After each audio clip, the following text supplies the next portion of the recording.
knows my heart, that's risky. Maybe there's just something about the way you stop and stare. Something in those eyes tell me you care. I'm still learning how to trust. So can we keep this between us?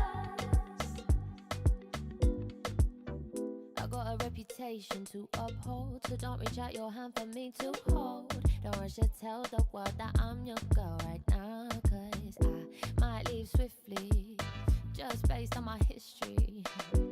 Been on to take them flights at death side of trouble. Maybe there's just something about the way you stop and stare. Something in those eyes tell me you care. I'm still learning how to trust. So can we keep this between us? If you choose to stick around, don't say I let you down when I burn it to the ground. Because I'm still learning how to trust. So can we keep this between us?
Got a feeling I can't shake, but I'ma try to shake it anyway.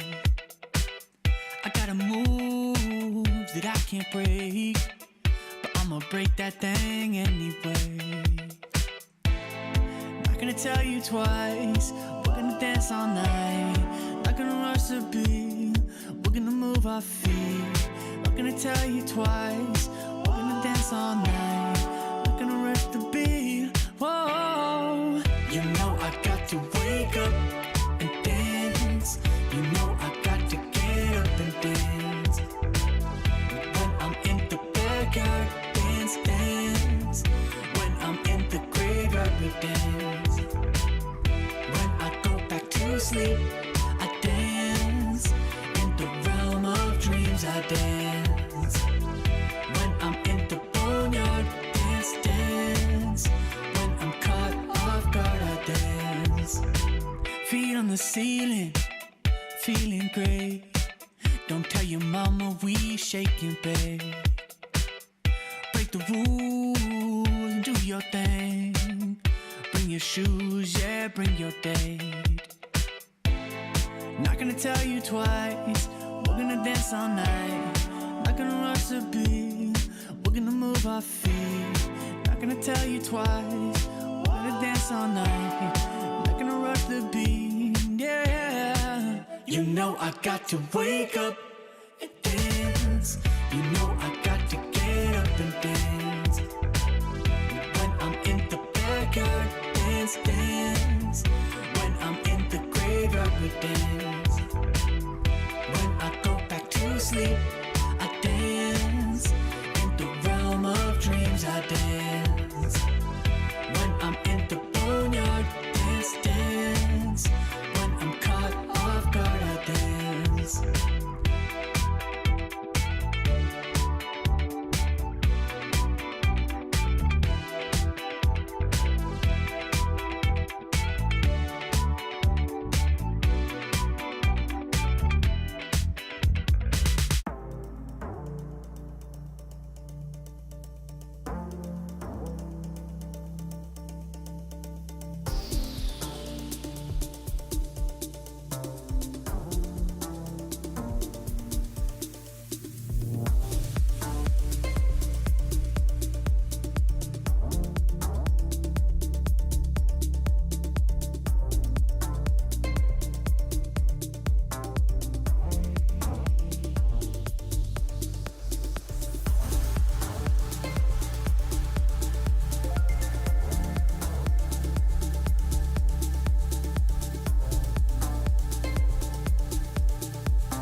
but it's time to come alive. If you want to party, babe, you got to feel it deep inside. All I really want to do is the things you just can't hide. Put your funk around it, babe, and I'll take you for a ride. You know that feeling. You know that feeling.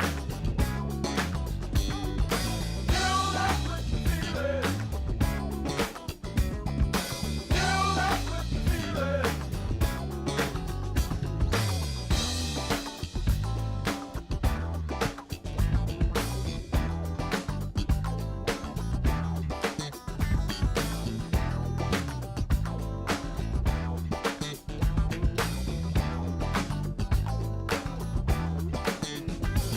Now listen to the music as I bring you to the light. You can stop the sea if you just open your eyes. All you funky people, just join the funky line. Our groove make your soul shaker. Everybody sing along. You know that feeling. You know that feeling. You know that feeling. You know that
bitter, sweet, fiery heat, whispers the man of the hurricane.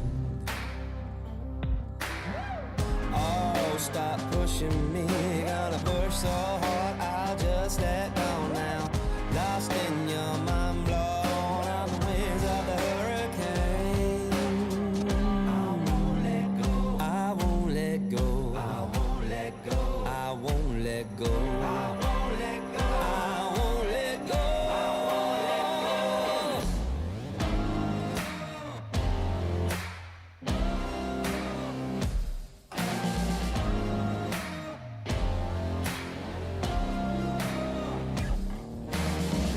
Ain't never giving up on you. Gonna see this storm all the way through. Gonna push right through the driving rain. Gonna ride on the wings of the hurricane.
Let me take you for a ride.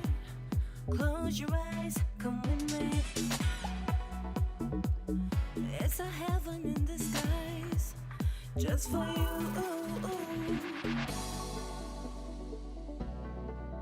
Just for you.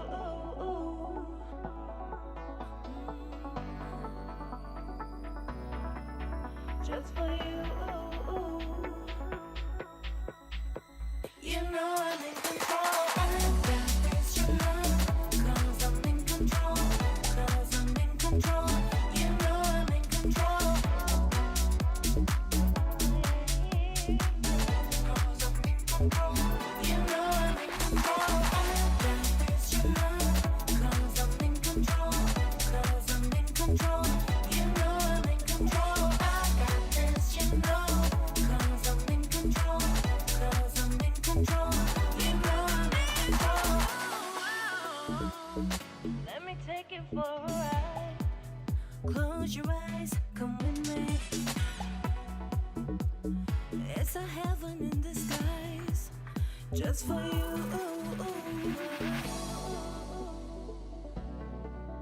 Just for you.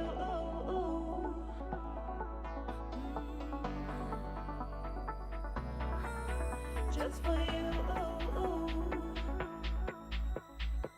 You know I'm in control. I got this, you know, 'cause I'm in control. 'Cause I'm in control. You know I'm in control. Because I'm in control. You know I'm in control. I got this, you know, 'cause I'm in control. 'Cause I'm in control. You know I'm in control. I got this, you know, 'cause I'm in control. 'Cause I'm in control. You know I'm in control.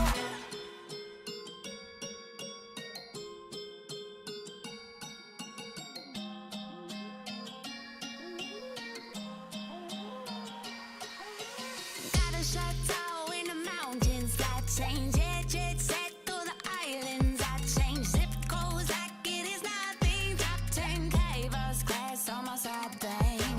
Shorty went viral on a TikTok.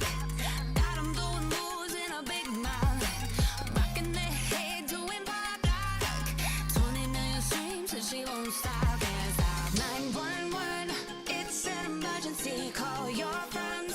Everybody follow me one by one, moving to the melody.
club and you party like nobody. We in the club and you dance like nobody. We in the club, girl, you show me your mata, your mata, your mata. We in the club and you party like nobody. We in the club and you dance like nobody. We in the club, girl, you show me your mata, your mata, your mata. Eh?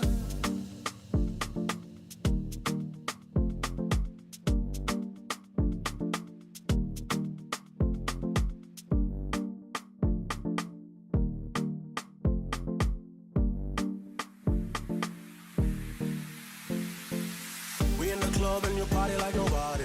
We in the club and you dance like nobody. We in the club, girl, you show me your mata, your mata, your mata. We in the club and you party like nobody. We in the club and you dance like nobody. We in the club, girl, you show me your mata, your mata, your mata. Eh?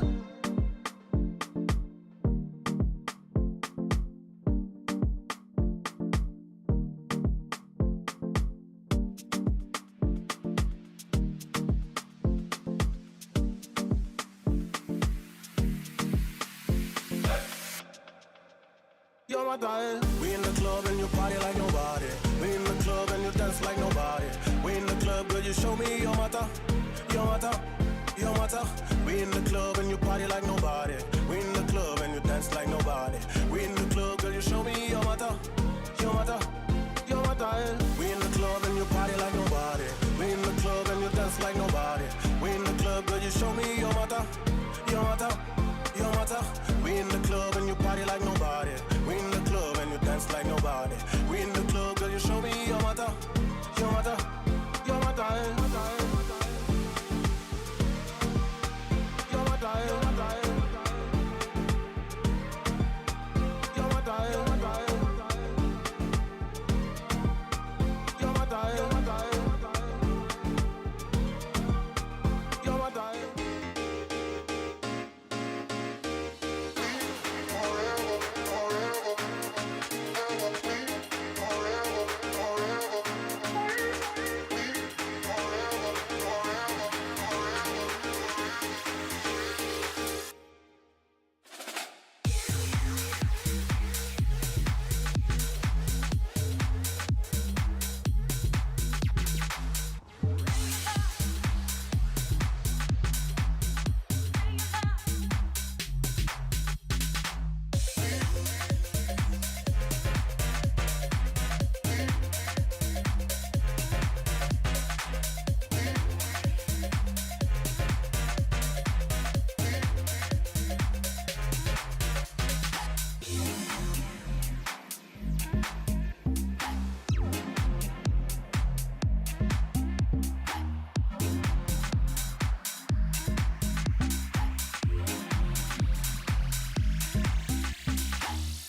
pressure. Darling, I'll be just fine. It won't take no for an answer. Get off your knees and pull yourself together. I'll make it on my own. You think I need ya? I've come a long, long way. No looking back. Keep banging on my door. See where it gets ya. I'm moving on now, honey. Ain't gonna play your games.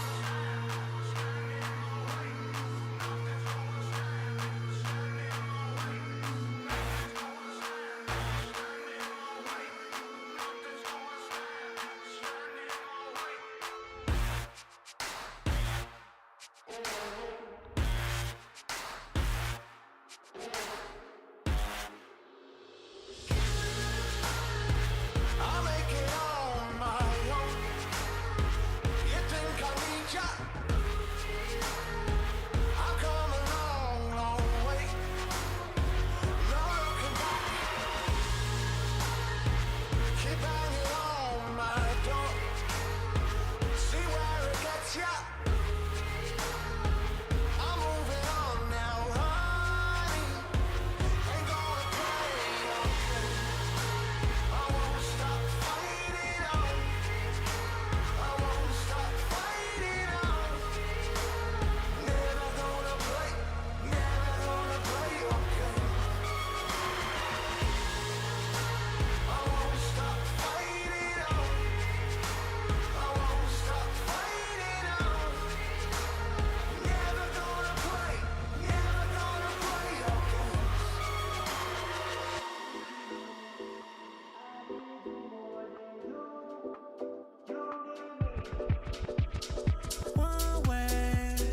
One way with you, what it feels like. Somewhere to you, I still try. If I love you where you love me, you would question me, yeah.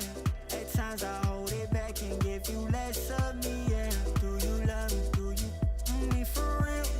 Shawty, keep it real. Ooh yeah, ooh yeah, ooh yeah.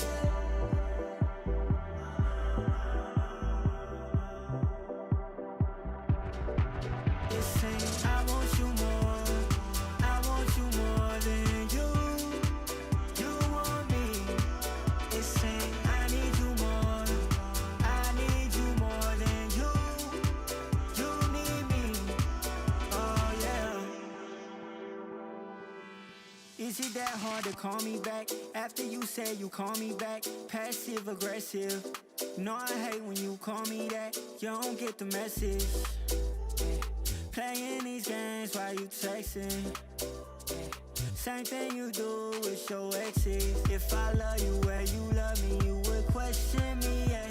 At times I hold it back and give you less of me, yeah. Do you love me? Do you me for real? Shawty, keep it real. Ooh yeah, ooh yeah, ooh yeah.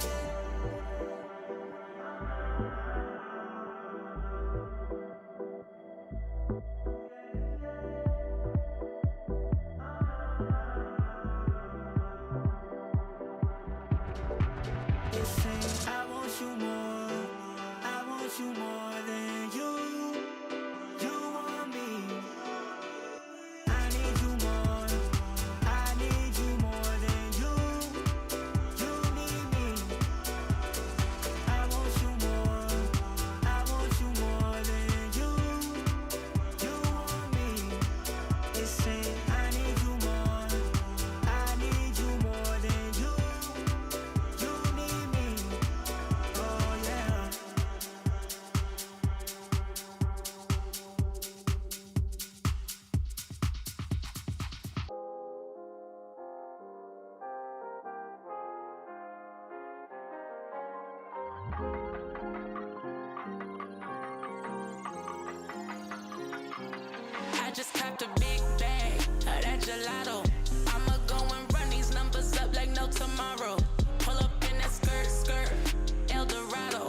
that pressure hit. Tell me, OG, is you finna ride? I was made for this. You can see that look up in my eye.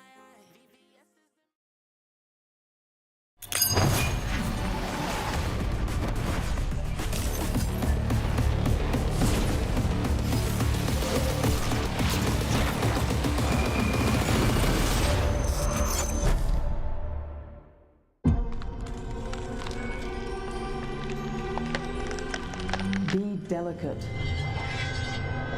gentle, precise. Calm down.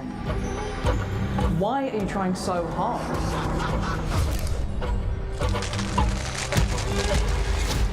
Isn't this too much for you? Aren't you scared? Don't play, don't compete, stop complaining.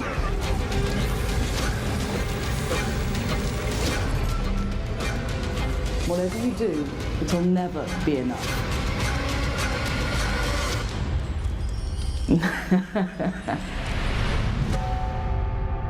Greatness comes from within. Just wait and see.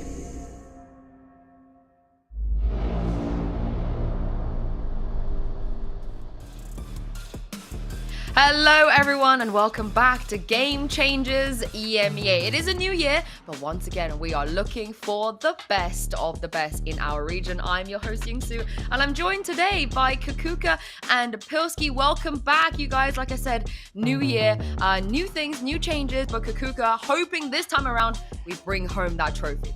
Yeah, exactly. It feels like we were robbed in 2023. That cannot happen again. Things have changed within the game, but you know, the excitement for Game Changers is always the same. Look, I identify as APAC and being from Australia, and honestly, I can say as well, we also did not win, so it's just sadness all around. RIP. I mean, you won our hearts. I think the 5 duelist meta was probably my favorite thing I've ever experienced in an international tournament. But we have before I get ahead of before I get ahead of myself, like I said, we didn't win champs last year. You know, I think there was a lot of opportunities we could have, and hopefully, Kakuka, with some of the changes we're seeing this year, we do bring that trophy home. Yeah, exactly. With the changes that we're seeing, not only within the teams, but if we think about exactly what happened back in Brazil, even though, you know, G2 was not able to take that trophy, I feel like it's a bit of a bittersweet taste for BBL because they got sick, they couldn't be on stage, and I think that probably affected their mental and their performance, being now them in the biggest stage against the big names. I think that if that wouldn't happen, maybe we would have had different results. Yeah, I think, look, Champs was great to watch and I really enjoyed it. But heading into this year, it feels like it's going to be a completely different story. It's like crazy changes in the off-season as you always do see. So I'm keen to get into it. Yeah, and also, Pilski, let's talk about the points as well, because obviously last year we also had this format where you could gain points at each stage. The actual number of points has dramatically increased, but also do you feel like maybe, again, stage 1, there's less importance to it? You know, maybe not getting that many points here is not the end of the world? Yeah, we've seen this format like rolled out, obviously with different point distributions, even on my small side of the world, little island of Oceania in our little staged format. So obviously, you know, as you see from this graphic, stage 1, you're going to get less points, less of an incentive to have that really big result, you know, stage 2, and then obviously stage 3, you do get that qualification spot if you come first, but the team that gets the most points overall will also head through to the championship, as we did see last year as well. So, you know, stage 1, I think a little bit less on offer, Kakuka, and maybe that's going to give some of the teams potentially a chance to chill out a little bit at the start of the year. Yeah, exactly. Because remember, the last 2 years that we've had, G2 qualified on points. Okay, and I think that to me the biggest difference between this year and the previous ones, so people might not remember what the points looked like last year, but the difference is very, very big, especially between first and second, and then second and third. As you can see in this graphic, we have from 80 to 55. That's 25 points if I'm not mistaken.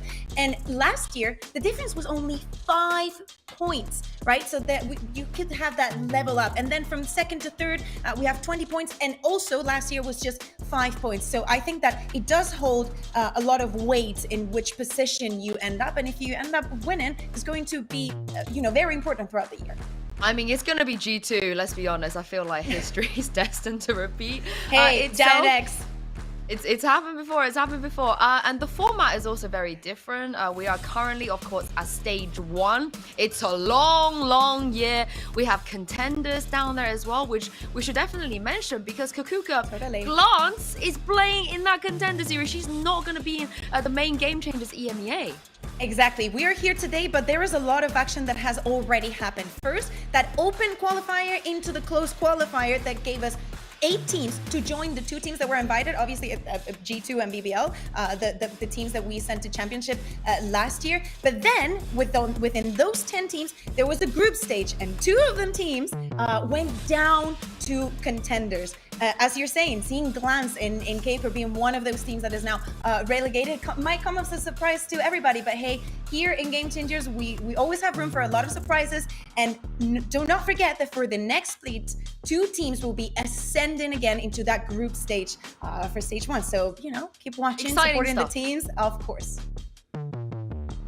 I mean, if we move on and look at the bracket as well, like you so well summed up, Kakuka, a lot of things has happened. We haven't had a broadcast for them, but a lot has happened. And Pilski, let's also talk about those roster changes, because as you can see here, we got the usual suspects in G2 and BBL, but they're not the same G2 Gozen and BBL Queens coming into this. Oh, definitely not. Crazy roster changes in the off season for sure. You definitely saw a lot of teams making moves, and as we mentioned, even one of the big teams getting a lot of different players have come in. Going down to contenders was quite surprising to me, but obviously just to set the table, we're down here in the lower bracket for the games today. We've already had the whole group stage. We've already had a couple of these initial opening round games. So I'm keen to see what we're going to get out of some of these games, and already we've had some crazy upsets in this bracket, and we've had a team that was doing very, very well last year, at least the core of it, in a bit of a precarious position. I'm keen to see what happens. Yeah, exactly. And I think, it might be kind of confusing because we see players changing teams. You also see some new faces, and it brings the question to the table. How much can these teams develop? Where do their priorities rely when you get into a year that, of course, there's going to be changes in the map pool, changes in the agents, and everything has to come in as one within your team if you want to, not only go to that final event at the end of the year, but actually, as you said, Yinsu, bring that trophy back home where it belongs. Exactly, but let's just get straight into this first matchup of the day, BBL Queens versus Neon Blade, and address the elephant in the room, because I never thought I'd see the day where Vanya, of all players, is no longer with BBL Queens. This seemed like a really big risk that BBL took in this off-season, but Pilski, in her plays, they brought in Proxima and Chanel. Yeah, I think, this kind of shows you that, despite losing some of the strongest players in the roster, arguably one of the best players in the competition in Vanya, at least statistically, she had some insane stats over, the majority of 23. They have brought, obviously, from the talent pool that is Turkey, a player like Proxima of Na'Vi Celestials, who fills a very similar role. So hopefully that's going to be a nice role-for-role swap in that regard. But in terms of bringing Chanel, who's more so played in some of the more mixed European rosters and now back on a Turkish roster, and then moving up here in terms of roles from duelist over to initiator, it's going to be interesting to see how they can put the pieces together. I mean, at least if you looked at their results, going from a team that literally, did win the last stage of 23 and went overseas to the championship, maybe it hasn't been working, given that they're in the lower bracket here. I'm maybe a little concerned for them. Yeah, exactly. We're talking about elimination. There is a chance that we say goodbye to BBL for now, okay? But in this competition, and especially with the last year that they had, we would be surprised. 2 things. 1, I cannot wait to see what song Wens chooses next for her highlights as in Taylor Swift. Coulda, woulda, shoulda. That's a personal favorite right there. But I wanted to jump back on something that Pilski said this side about Alkia, changing the role and actually adapting to that. Because if you have Chanel, it also says a lot about you and about the kind of player that you are. You decide to move back and be like, okay, this is how we're going to make things work. That is what BBL has to focus as in right now, okay? Changing things around, now having Felipa also IGL with the huge boots that they have to feel, and everybody looking at BBL as we said, the winners of 2023. Yeah, I'm glad you guys mentioned those topics because I actually had a chat with Proxima earlier and she gave us some updates on what's been going on with BBL. Take a look at this. I'm now joined by Proxima from BBL Queens. Proxima, welcome to BBL. First of all, you've played on a lot of different Turkish rosters with many, many great Turkish players. So talk me through what is different about this team. I mean, first of all, it's just like a family that I didn't think that it would be like that. Because the second we joined, we felt like we've been here since forever. So, I don't know, we just had the chemistry so fast. So yeah, this is the best thing that I can think of. Oh, I mean, if the synergy's there, it's going to be good for you guys for sure. Now, you are coming into, you know, in a replacement of two very, very, very strong players that did leave BBL, and they were very successful too with BBL last year. So do you feel any pressure that maybe the fans have very high expectations and you have to fulfill those expectations this year? I mean, of course, that I understand that people have seen some good players that were playing in and they had good performance, and I mean, I understand that they kind of miss them, but they should know that every player that playing in the scene, at least in this team, should be like good, you know? Like you can't just like pull someone over and just like, yeah, play this game. So I understand their situation, but I think they just like give some time. So I just like feel comfortable like that, and I feel confident that I know that I'm not gonna I'm not gonna make them miss other players that were gone. So oh, I like it. I mean, Proxima, you've been doing this for a long time, so I trust you. You know what you're doing. And speaking of what you guys are doing, Alkia no longer on the duelist. She's playing Initiator. What was the reasoning behind this role swap? I mean, yeah, it's a hard question. I mean, she kind of wanted to play some different roles, like, you know, she likes clutches, and it was a better mix in our team because, you know, like also Chanel is also playing duelist and we have that flex in our team. So yeah, we just wanted to change some things at this point. This was Alkia's decision? She wanted to not play duelist anymore? I mean, 50-50 that I can say. Like, yeah, she can also play it, and when we need it, she play. So, but at some point, she also wanted to play other roles like Initiator and stuff. So it's just like goes both ways. And lastly, I mean, this is pretty unusual. You guys have not one, not two, but three different people that play Omen. I don't think I've ever seen something like this. And obviously, you've been playing Omen for a very long time. So why don't they just let you do it? Why do you have to split that agent? It's probably because at some point we thought that we needed 2 controllers at some maps, and it's better for us. So we just like, you know, change according to maps, according to game plan, according to players that we have. So when it comes to this, everybody is just like flexing, so it's just, I don't know, easy for us, I guess. So, and we also have like different comps for playoffs. Like we just like don't stick to one plan or one comp. So we just like to change things up. Well, there's a lot of new things coming in. Thank you so much, Proxima, for your time, and I can't wait to see it. Good luck today. Thank you. I mean, strong words there from Proxima. It's going to be interesting to see if they can indeed fill the shoes left by Eva and Vanya. But what a place to start it is by going up against a Neon Blade, because Kukuka, they're facing a team that don't have all that much experience.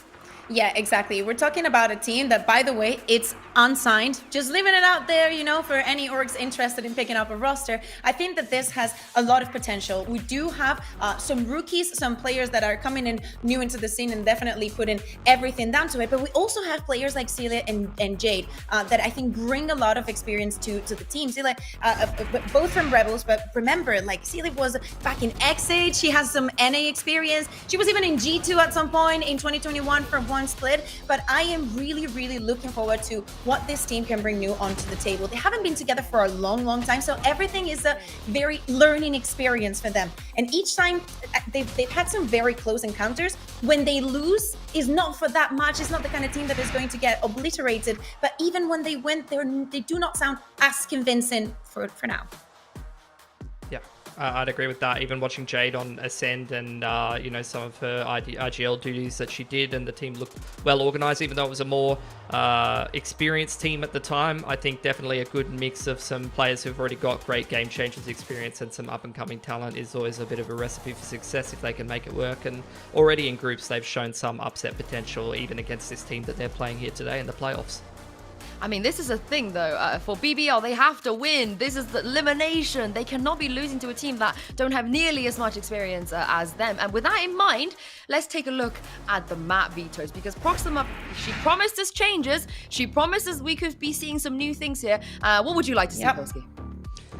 So look, last time they played, which was 2 weeks ago, you got Bind, Icebox, Ascent, and both of these teams did have pretty stock standard kind of patterns that they were going for in terms of vetoes in the group stage. No change for NB there in terms of banning Breeze, but there you go, BBL banning the map that they lost 11-13 last time to Neon Blade there, Kakuka. Yeah, exactly. And not only that, they also played it yesterday and decided to just remove it. It's something that they don't want to go, something that they do not feel comfortable. And now we see Sunset coming up. I think that this is a map that we've seen a lot during VCT. I can understand why people like it and they decide to play it. But especially with both teams having played it yesterday, I think that this could be such a strong start from any of these teams if they manage to fix the small flaws that they had yesterday. Yeah, I mean, it's interesting. Oh, sorry to cut you off, but I think looking at Sunset, Neon Blade picking it was a map that BBL picked all during the groups. So it feels like they're picking into the first pick of their opponent.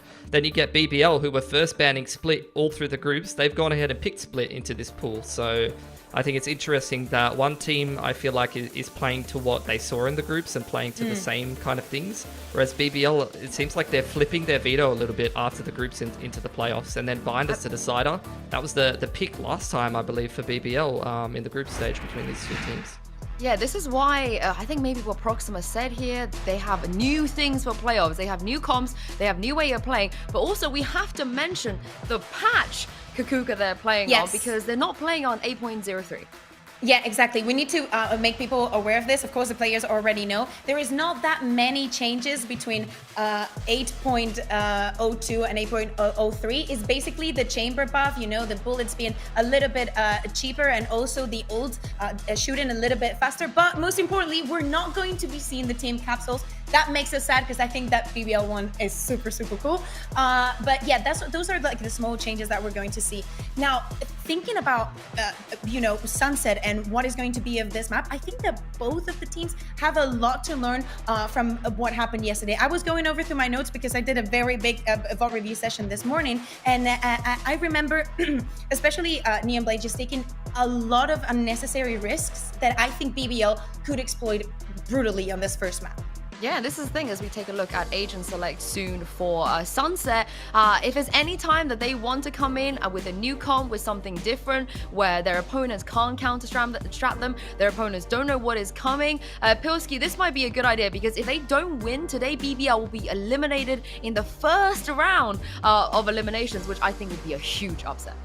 Yeah, I'm interested to see, because obviously you did get the interview where they're talking about comp changes. They've had their opponents pick a map that they played during the groups. And this is something that I had to learn the hard way, coming from a different game, coaching to playing an international event where a team literally played in the same group as us, an old comp that they struggled on a map with, and then they ended up flipping the comp on the same day and changing their comp and played a lot better with that comp. And so it just shows you the potential for teams to hide strats, to maybe sandbag a little bit or show certain things in the group stage of a tournament and then flip it in the playoffs. And that might not be something that Neon Blade is ready for if they're picking into a map that the other team was playing during the groups and they're expecting a certain approach and they VOD review, they prepare for that. And then as you saw with the Proxima's interview, maybe it'll be something a little different in the agent select this time. We'll see.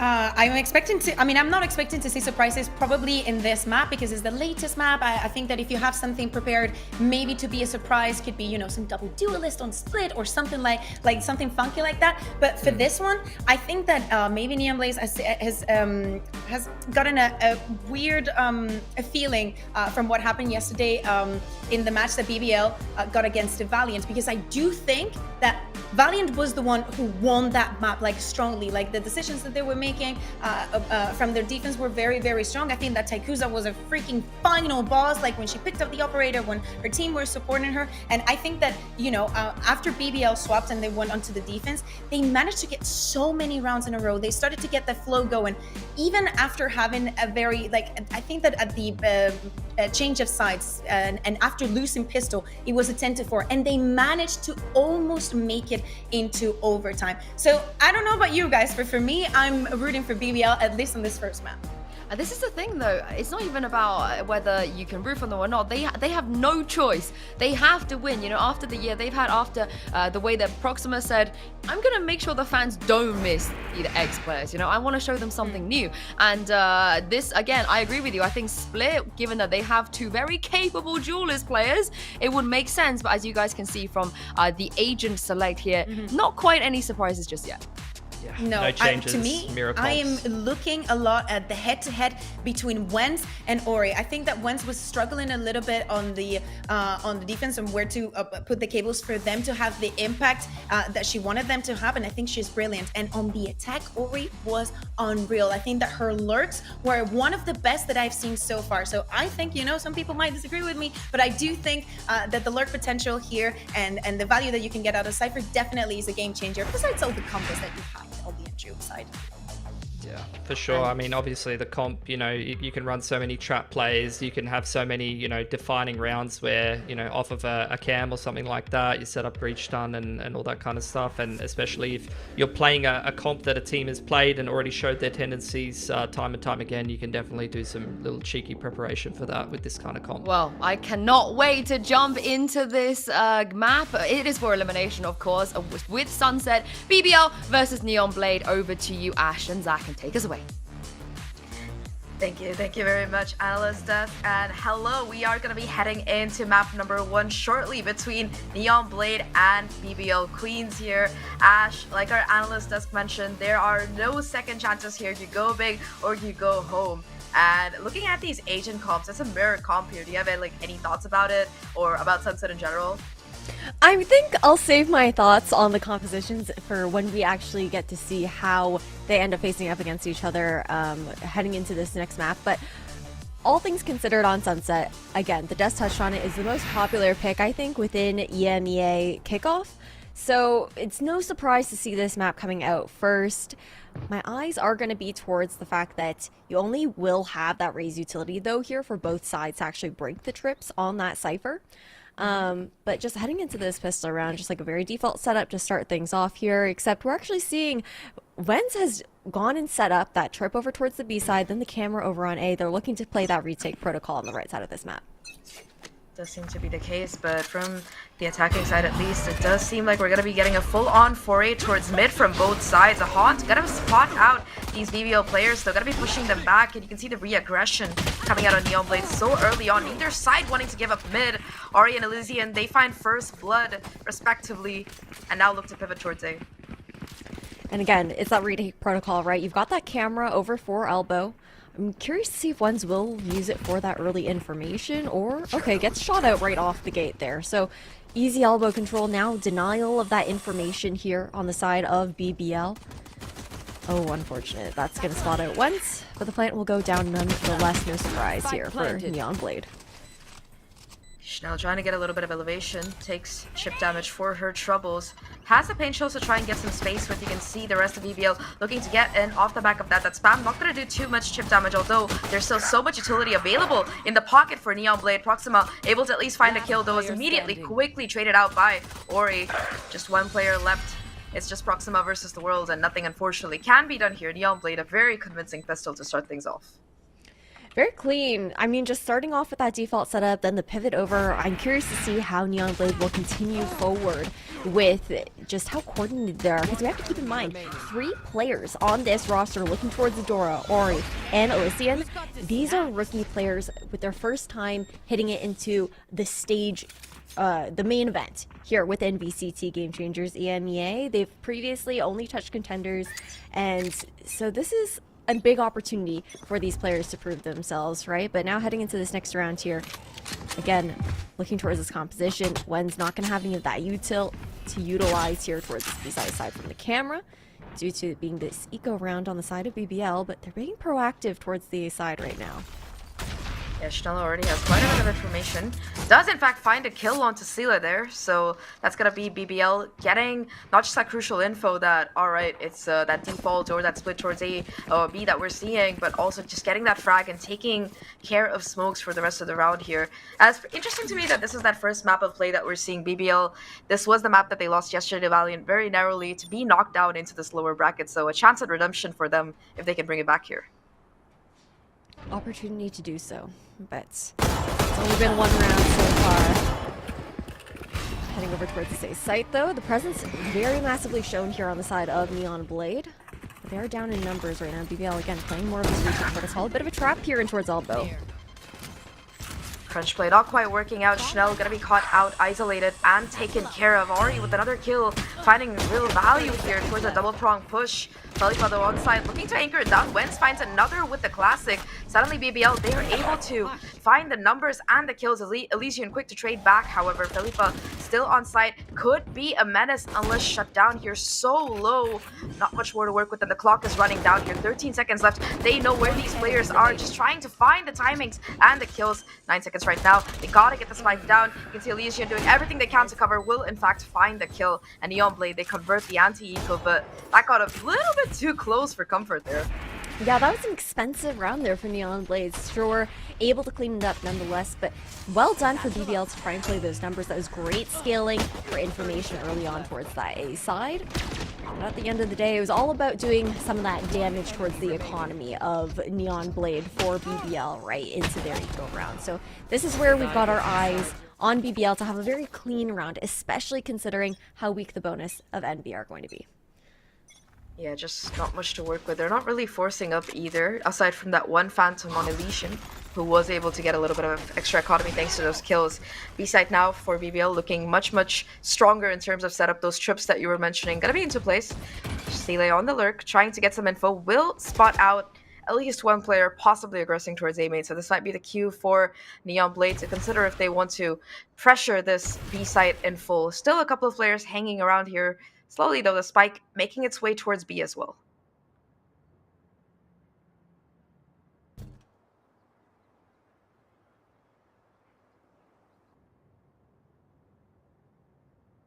One minute left on the clock. It does seem like BBL, they also have the read here. You can see Felipa ready with the stun when that execute does coming in a one-way as well, ready for Wentz to trigger. And however, with the lack of noise, BBL, they might be rotating over towards A instead.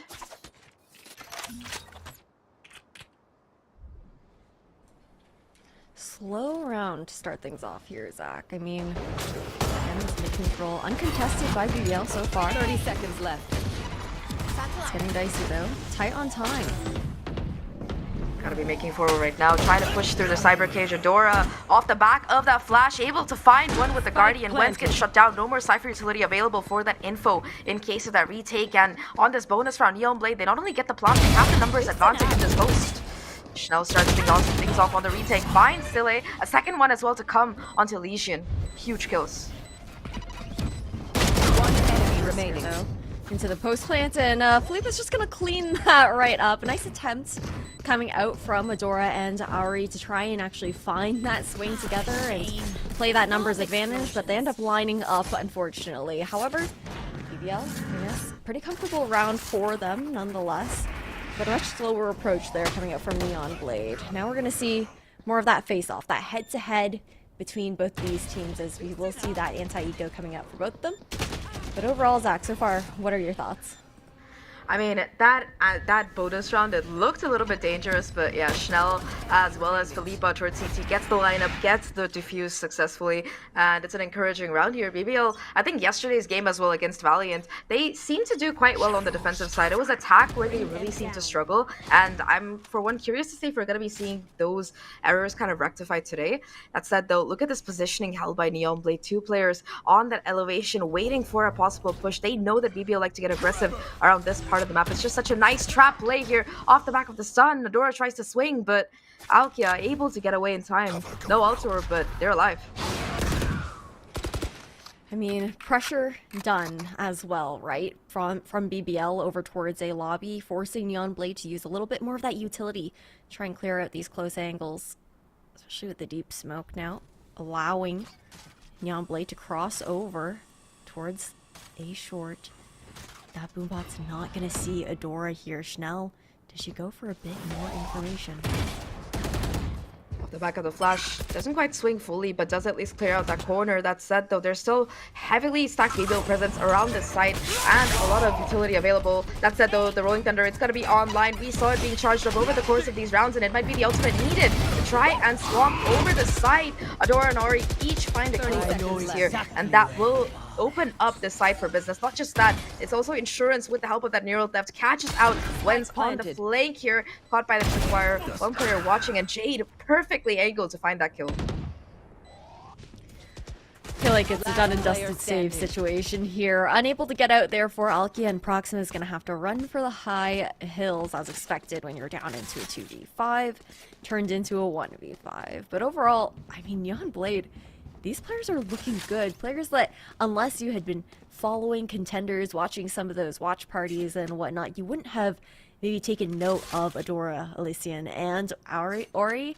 So it's a nice showing to start things off here for sure for this rookie squad. And a nice mix there, Zach, as well, to have more experienced players like Jadewon, like Sile, to actually be able to bring that kind of veteran status to the team and balance things out. I would definitely agree with you. And of course, just a shout out, Neon Blade is at this point the only unsigned team in this playoff stage. So if anybody is looking to sign a good Game Changers team, you don't have to look much further. So yeah, someone signed Neon Blade already. I know we had a similar case last year as well for Odd One Out. So there's a case to be made for these cracked teams. But like you mentioned there, Ash, contenders really proving to be a worthy proving ground. Not just for Neon Blade here, but also for some other teams like Falcons last year. They were in contenders for a majority, and now they are flawless in terms of win record for this playoffs as well as the group stage before that. A bit of an eco round though now for the side of BBL. Not much to work with. The Hero Vandal that Proxima was able to save, a Guardian for Alkia as well, and Schnell has the Showstopper. But again, just look at how Neon Blade are really just focusing on charging up and cycling these ults. We did see that Rolling Thunder coming through in that previous one. Showstopper not quite online, but Schnell has her own, and Alkia with the Guardian finds a huge opening pick, space being retaken, and you can see Neon Blade just choosing to run for the hills here. Gun gonna be retrieved as well, and suddenly this eco round, it starts looking very dangerous. Oh, and Proxima with the Vandal throwing down that one way, just slowing down this push, forcing that Paranoia out early here from Sile on this A hit. And the Cavalry is running towards the A site here for the side of BBL. All of Neon Blade opting over for Elbow. Huge kill. Proxima looking to keep that pressure up with the help of that flashpoint from Felipe. Able to find a kill, although on site it's Ori and Elysian to strike back here. Just Proxima left right now doing whatever she can to keep it down. Finds the kill onto Elysian. Neural Theft's coming out now. It's just Sile in a 1v2 having to try and clutch it out here. Both players are quite low, but just no isolation possible. Wins with the Sheriff. We'll find the Thrifty for BBL. Massive Thrifty round coming in. I mean, the recovery there was great on the side of BBL. Sure, you had Proxima managing to find her one over towards Elbow, but things got dicey. You have the C's that comes through. She's able to TP out in that situation. And so with so much noise being made towards Elbow as well, perfect timing for Ori to lurk up towards short. But nonetheless, now heading into the next round, we've got that Rolling Thunder cycled up here on the side of Felipe. We are just one away from that Nightfall, though, here for Legion, as well as that Showstopper in the hands of Adora as well. So a lot of opportunity to try and get these ults up online to try and trade those out. Yeah, that's one thing that Neon Blade have been doing quite well here. The swing, though, off the back of that stun doesn't quite go as expected. Proxima gets shut down here. Stun not quite connecting out here. Looking for a refrag if possible. Does in fact get the wallbang onto Jade, so that's a huge kill to try and counter with no more breach utility online for this attacking side for the duration of this round at least. And look at what Felipe has. Rolling Thunder ready for that retake. The positioning as well being held by BBL. Despite that, they're still fighting for control of the side. They don't want to give it up for free. I mean, they're not sure if Neon Blade have gotten a lurk elsewhere. Both players still towards A. Knife call to come in, and off the back of that, the Pain Show's doing enough damage to find Schnell. Showstopper active for Dora. Accidentally tosses it in her own face here, and now Felipa there for the backup.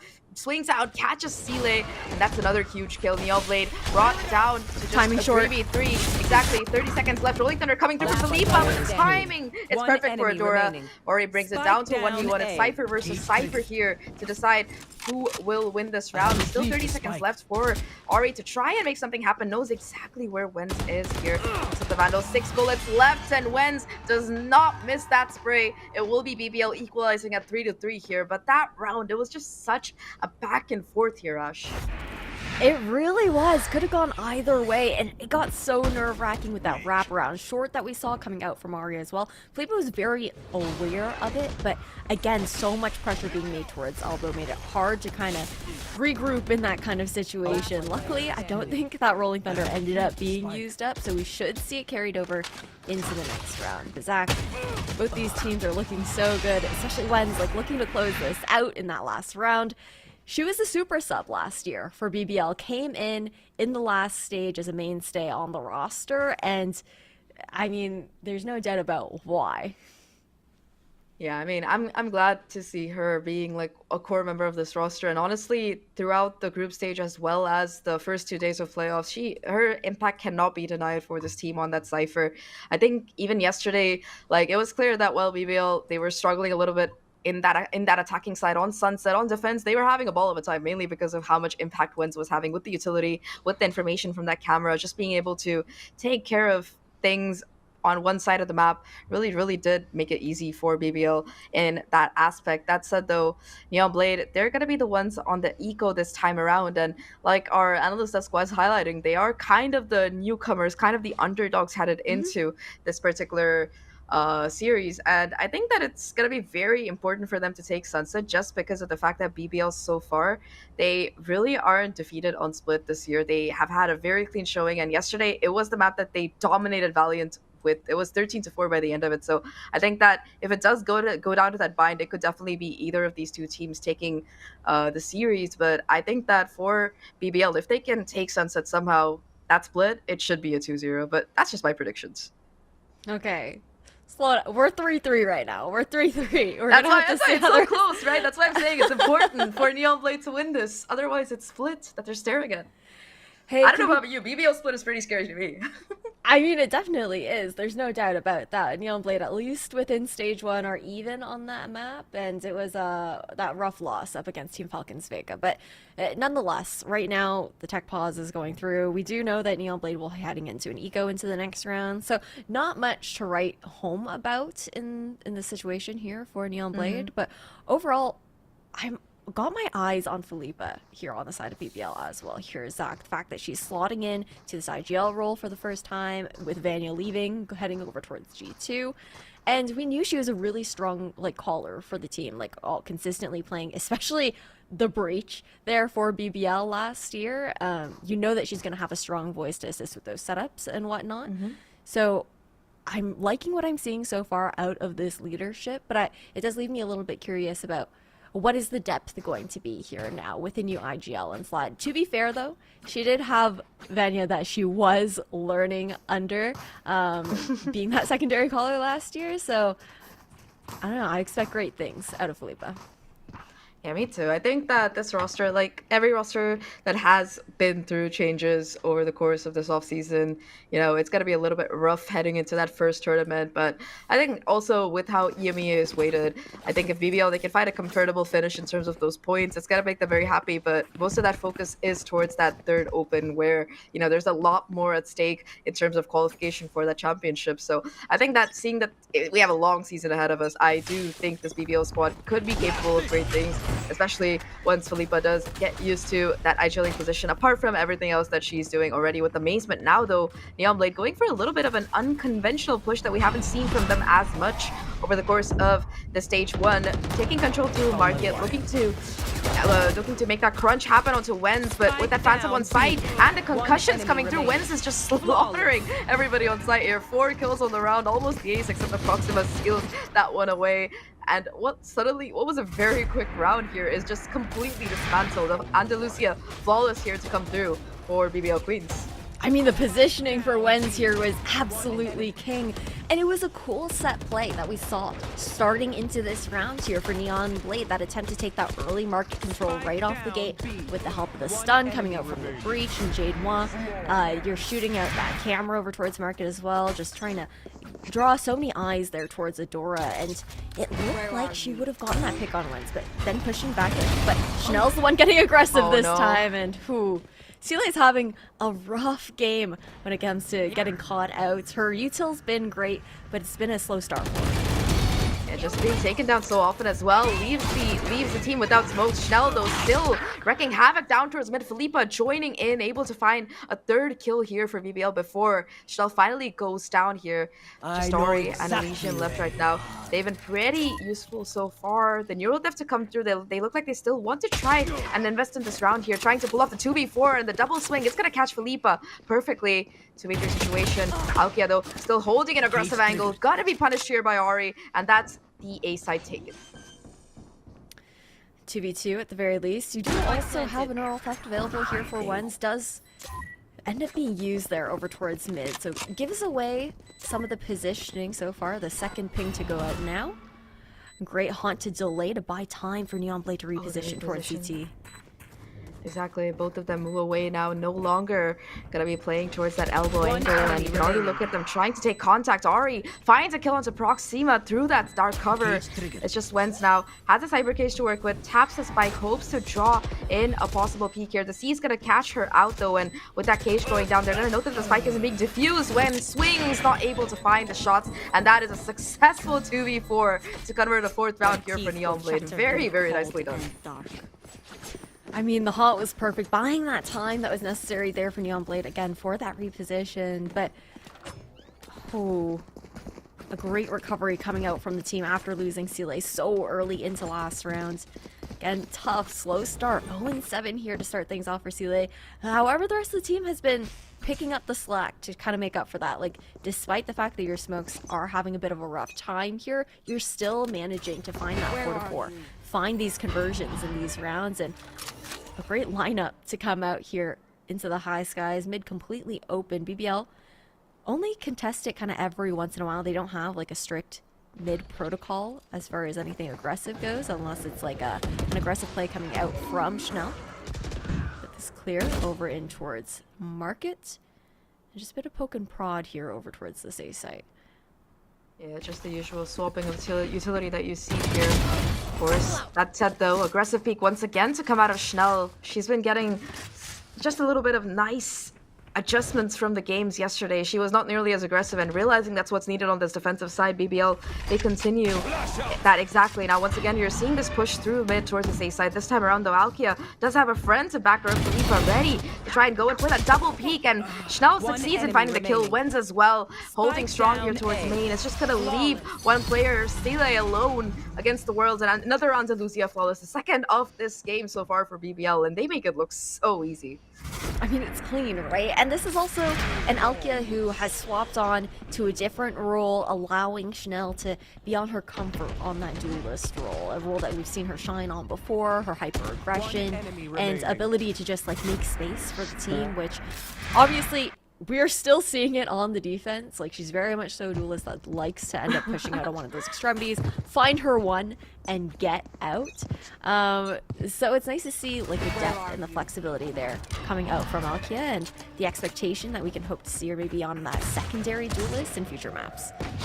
Sure, I mean, Alkia, she was that star duelist last year for this BBL roster, and now, I mean, it was her choice as well to shift over more towards this flex role, and definitely having as much of an impact in terms of kills, and more so in the way that she's been using her utility for the team here, especially, you know, on these dynamic, more aggressive initiators such as the Fade. She's been having a great time really just cracking out, for lack of a better phrase. Early Prowler gonna catch the presence here towards this A side. A stun coming out, will be able to catch Alkia, although I think she will be able to get away barely. That C's not gonna catch her. And Shell's still on that A side looking for the backup. The thing is that Neon Blade didn't really have the best weaponry with which to work on this round. And ultimate-wise, they are close to a couple, but Philippa, holding down mid, finds the headshot through the corner of the wall there onto Adora. Yeah, I mean, they're just trying to get some util trades over towards that A site before taking over towards market now. But there is a camera watching for this push, as well as Proxima on the cross. Beautiful paranoia. What? Proxima making a cheeky play and keeping right on top of that. Haun's gonna give away her position. Luckily for her, it's Nico around and her and Felipa, they're able to find the clean headshots onto these players with their Vandals. Now only Ori left. A 1v5 once again. Sheriff and Han Wins already crouched, holding the angle. And a third Andalusia flawless here for BBL Queens. I know these are eco rounds for Neon Blade, but still, you cannot help but feel just the amount of awareness that BBL have. Like, look, the way they're able to crunch in before that spike even goes down. And of course, I don't know how Proxima gets away with this. No, I actually don't. Like, you see the counter stun coming out to deny that space that the paranoia was trying to take, and just the commitment coming out there with that TP. But man, timeout to be called now here for Neon Blade. I feel like BBL, they had a slower start. I believe that was the pistol round in the hands of Neon Blade, and then obviously the anti-eco. So that granted them the first 2 rounds out of the 4 that they have in pocket right now. But ever since weapons have come out here, Zach, we've really seen BBL heat up into this first half. Yeah, for sure. I mean, I think that now they're feeling a little bit more confident here. If you look at the kind of pressure that Schnell is constantly exerting, it's kind of slowed down how Neon Blade are playing here. So many times in those initial rounds, you saw them go aggressively in those first 30 seconds, but now they're kind of forced to play slow here. Watch for that mid push, that A push. Be sure that Schnell isn't creeping up on them. And because of that, you can really see how much more cautious they are in their gameplay, and BBL, they're taking full advantage of this. They're happy to be like, all right, if you're gonna give me that much respect, I'm gonna take advantage, and Shell has been doing that consistently for those last few rounds. It's that ebb and flow across the map, right? Something that BBL were so good at last year as well, under the IGL-ship of Vanya, and again, just continuing on with that kind of, not the exact same plays, of course, but the same kind of protocol ideas. A great stun to deny the space that they were looking to take here on the side of that paranoia.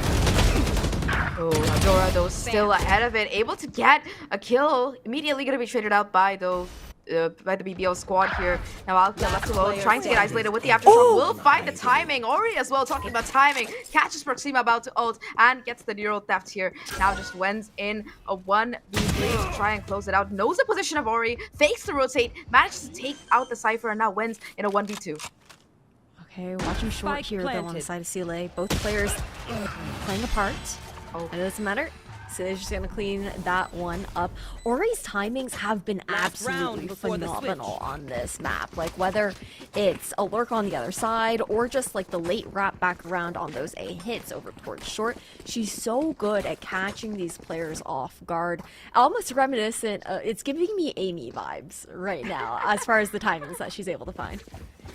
I'm telling you, ever since Cypher meta became the thing this year, almost every single Cypher I've seen just has the rattiest, nicest lurks coming in. Like, I mean ratty as a compliment, okay? As somebody who plays Cypher and Killjoy myself a lot, it's a compliment, trust me. But yeah, in terms of timings, all these players have just been incredible at finding the holes in the defense here. Now though, it's gonna be aggression once again coming in from BBL off the back of the stun. A showstopper for a showstopper here, neither connecting. Rosa on both sides, but BBL, they're gonna give up that space at least a little bit. You see it from the shadows coming through here from Sealay, possibly looking for information on that other side. Alkia looking to push through off the back mid, but that market pressure, it's gonna be caught out for Schnell. Perfect timing. Just a 1-for-1 trade though. That Nightfall gonna give Neon Blade the utility they need to push onto site here, and BBL, they're playing for the retake. But look at Neon Blade right now. Sealay taking that A space. They know that BBL is fully rotated over towards that B site. So it's a mad dash over while Adora still tries to cut off some of these rotations. And she's not making any noise. She's not drawing that attention over towards that B site. It's going to be all about timing here. BBL, they've already cleared out mid as well. So much space here taken by Neon Blade towards this A side. Spike finally gonna go down, but look at the positions they're holding. The problem is that they're quite isolated, and already there's a flank coming in from this BBL squad. Adora takes care of Proxima. That late flank that you were mentioning kicking in from the B side finally. Felipa though playing around the start cover. Caught between two players. The flank from BBL finds a couple of kills. Neural Theft's coming in, but it's just going to be Wens now versus the world. Knows exactly where the 3 remaining players are, but can't quite act on it until the Seas goes away here. Legion able to slip back into sight, and Wens knows this. Knows the position of Adora as well, so that's 2 out of 3 that Wens has tracked down here. unfortunately not able to get the shot onto Elysian, and that's going to be a very clean 6-6 half that we end this on. Switching Neonblade, sides. they bounce back towards the end of those buy rounds. Yeah, I mean, no matter how you cut that, Wenz is not getting out of that round. Wenz is not going to clutch that round. And Wenz is a player that you expect to be able to clutch rounds like that, but it was just a gorgeous crossfire being set up here by Neonblade. And again, that flank that had come through was absolutely stunning. The timing so perfect. But now it's back into the pistol round. First half, Neonblade won pistol. It's a question of, can they do it again? Because again, Neonblade, they weren't able to string many rounds together after those initial 2. So for BBL, I feel like they are still running with a bit of that momentum, even though Neonblade have been able to cut that up. Yeah, these last 2 rounds in that previous half definitely going in Neonblade's favor. Gotta help, but now BBL, they're back to the side where they struggled yesterday on attack. Not quite able to find the conversions. I think it was a 4-8 half that they were able to end on. They look a little bit more convincing here. Let's see if that's going to be the case. The tripwire, though, not going to be broken. And off the back of it, Sile gets a free kill. Will be Ori to find a second as well through the star cover. And it's unseen kills raining down here on that BBL squadron towards B site. Still Ori keeping that pressure up. Spots out Alkia, getting that distraction for Jade to swing off of it. Wen's finally able to find a kill in trade, but it's just going to be 2v4. Yeah, and they're aggressing. Alkia looking to get caught out here. Notice that at least 2 are chasing her down right now, and they are not stopping. Oh, look at Wen's so deep in spawn here. Might be able to find the timing onto Elysian. Does catch them out, but the shot doesn't quite connect, and knows that there's a heavy flank coming in as well. Wenz gets the kill though, and that's gonna be huge. Look at the positioning held by Alkia here. Could catch these players if they get a little bit too aggressive with that tripwire. Gonna give her away, and Ori there to swing and find the kill. The Haunts now locating the position of that push coming in through market. Everybody, in fact, from Neonblade's side flooding in here as Alkia decides to try and get that spike plant down finally. Still 1v3 that she's gonna have to clutch out. Has the aim, has the experience, but will she be given those isolated fights? That's the question that's in my mind here. You can see she's gonna try to go in for that swing. Not able to get the kill onto Sile, but yeah, dodges the stun at least, and it's just a push from every single angle. Alkia unfortunately not able to do anything, and a triple for Ori as we see Neonblade get that second pistol as well. Neonblade looking like pistol gamers right now, but I mean, it was a great protocol there over towards that B site. Sure, you've got that the typical Cypher trapwires set up there over on the main choke, but then it's the fact that Jade's gonna throw out that stun as well and make it so hard for them to actually punish the trip and try and break it and not even have it kind of set off in that kind of way. So beautifully done in that kind of sense. But now, gonna carry over into the next round here again. Anticipating NB to be able to take this one. For BBL, it's all about doing that damage, and they were very much able to do so in that first round, or in that second round of the first half. Yeah, that anti-eco, they made it expensive taking down 3 players, and Neonblade, they're investing decently in this. 4 Spectres, 1 Stinger. Any player that BBL takes out here is going to be a gun down. Less available for that bonus round here. Early paint chills invested to try and break that tripwire towards market, but Ori getting a little bit hungry here for info, for those kills, to get that neural depth online as soon as possible. And on the opposite side, it's Adora trying to go in for these jiggle peaks to get that information. BBL, though, they swing in unison, and Adora, at this point, satcheling away for her life, trying to stay safe. Oh, again, just timing towards mid, though. Adora, great paint shell to delay the push. The wraparound able to find a couple of kills here. Adora on side as well takes down Schnell. Aoki at least finds a kill in trade here onto Elysian. That's a Spectre that could possibly be retrieved here, but look at Wen's the lurk. It's perfect. The headshot does connect, but that full armor is saving Sile and keeping them still in this. 2 players now low for the side of Neonblade, but BBL is just Alkia left, and she's not looking too healthy. Still gets the first headshot, looking to do a little bit more damage, but Jade with the ghost will eventually take care of that. And Neonblade, they convert that anti-eco a little bit less damage than BBL would have liked, but that's still gonna be a Spectre and a Stinger dropped. Spectre Stinger dropped, and then a whole lot of shield damage there as well. So at least having to force the repurchases into that kind of regard, but I mean, the protocoling so far is looking very good coming out from Neon Blade, but I feel like this also is no surprise, all things considered, Zach, because we saw Jade, especially, I mean, we saw her on Rebels, but I especially remember her time on Ascend Rising, and the calling, the protocoling was so strong as far as the set plays go, but again, Chanel's already in towards elbow and delaying that push up towards A. Short here, BBL, they're changing the pace. Ooh. Going in much more quickly, and Alkia though with that Vandal able to shut down not just Sealay but also finding a second kill onto Elysian. Once again, these quick side takes result in quick kills onto the players of Neon Blade. Just gonna be Ori left right now, 1v5. At this point, it's very doubtful that is a winnable round, but the question is, can Ori find any damage? Already gonna be spotted out here by Wens. Makes the impression of jumping the tripwire, but Wens at that range with that Phantom, quick on the cleanup. Another Andalusia follows here for BBL. This is number 4, Ash, by the way. I'm keeping count. Keeping count. Hey, I'm not always a numbers girl, so I need you to keep that in mind sometimes too. Quick maths, if you will, but yeah, there is no way that we were going to be able to see Ari find anything there. BBL play it perfectly. You know that you're just gonna have to hold. All you have to do is stare at them with as many players as possible, and surely, unless a miracle happens and everyone whiffs their shots and they hit the most insane spray transfer, there's just nothing you can do. But slowing things down this time around, knowing that Neon Blade will have an equal buy to contest BBL here. Pacing changed a little bit, more of a default setup over towards both extremities with some mild mid presence. But Adora has a lot of info towards that A side, just trying to jiggle over towards short. Again, they're just waiting to see if Neon Blade want to bite at all with any sort of defense-side aggression.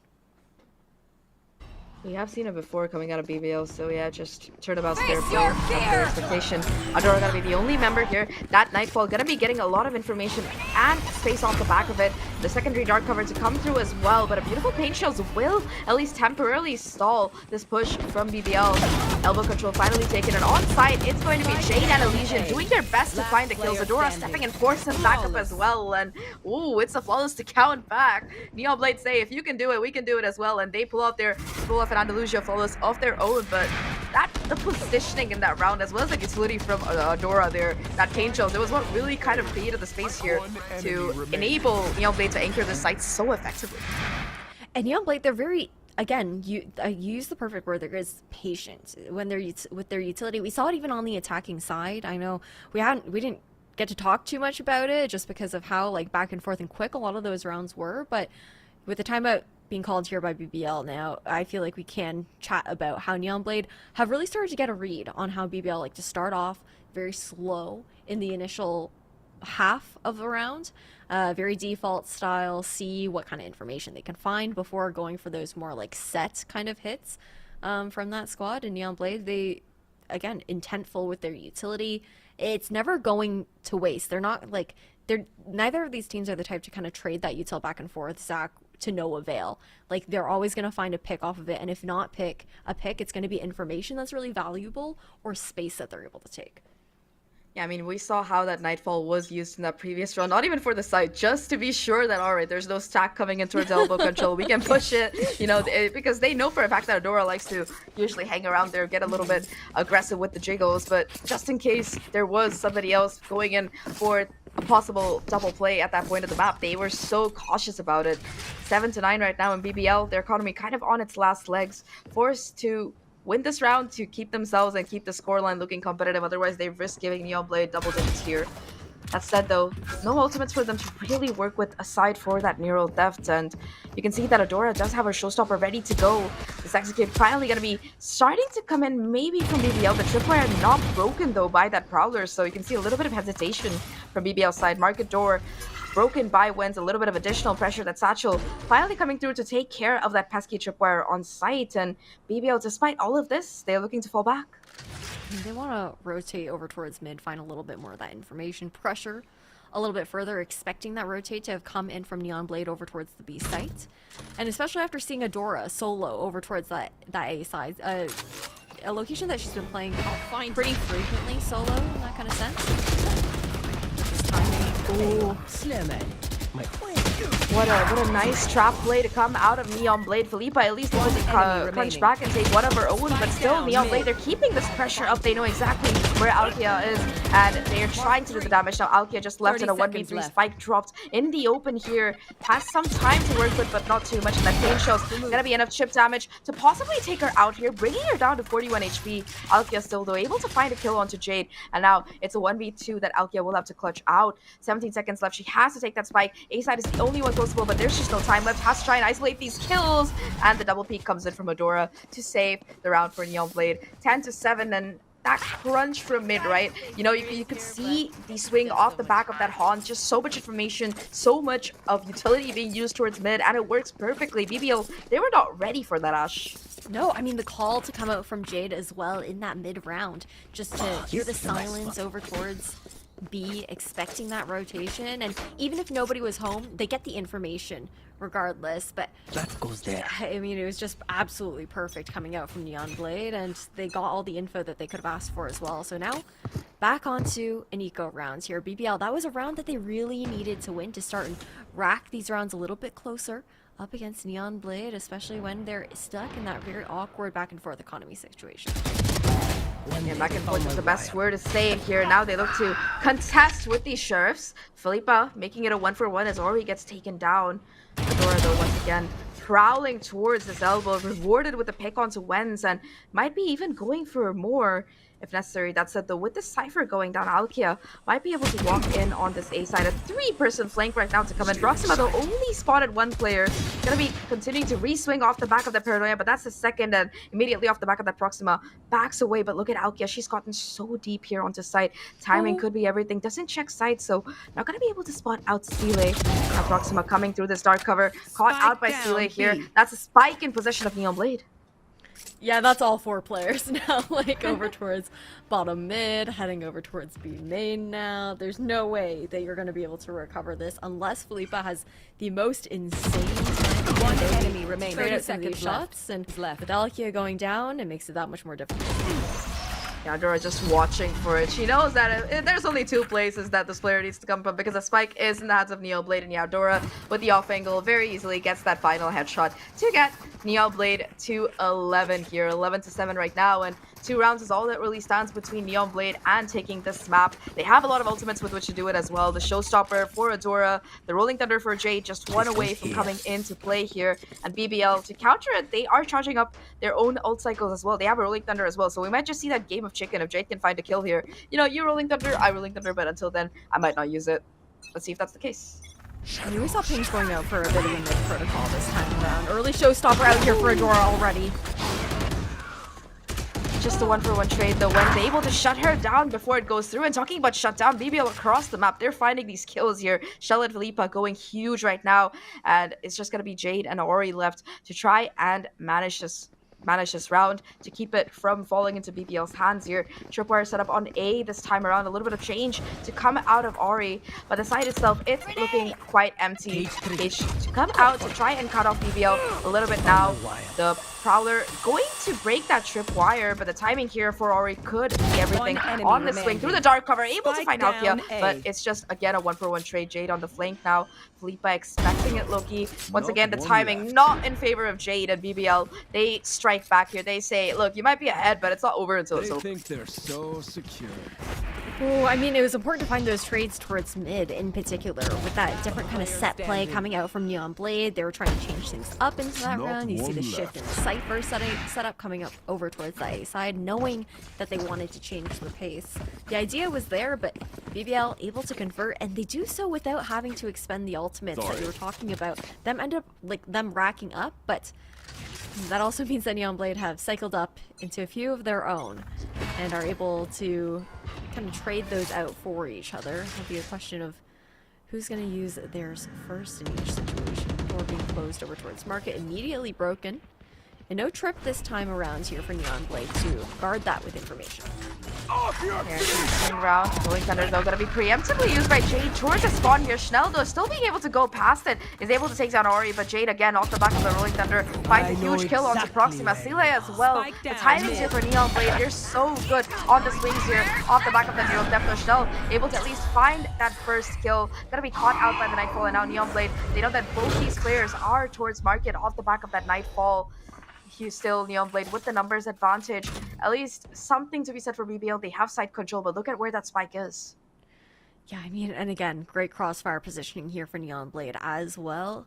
However, it also means that a couple of these players, especially Lesion, will be playing solo in this head-off against Schnell. Off angle by Elysian, but the crouch peek from Schnell, it's going to take care of that 2v2 situation right now. Schnell on track for the ace here. 3 kills on the round already. Still the Boombot in her arsenal to try and clear out a couple of these angles. The paint shells as well going to be back online thanks to those 2 kills. The 3 kills that she's already garnered on the round here. Still though, the spike, it's going to be a fallback from Neon Blade onto this B side, knowing that the spike has to make its way here. The off angle is held by Adora. Perfect kill to come through, and it's going to be Schnell now in a 1v1. Concuss will be able to grab the spike, but it's just the utility usage to try and deny a plan from really coming through here. And Jade, pristine with the aftershock, will be enough to take care of Schnell and get Neon Blade to 12. Incredibly well played by Schnell, but at the end, it's the breach utility to close out the round.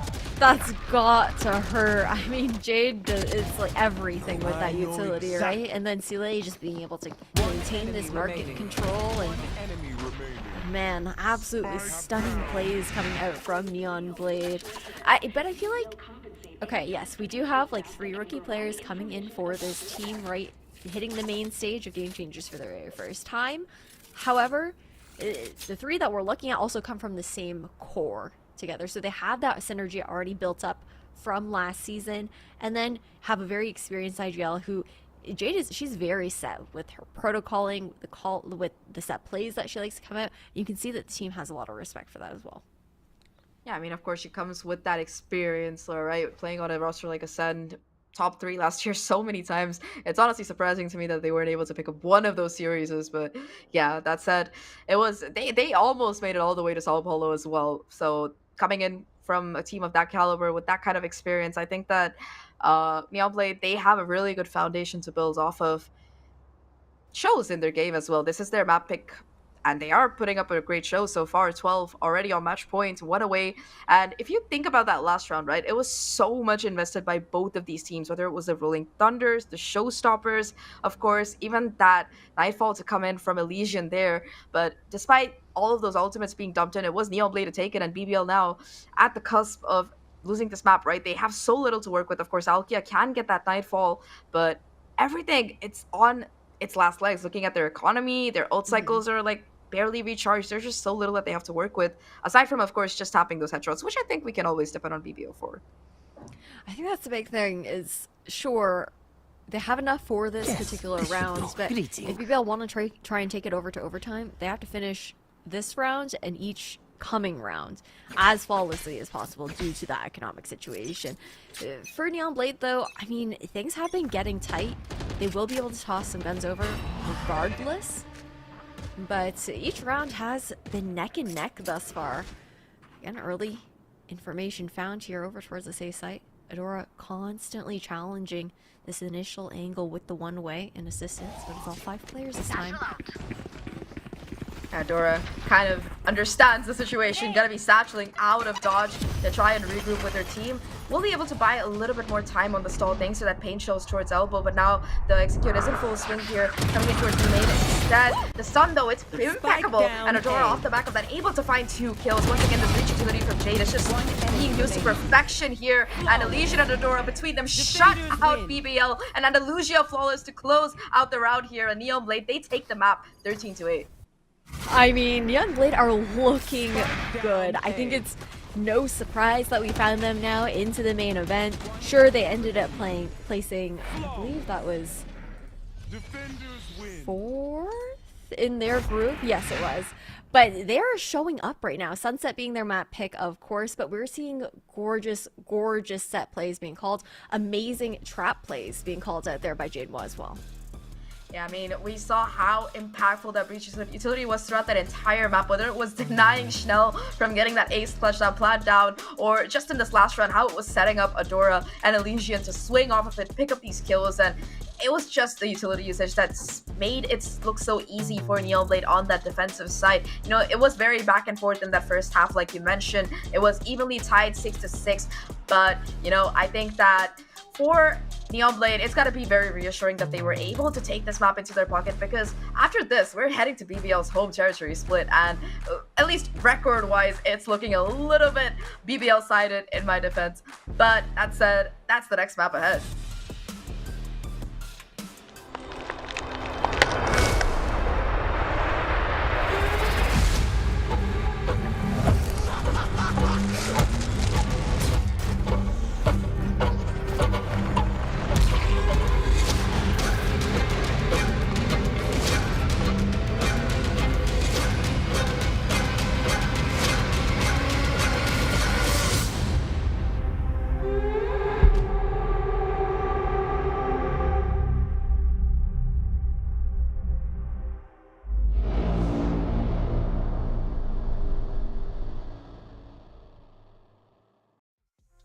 I know a place that will break you into 1,000 pieces.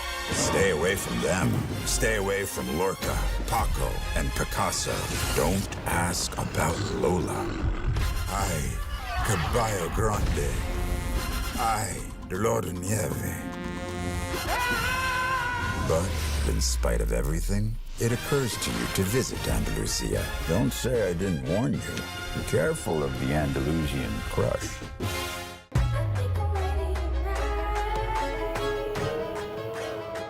Hey guys, it's Jimmy Lin. In this series, I'm going to walk you through Attack on Pearl. Watch out for the stairs, clear this angle. You're going to be able to fight this.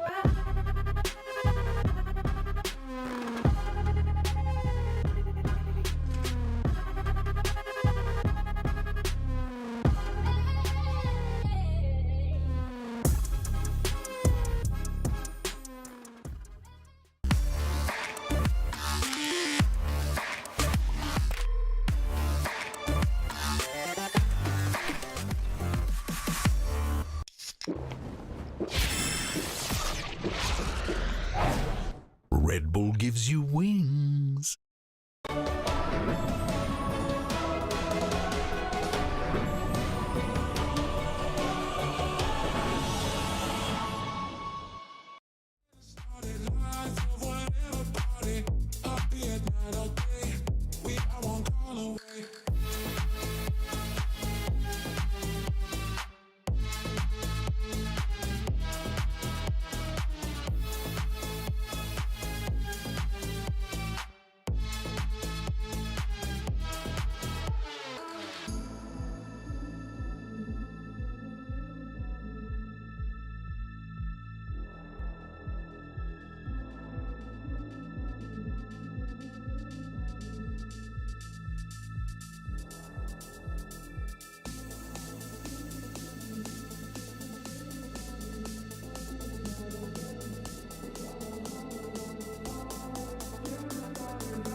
them lock pa me fresh sneakers straight to the snap back.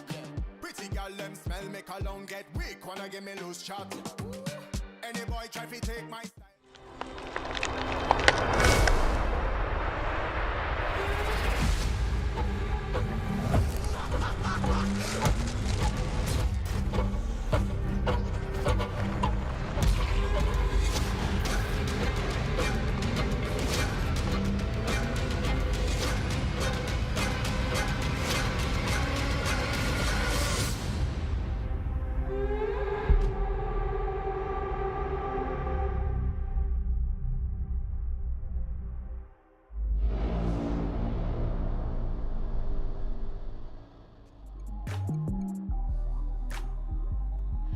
Hello everyone, welcome back to VCT EMEA, where Neon Blade just took a map off of BBL. I'm your host Youngsu and I'm back here with Kakuka and Pilski. You know, we were talking about this possible scenario of BBL getting eliminated early on, and I hate to say it, but Pilski, something is telling me it might happen, which will be a huge upset. Yeah, I think that was obviously a massive win there for Neon Blade. They've already shown some potential to beat this team. We saw them play against each other in the groups, but a big confidence pick of Sunset, a map that obviously I kind of mentioned BBL Queen was picking in the group stage, but I'm not surprised because they beat Falcons on it yesterday, and Falcons obviously quite a strong team in the competition, and they seem very comfortable with this mirror matchup that they played against Falcons. They played in the same mirror matchup here against BBL Queens today, and it felt like they had a very good read on it.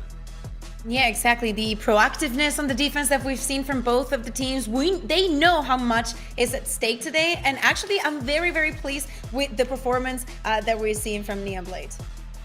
Yeah, I am as well, especially considering we were talking about the possibility of new things, changes. Proxima was very, very confident. They had a different game plan coming into this playoffs, but Kakuka, it just didn't feel like they even had time to execute that, if that is what they were wanting to come into this game with. Yeah, exactly. I feel like in many situations, there were two BBLs that we can find. The BBL that works very well around the duels, that is always playing in pairs and always playing for that trade, and the BBL that is really, really caught off guard. I think that we had a lot of rounds where chaos was just like the natural state of the game, but then we had some very, very cool set rounds of like some of them taking very, very good high risk, high rewards, or some very, very like niche curated plays. Yeah, I would agree with that. I think it's a side effect of the matchup as well. Obviously, you know, it can be one of these things where the set plays that you set up between the Breach and the Raze satcheling, you know, you have your setups with the Cypher Cam and things like that.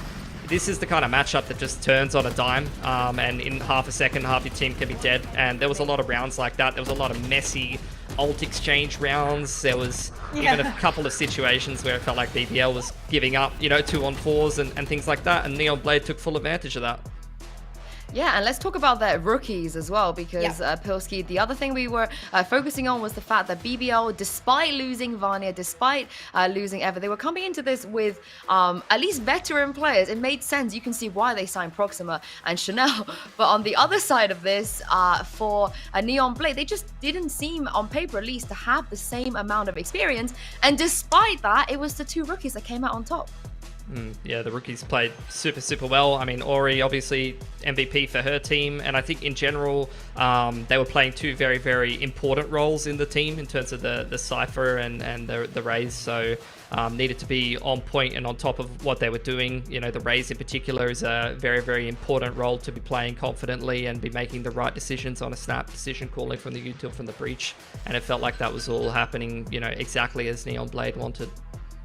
Yeah, exactly. I'm very happy to see this performance. We know that on Sunset and specifically on how strong the defense has been, actually having a good Cypher and knowing well how to put your utility, how to take the most out of it, and how to have different perspectives and different setups that you can use throughout the runs is definitely going to be giving you an edge. But I remember that, and not to be, you know, calling her out, I thought that we were going to have a Magnum situation because Zille in round, I think, 11 found her first kill. And, you know, I was getting a bit concerned because you need everybody to feel on board, to feel like, you know, that they're given that they're hitting the shots, because definitely BBL is still a Turkish team. They have very, very heavy shooters. But even with that, getting this score out of them literally means that the setup and the protocols that they have within their own team, and just like in, you know how important the vibes are, Sue, within keeping the vibes up, is definitely there for them.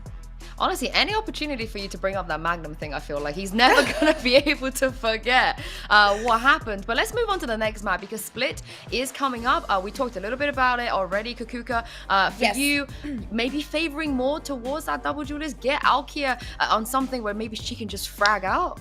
Yeah, exactly. The thing is that it also depends on what they're going to do with the rest of the composition, right? Because if they want to lean on that double controller, like how do they want to control the map is very important. So that means that you really need to have a minimum that race, but you need to have a way of funding that information. We should be expecting Alkia to be playing on that Sky, but there could also be changes. I think that probably Split is one of the maps where she's the least affected, and especially when you're playing a double controller and you have the Sky. I think that the Viper. I think that Sky has a lot of potential. But yeah, after Proxima mentioned the changes, maybe on that realm. I'm interested to see if they do change the double duelist. It's a comp that I'm pretty familiar with and have seen played a lot, and it's like gives you those opportunities, especially against the Viper, to kind of have those quick pop plays, these quick side XX on attack. It can almost make Split feel like an attack-sided map when traditionally, it was that kind of defensive-sided map it felt like with the old comps and the way that the game used to get played. So we'll see if they want a comp change heading into this one, especially given the fact that, there wasn't too much Split for BBL. In fact, they were first banning it for summer groups, and then coming into playoffs, changing around the veto maybe can kind of change up their comp as well. Yeah, we will see indeed, but this is the thing for Neon Blade. It's going to be a really important map for them. They have literally the opportunity to 2-0 BBL Queens, the team that actually won a tournament last year as well in EMEA. But this is the other thing. I will say I'm going to cope a little bit for BBL because they've always been good on Split. They've always looked great here. In fact, I think they probably only lost to this iteration of BBL. Even at the time with Vanya and Eva, they only lost to G2. They always look extremely dominant here. So, Pilski, if it was anywhere the BBL can get back into this, surely it's going to be Split. I think I would agree with that, to be honest. Like, they beat, KC on it in groups, even though, KC didn't win a game. Still, the names on that team, it's still very, very high quality. I would say Neon Blade as well had a rough game on it yesterday against Falcons. So even just recent data shows that they might struggle a little bit coming into this map. We'll see. Yeah, because that's the thing, right? They swapped a couple of players in, so they also had to adapt the composition because they are not going to be, or potentially not running that Reyna. But as you said, Pilski, they didn't look really comfortable in it, or something that is not curated. But literally, there's only so many things you can do in such little time. Yeah, and we're going to have Agent Select coming up to you guys now to see if we are going to have any changes, or maybe BBL, they're going to stick to what they were doing before because it was working, they were winning with it, so maybe they don't have much of a reason to change it this time around. But who knows, maybe Neon Blade are the ones to surprise us because I feel like, have already surprised us after map. And would you look at that? Okay. I mean, I was surprised. I was maybe hoping, because, Jade can play very much anything. I was really hoping for that double controller because the double initiator wasn't working for them. What I was not expecting, was the Sage. When was the last time we saw a Sage here on Split? This is ancient, and I'm like 28 years old, so that's saying something, like I don't know, I feel like Sage has been phased out for a long time for a reason. People really started to get used to, progging through mid, breaking the wall, some of the little wall tactics you can use deep in B heaven, or changing up the wall positioning on main. I feel like it's a relic of the past for a reason, to be honest, and there's a reason why Cypher and those kind of senties have really taken place nowadays. Well, this is the thing. Very quickly, you think they can 2-0 this? Biggest upset we've seen so far? No, I don't think so. I think it's not what you get with the Sage, it's where you're missing out by not having a Cypher, for example. And Pilski, upset clock? No, not yet. It'll be done in 3. I don't know about Split, but we'll see. Oh, we will see indeed, and it's time to move back into Split with your casters. Ash and Zach, what do you guys think? An upset incoming? Well, thank you. I mean, after everything you guys said, and after casting BBL on Split myself a couple times this year so far, I gotta say, I do not think it's a 2-0 that we're gonna be seeing by any means. But that said, right, looking at the stats here, BBL flawless record so far this year. In fact, historically, like our AD mentioned, only have lost to G2. And on the other side, you have this newer squad who's only played this map one time so far this year, and that was that loss that we saw yesterday against Falcons, Ash. Yeah, it was. I think the loss against Falcons is a little bit tough too because we never really got to see Neon Blade actually get started on the defensive side because it was a quick 4 rounds and then the map was over. So at least this time around, they will be starting out on the defense in their matchup against Odd One Out. It did go a little bit better in their favor. They went 7-5 on the defense side in that matchup. So more expectation in that kind of regard, but that was also back when they were playing with the Cypher here on the side of Neon Blade. So we really have to have our eyes on Ari on that Sage pick to see what kind of value the Sage is actually going to be able to find.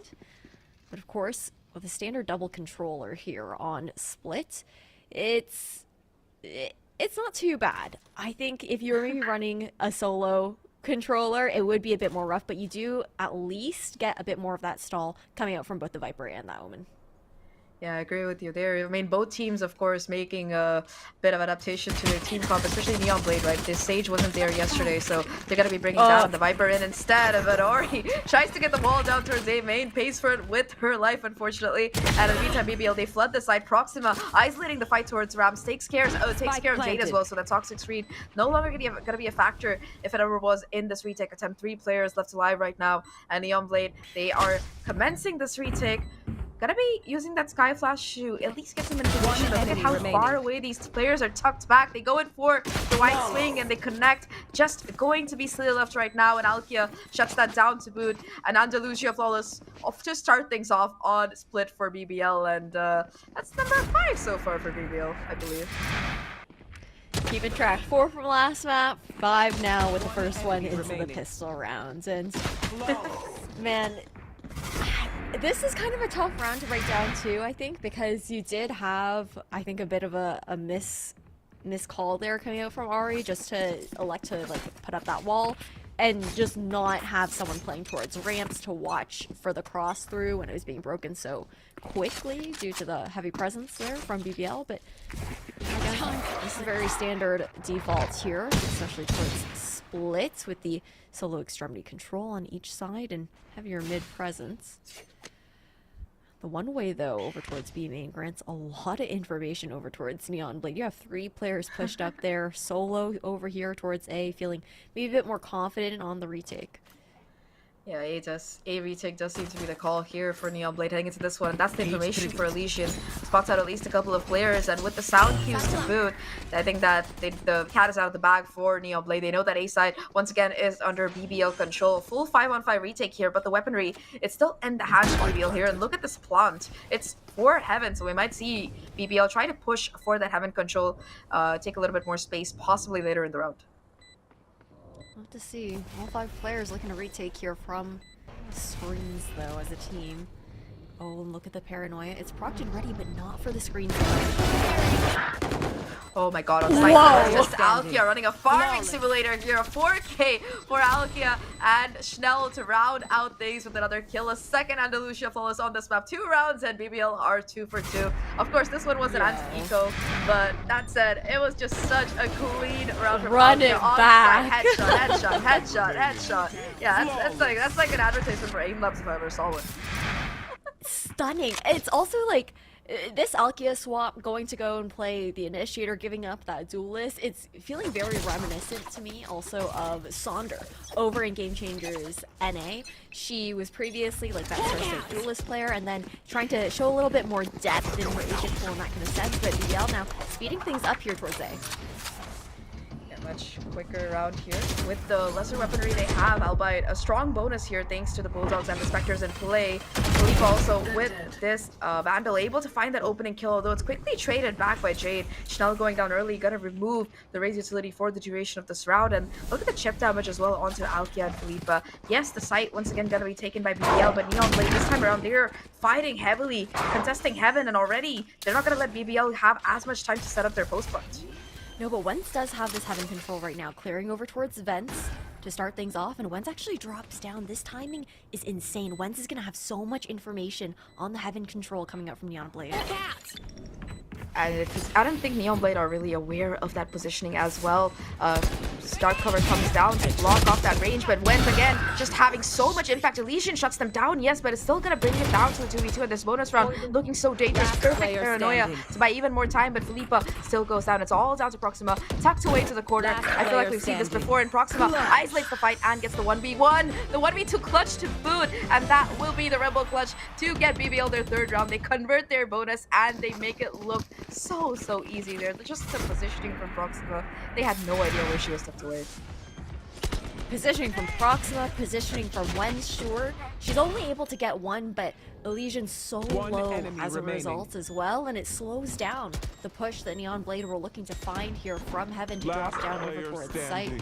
With time ticking down, it becomes a bit more difficult in that kind of case, but great isolation of those 1v1s as we head into the next round. Neon Blade, tough looks here for their economy, even more so difficulty to cycle up into a lot of these ultimates as well due to the lack of success into these rounds. Again, they've just been conditioning this early B main control, but BBL have really yet to show presence there. Yeah, BBL, they realize that this A site has been looking very tempting, especially on that bonus round that we just saw, but now they're playing the map a little bit more, just changing up the pace a bit. So far, it's been those aggressive hits into A. This time around, kind of waiting to see if Neon Blade, they're going to be the ones aggressing here, but so far, neither side committing too much in terms of that aggression. That said, though, a minute left on the clock. You can see BBL kind of starting to lean towards that B split here. That reload was heard from Sile. They're very aware that the here in towards B main. Oh, no. Not able to quite connect the shot, though, despite that paranoia connecting, and Alcive alone on site, caught on all angles here by the BBL squad as they swarm through Heaven to take control of B site. Just a couple of players right now trying to flood back into Heaven, but a beautifully placed paint shells from Schnell will enable her to isolate that fight, and Jade goes down. Just a couple players left. Elysian and Ori, what more can they really do here? BBL so far 3 for 3 on the flawless rounds, and in this retake, it just might be too difficult for them to even find a kill. Wenz already them holding that crossfire down with Alkia. They play contact and perfect kills for a fourth round here for BBL Queens. 3 have been under Lucia Follows, and 1 has been a clutch. So, I mean, BBL, we talked about how they were dominant on splits, and they're really showcasing that. I mean, it's their playground, right? I mean, it's just insane, the coordination that we're seeing coming out from them. They're protocoling really well, especially knowing that they don't have to worry about any of that Cypher utility with that swap over onto the stage. And that's not to take anything away from Neon Blade either, though, Zach. They are trying to find a bit more of that early control. We see those pushes towards B main alongside the one-ways being thrown out by Sile over towards that main choke, and just denying that early presence over towards BBL. But we're also seeing the information starvation, which I think is the bigger issue here. Like, okay, sure, both teams are playing solo initiator on the Nerf Sky. However, for BBL, they have still that Cypher to work off of. Meanwhile, for Neon Blade, once Elysian's utility is all used up, they have nothing to go off of other than positioning. Yeah, that's a great point you make there, especially like you mentioned, the Sky Nerf coming in, no more recharge in the Flash. And the thing is that for Neon Blade, this is a different team comp than what we saw coming out of them yesterday in their game against Falcon, right? They were still rocking that Cypher, they had that double initiator, so this adaptation after that loss, I really don't know if they're gonna have enough time to be able to get ready to play off of it. Like you mentioned, no longer having that Cypher and lacking that breach as well to really set up the kind of explosive plays we saw on Sunset. It could be a major factor here. That said, though, BBL once again back to their A pushing ways here, along with the Spike. 3 players looking to go and take some control off the back of this Viper wall. Both cages come down, though, and they're not going to be able to get too far ahead. That said, that Sky Flash is a bit of valuable information, and they already managed to bait one of the 2 available flashes from the side of Neon Blade there. Yeah, that's tough looks at the very least. Right now, again, you can tell that a lot of respect has been shown towards this B main control. Great snake bite to come out to delay the push towards mid at the very least, while Proxima pokes and prods. Deep smoke here once again to maintain that extremity control here for Neon Blade, who are holding steady right now. Again, now looking to regroup as a team, syncing up over towards that B main side to try and pop in and take the space back. Yeah, Dark Cover is going to run out now, and you can already see that there's just one player kind of isolated in the corner here. I think that Sile is aware of the danger, so will be using that Shadow Step to get away safe before before that paint shells can really create. And in fact, Seeker's now invested here on top of it by BBL Queens to try and take that space, but that's a beautiful paranoia. Deny the push through, the follow-up to come in, and these smokes are going to go down. This Viper Roll might cycle at any second. They're forced to play for time, and Sile just anchoring towards his backside. Adora chiming in with a kill as well as just Wens now, and a flawless to counter back here from Neonblade off the back of that timeout, and it's just Flawless just being tossed back and forth here between these two teams. Yeah, another Andalusia Flawless coming in here this time for Neonblade, and this is the kind of momentum that they need to carry forward to try and get themselves back into this first half, and we saw a bit of that adjustment. Again, it's the conditioning that was made over towards that B main angle, and then you have the fact that Sile is even able to get out in that situation, but I feel like, again,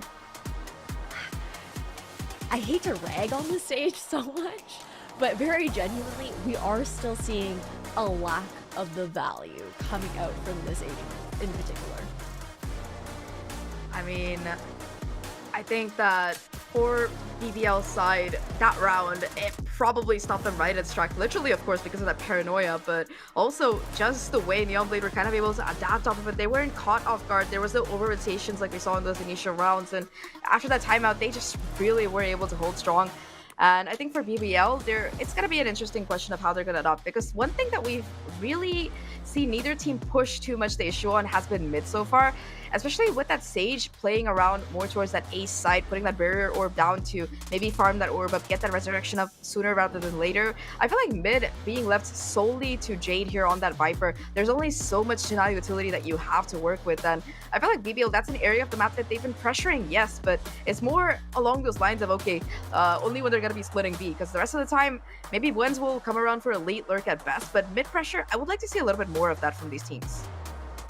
Fair enough. I mean, I think BBL, though, they've done a good job at least trying to draw out at minimum one of the snake bites coming out from Jade, and honestly, I'd rather see the Viper playing over towards mid as opposed to that Sage, because I feel like you do have a lot more value in the stall capability that you have.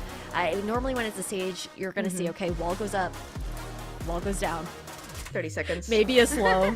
And then it's just like run up, util dump in, that kind of situation, unless you kind of reposition and readjust for some more of those trap plays, which without a breach in hand, you're really only going to look towards the Omen, and Sile, again, has been only playing that hard anchor towards that B site, whether it's a bit more forward, the ability to reposition with that Omen kit there, with the Shrouded Steps as well, like you had seen and called out in that last round, but I don't know, Zach, I mean, it's Tech Pause. We're kind of chilling right now. Of course, as I say that, it's going to go down.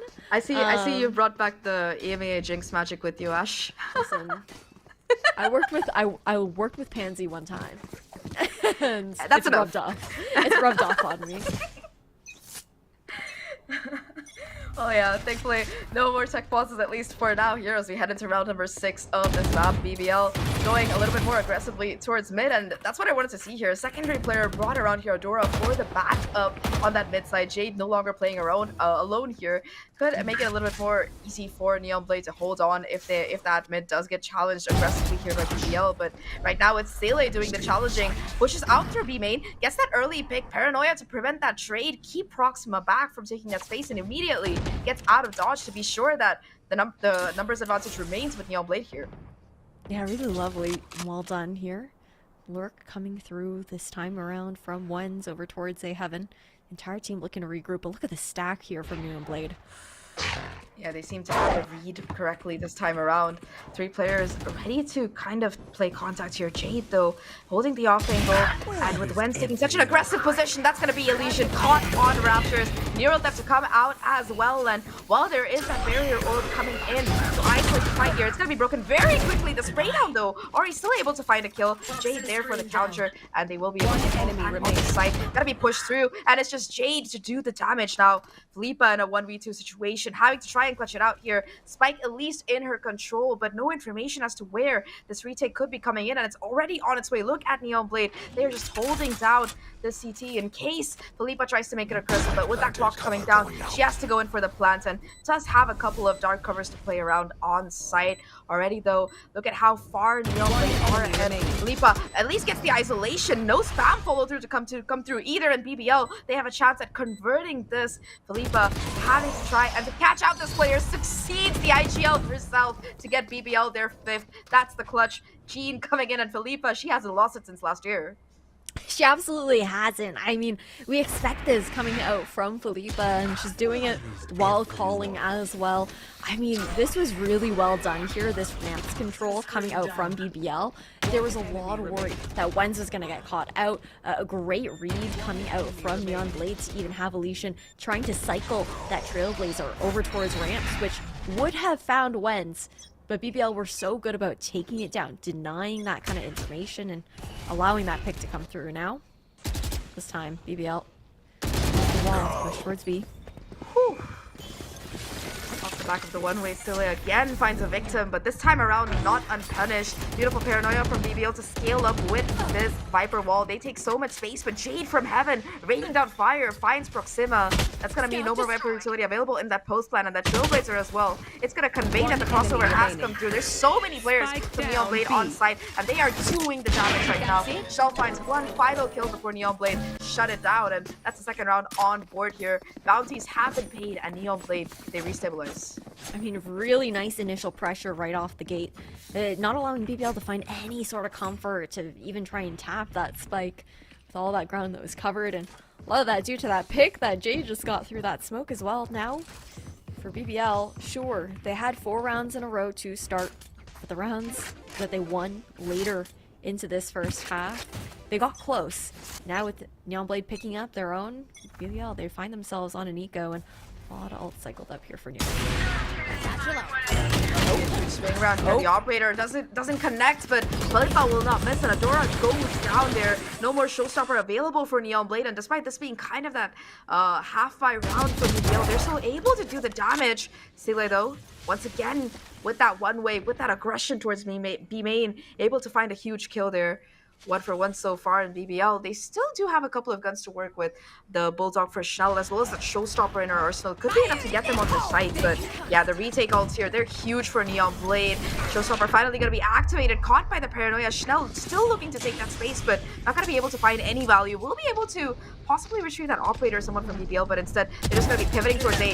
Paranoia misses, and Jade off the back of that finds a kill, takes down Wenz. Immediate refrag though coming in from Schnell here, and that's 3-3. And guess who has the operator? It's Alkia with that in hand. We saw her on the Jet last year. Feel like this post plant should be really strong for BBL. You have the positioning as well, the reposition over towards main here, Philippa. But the resurrection does come through here, giving numbers over to the side of Neon Blade. And look at who it is as well. It's not just numbers, it's Adora back into the fray here. Still a 3v3 though. Schnell finds a kill towards CT. Still like caught on their own. Showstopper now though active and immediately shut down Alkia with that operator. We saw her on Jet with this weapon. We know the kind of damage that she's capable of, and with that double flash tries to go in for the re-swing. Not able to turn the shot, but does have the information that Sage is towards Heaven. Now the clock is ticking through. There's just no time really to fight, and I think Ari at this point is just trying to make sure that Alkia goes down, doesn't have that operator for that next round in BBL. They get a very convincing 6-round. Philippa, insult injury, finds the kill onto Ori as well, and Elysian will be the only player from Neon Blade to save their gun. I mean, even just guaranteeing that operator doesn't get to be carried over into the next round. Not that there was time to pick it up, but just to be able to run down the clock in that kind of sense now. Celia's going to be onto the judge here just due to the economic situation of Neon Blade. A lot of ultimates were expended there for Neon Blade. Last round to lose it. That was an expensive loss there, Zach. Really expensive, and like you mentioned, you can see the effects of it right now on the economy here. Neon Blade, they are able to scrape together that buy, but there has to be a compromise. Silly no longer on the pad, so forced onto the judge. They go for some mid-aggression. Already able to find a kill, although Elysian joining in. BBL quick to trade out here, and Elysian now forced to fall back. They do have the utility that the rest of the team needs, like you mentioned. The Soul Information Finder can't really afford to go down. That said, though, look at how much damage Alkia has taken in this 3v3. Once again on the lure, tries to pass through the screens, and oh my god, I don't know how they got that kill, but Jade gets shut down. And once again, once they know that the A side is open, you're going to be seeing the pivot from BBL towards the A side of the map. Wen's always taking advantages of these lurks too. Again, just with that lack of the cipher, that lack of information to be given by utility alone, and the classic Wen spot over towards vents here. I feel like that's just like her spot of choice in every single lurk situation, and I do wonder if Neon Blade will eventually be wise to it. Clearing it out at the very least this time around. Wens looks to reposition towards ramps, and Neon Blade try to sync up here in A Heaven. Honestly, it's going to be such an impossible retake. Not only did you see that Viper's Pit go down, you saw that little bit of micro where Proxima tossed the spike over to Alkia, so she would have her Seekers as well. Wen's still looking to go aggressive, tries to push to the dark cover, gets punished for her efforts, and that's going to be the Seekers invested by Alkia in this 2v2. They're going to be able to find exactly where these players are, and you can see that the retake attempt is still on from Neon Blade here. Alkia towards backside gets shut down, and it's all down to Proxima. The clock slowly but surely running down, but Seele smokes out the position and is able to get the kill. Neon Blade, they retake the site against all odds here and get the defuse to boot with enough time left on the clock. 3-6 now, but that was such a huge round for Neon Blade to win, especially with so much invested by BBL in it. I mean, absolute heroics coming in there, and of course there's going to be a timeout to be called here for BBL, right? Because there were a couple of mistakes made. I think we saw a lot of just each player went for ones instead of playing together, despite having that pit up. And again, you talked about the Seekers that were extended in that last round too. So that was 2 ultimates, resulting into a loss here for BBL. But just a lack of that synergy, a lack of that coordination coming out from the BBL squad here. The Queens not quite looking to play together into that post plant. Yeah, I mean, the timing as well for Wednesday. They saw the dark cover coming down, assumed that, all right, nobody's going to really push the ramp, wanted to find the timings before they dropped into that Viper's Pit, but a little bit of haste there, I think, that went severely punished BBL. You know, we talked about how this map has historically been quite dominant for them, and while they are ahead, Neon Blade, they're certainly putting up a fight here in a lot of these rounds, and yeah, that was a retake that should not have gone through, but the mistakes BBL made, aided by, of course, Neon Blade, just their aggression, their willingness to jump into that Viper's Pit, to take those fights head on, really helping them win that one out. That said, though, BBL, their economy kind of going to be in such a rough position here. They will be able to have a half by heading in, augmented by that Phantom that was saved, these 2 Phantoms, as well as that Guardian for Philippa. That said, though, look at the ultimates here, neither side really having anything online. You know, nothing to really work with, but different look.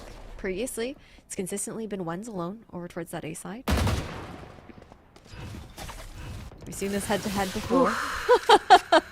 I was holding my breath. Hey, it didn't go well for Proxima last time. Just silly, constantly keeping this aggression up on this B side. Talking about aggression now, though, it's just gonna be a 4-person scale up, quiet scale up rather, I would say, into this A Heaven, and the Neural Steps off the back of that, be able to catch these players off guard. Jade tries to get a cheeky kill on that zip line, not quite able to connect the shot, and now you can see the push through on site as well. Adora, though, punishes Wens for getting a little bit too aggressive here. Talking about aggression, though, Ari, unfortunate spray, gonna be punished immediately by Philippa's Guardian, and now once again this A side is under control by BBL. A 3v4 retake is what we're looking at in BBL. They still have three of these players holding these guns. Out of charges. 3 of these players holding these guns. You got a little bit of cover from that barrier orb as well, but it's not planted open right now. We're going to be looking towards maybe some lineups to be called out here for Proxima. But Jaden was pushing down ramps. Silly gonna be spotted out here by that Trailblazer, and again, just the awareness that there might be a player coming in from main. The shot doesn't quite connect for Proxima, but it does for Jade. The second kill, though, comes in for Proxima. It's gonna bring things down to a 2v2, make that a 1v1. Silly versus Proxima. Silly knows where Proxima is. That said, the Proxima already, having walked so forward here, might be able to find the timing and the spray. Unfortunately, the Vandal not quite able to connect the shot. Silly already with half the defuse on the swing as well, connects the headshot, and that's gonna be the defuse coming in for Neon Blade. Really, really well played around by Silly towards the end there. That was a bit difficult. I mean, there was still a snake bite to work with. I know that the angle there for Proxima, though, too open, not willing to risk pulling out the molly in favor of the gun, just in case they had opted to end up swinging out a little bit earlier out of the smoke, and in case it was a little bit of that bait situation. But what a way to turn things around. However, we have to remember that this was an econ round for the side of BBL to start off. Like, they did not really have a buy going into this, and they were somehow able to still turn this on its head and turn it into a 1v1. I mean, yeah, that was an inspired push there towards A-Heaven. I don't think that Neomblade really expected any, you know, maybe they would have expected wins there on the lurk, but to have 4 players just walk up there, yeah, it was not a pleasant surprise probably for Legion, I can tell you that. That said though, now BBL, they expect this push from Seele. She's been conditioning it on so many of these rounds, and this time around BBL being a little bit more proactive with utility to try and capture out of position. Will be connecting with the stun, but the counter paranoia will be keeping Seele alive for now, and Adora to add on the pressure here from Raptors, looking to make a play. Seele and Adora, as that wall go down, buying 2 kills apiece, and once again, it's just Wens left to pick up the pieces. A 1v5 is what we're looking at. Spike dropped on site, and I don't know if the call here is just to save. Yeah, that's the idea, I think. I mean, it has to be. We're in round 11 of the first half. Next, they really needed this round, to be honest, on the side of BBL. Neomblade would have been a bit more comfortable had they lost their weapons as far as buying up. But again, it's been so neck and neck. So we're really just looking towards Wens with a hero rifle. Might be able to see like a light shield buy coming out for Amalkia into the next round 30 as well. seconds but left. That's tough looks. And likelihood of Neomblade being able to kind of take it 6-6 before we swap sides is looking pretty high. Yeah, I mean, especially if you think about what a slow start it was like a 0-4 that they started off here on this map, with BBL being able to win that bonus and that following following eco round as well. So they started off 4 rounds down, and now they're on the verge of being able to tie things up here. Like you mentioned, though, economy for BBL gonna be in a bit of a dire strait here. Of course, they're gonna have this Phantom that Wens was able to save. I think that Philippa and Alkia should be able to put together a buy as well, even if they have to compromise on some utility. But that said, BBL, this round they could try to charge up Schnell's Showstopper. I feel like that's the ult that could really help them make up for the lack of weaponry here. But anyway, aside from half armor, they're still gonna be able to put together the buy. Schnell, though, won't have that boombot. Yeah, just sacrificing some of that util in favor of the gun economy there. So not too bad, all in retrospect here for the side of BBL. Nonetheless, I feel like we saw a lot more success coming out from the split defaults here on the side of BBL this time. Changing things up. All 5 players this time around. No Wens on that lurk. Trailblazer kind of was to give away here that alright, this A side. It's gonna be the one under attack. Ari though from CT sprays down through the dark cover to find a kill onto Wens, which means that Tripwire is down. Additional flank pressure could be a possibility. Alkia though able to counter, pushes through and finds that refrag onto Ari. 4v4 situation. Adora though has the showstopper ready to go. We saw her getting that ult towards that B side, and I think this ult could definitely be the opening that this retake really needs as the flashes come through here. You can see that Neomblade, they've regrouped towards CT. They don't have the numbers in that kind of sense. Showstopper now out here, Zach. Oh! Just the one for Madredas. Proxima takes out Adora. So that's the ult taken care of. BBL bidding a sigh of relief. It's not a call out of any kind. And in this angle, it's going to be the flash that connects, but still, Alkia's 5 kills here. And towards Evan Seele tries to find something desperately, but not going to happen. BBL, they bounce back. Even though it was a 3v4 at that point, they keep strong on that side and will end the half with a little bit of a lead here. 7-5. Alkia is so crispy, and I think what's really cool about her heading over towards the initiator too is the fact that she has the raw fighting power, right? Like, we knew this from last year, we knew it on that duelist role, and still being able to put out those numbers while very much so being able to set up the team, assist in that information gathering and setting up Schnell in that kind of regard. But now that Neomblade are on the attack, I do have questions about how we're going to see them handle this as the second half goes on, because again, it's one thing to not have a Cypher on defense. It's also a different kind of thing to not have a Cypher on the attacking side here on Split, because we saw how BBL were enabled in a lot of those lurks from Wens coming out previously. So it's a matter of, are they going to try and punish that lack of utility here now with defense-sided aggression as this map goes on?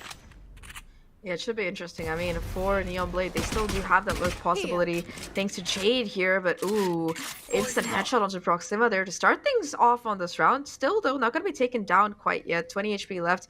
Could go back to Alkia for a heal, but kind of just hoping to play around with the utility, create a little bit more mid-pressure, and not just give up the space for free. That said, though, Adora finding a huge headshot onto Shell. That's going to shut down the race utility from BBL's side, and that's the opening pick that they might need to really continue pressuring up towards Heaven. A second one as well. Proxima goes down there, tucked away into the corner, hoping to find something on that 20 HP, but it's just going to be the crossfire here. Wentz finds the first, the Paranoia connects. Ori still gets the refrag thanks to that close range, but now they know Philippa is on site. It's going to be the cavalry charging in from all sides, and Philippa gets taken down. Alkia in a 1v4. We've seen more impossible rounds come out of her, but I think this one's pretty much done.